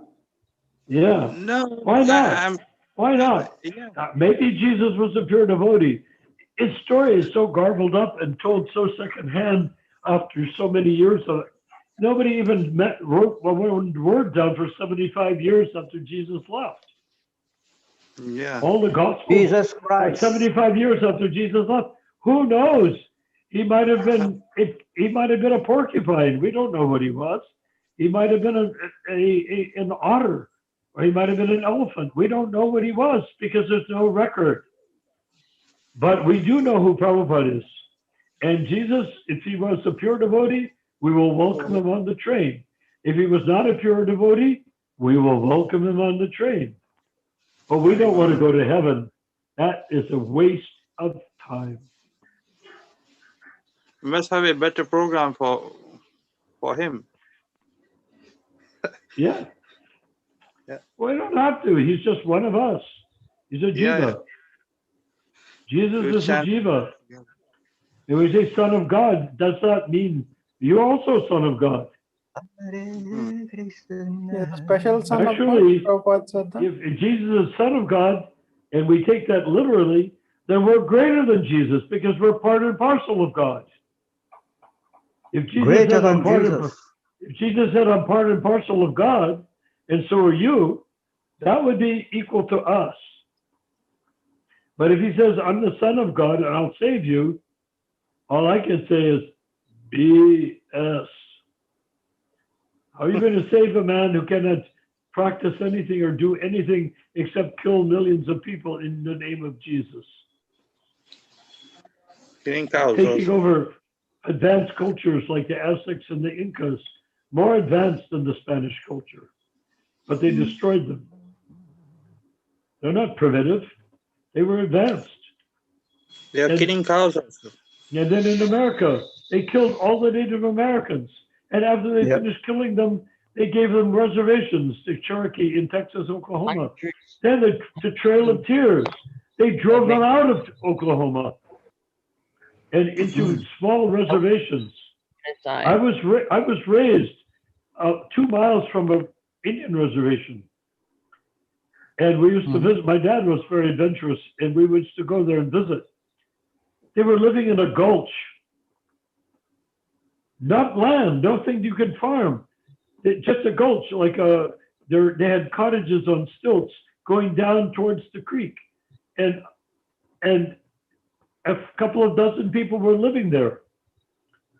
And they would drink out of the creek and they would pee in the creek.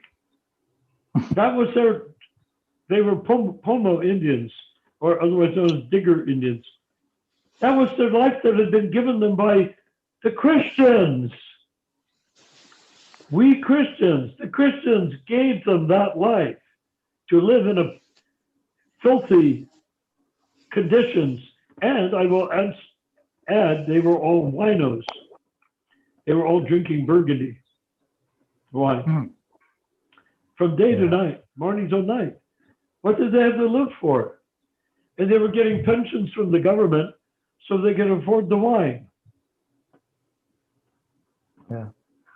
That's all they could afford. And they had free land to live on, a gulch. They're drinking the blood. You mean a gulch? It was like a couple of 100 feet across, about 100 feet down, and sloping on both sides. And their houses were on the slope. That was their reservation, Indian reservation. Christians did that. Yes. Love your neighbor as yourself. Well, they didn't love those neighbors. Do unto others, do not do to others that which you would not have them do unto you. Well, they did a lot of stuff they wouldn't like done unto them. Hello? So I'd say we're beyond Christianity by so far. There's no way to measure it. We do not enslave others. C'était une question posée. We don't enslave them, and we don't perform genocide to a whole continent of people. Even the Muslims didn't do genocide in Africa. They went to Africa and they lived there with the Africans. They didn't kill them all and drive them off their land. They could have. Yes.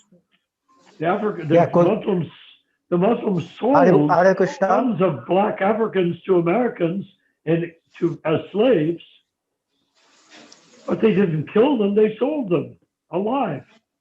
We killed the Native Americans in Yes, America, Prabhuji. USA. Can Yeah. I ask you One a small question. question? A small Okay. question.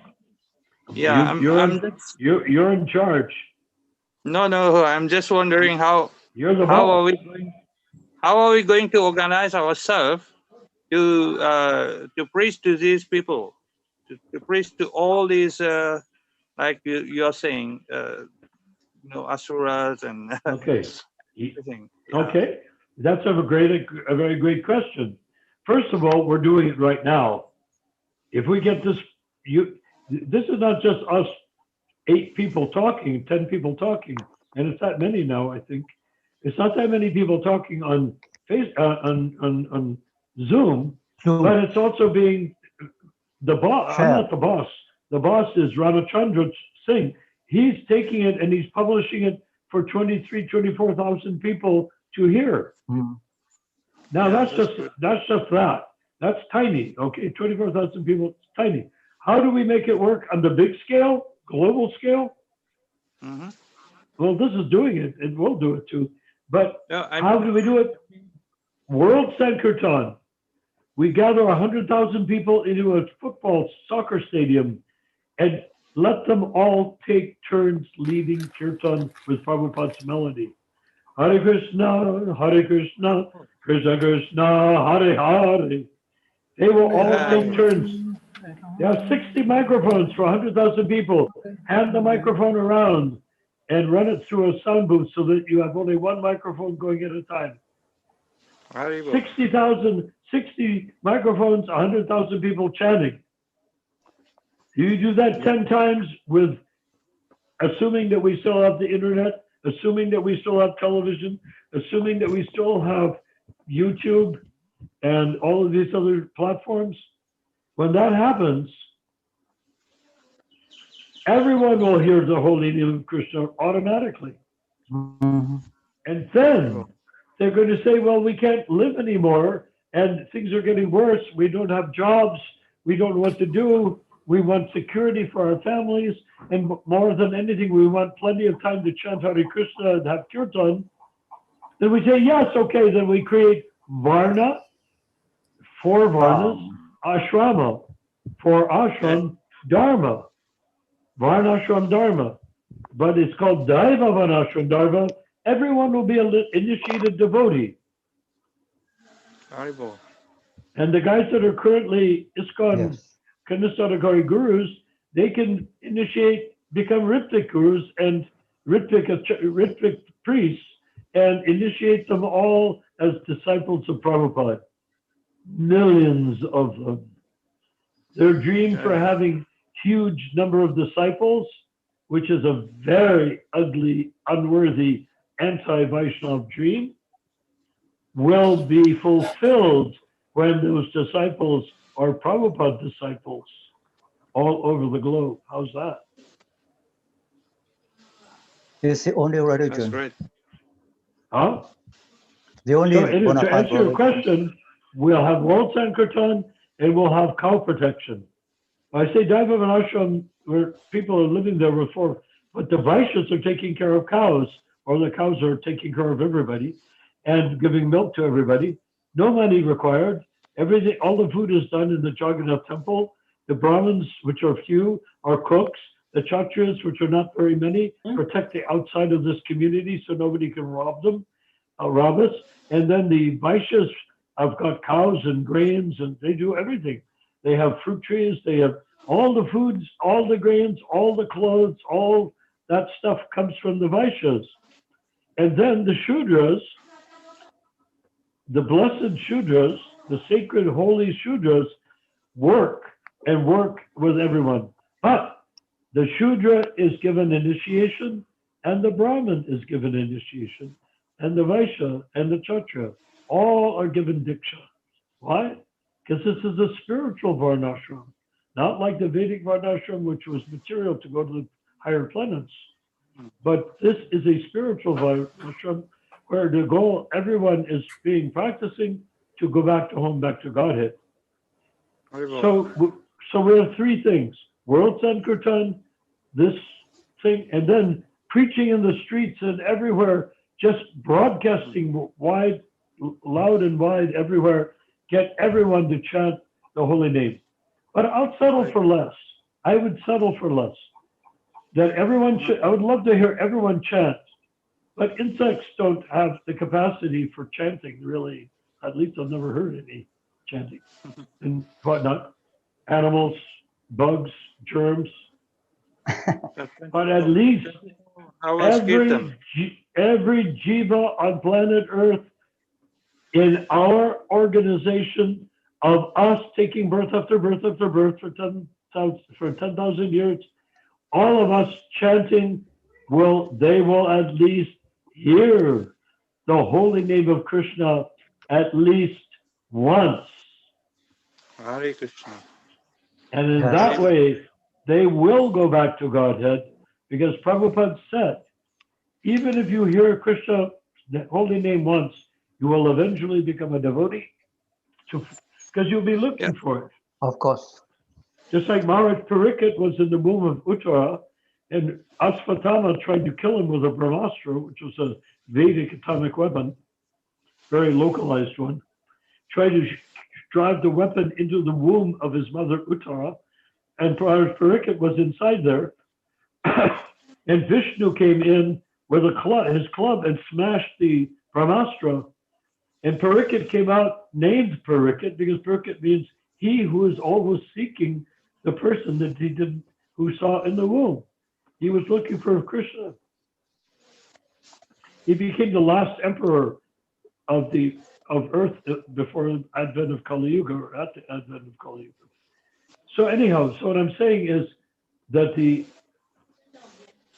that hearing the holy name once is all it will take for someone to go back to Godhead eventually. Let's have a good time. Yeah. So we will have wonderful, but only only Prabhupada melody. Yeah. Because when we have Prabhupada melody, it is accepting the example of the spiritual master. So we not only accept the words of the spiritual master, everybody in ISKCON does that. Oh, Prabhupada wrote some books. Now he can go away and I will study his books. He doesn't need to be here. I will study his books and I will then go back to Godhead on my own, because I'm studying these books, which are actually Indian books, but Prabhupada translated them and did purports and whatnot. But no, that's not our mission. Our mission is Prabhupada in our midst. And when we read Prabhupada's books, we become enlightened, and then we enlighten others.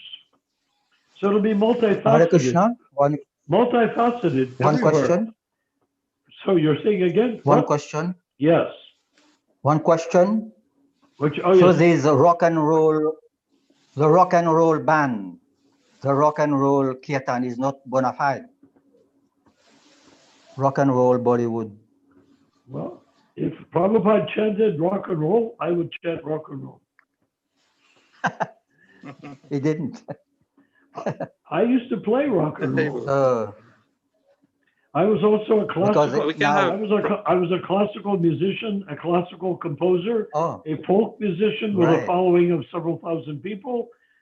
People liked my singing when I chanted, sang songs. My trick was I sang multicultural songs. So everyone else was singing bluegrass or something. I sang multicultural songs. I was included in every festival, and I had thousands of followers, and hundreds of them would come to my concerts. Wow. Yeah, but I'm not doing that now. I'm not chanting Hare Krishna folk songs, Hare Krishna rock and roll. Prabhupada.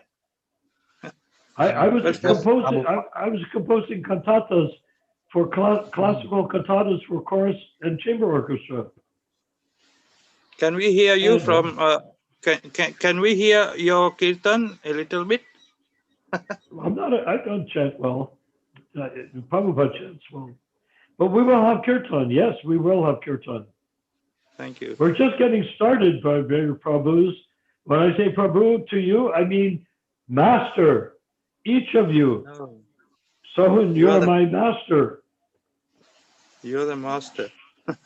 You're my master. Chidanand, Yeah, you're my master. Ramachandra, you're my master. Hare Krishna. Andrew Ananda, you're my master. Hare Krishna. Mark Yakan, you're my master. Come on. Because Hare Krishna. how do I know that you're my master? It's very simple. I'm your servant. If I'm your servant, then you must be my master. And I'm the servant of every jiva. Therefore, if I'm the servant of every jiva that exists anywhere in Krishna Loka or the universe or in Vaikuntha or in any of the unlimited universes, if I am the servant, then you must be the master. Otherwise, Prabhuji, why do I say I'm a servant? What am I servant of? Hare Who? Krishna. Go I have a ahead. personal question for you. I don't know if that doesn't. You can ask anything Anything. Yeah, you can ask anything you like. I see you are in this old age. You are doing so much preaching. You are talking so much about Krishna, and you don't feel tired. And you are very much enthusiastic to spread all over the world the holy name. So I would Oh, say if I feel yeah 20 years old, so a 20-year-old guy can do anything he wants. yeah, so I would like to maybe one day we sing together and have a No, of like a course. satsang together. We'll make this all happen. Right now, we're creating a vision for 10,000 years.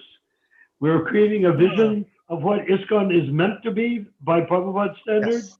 We're going to have a list of insufficient stamps that the GBC has to be elected for 4-year terms. They cannot appoint gurus, and the gurus cannot be considered to be sufficient guidance, because it says right in the scripture, they're insufficient guidance. Mm-hmm. Right? Yeah, you're very right. And we are not Ridviks. No, well, Ritvik means the ISKCON gurus could become Ritviks by initiating people as Prabhupada's disciple. In VMAs, a lot of the ISKCON gurus are Ritviks. They perform initiation to Prabhupada themselves. But they don't make a big deal out of it because they don't want to get kicked out. Mm. So anyhow, it's getting for me. It's getting very late, and I have to get up very early tomorrow. And I think I need to sleep also, maybe. Yeah, you look very tired, so please. Oh, I look tired. No, okay. it's midnight. Shall I dance? Okay, I'll dance. When I'm dancing in ecstasy, I'm very tired. So anyhow, Prabhus, midnight. Please accept my most humble and fallen obeisances. Thank you for taking part in this Zoom. Thank you for being who you are. Hare Krishna. All glories to Srila Prabhupada. All glories to your service. Hare Krishna. Hare Krishna.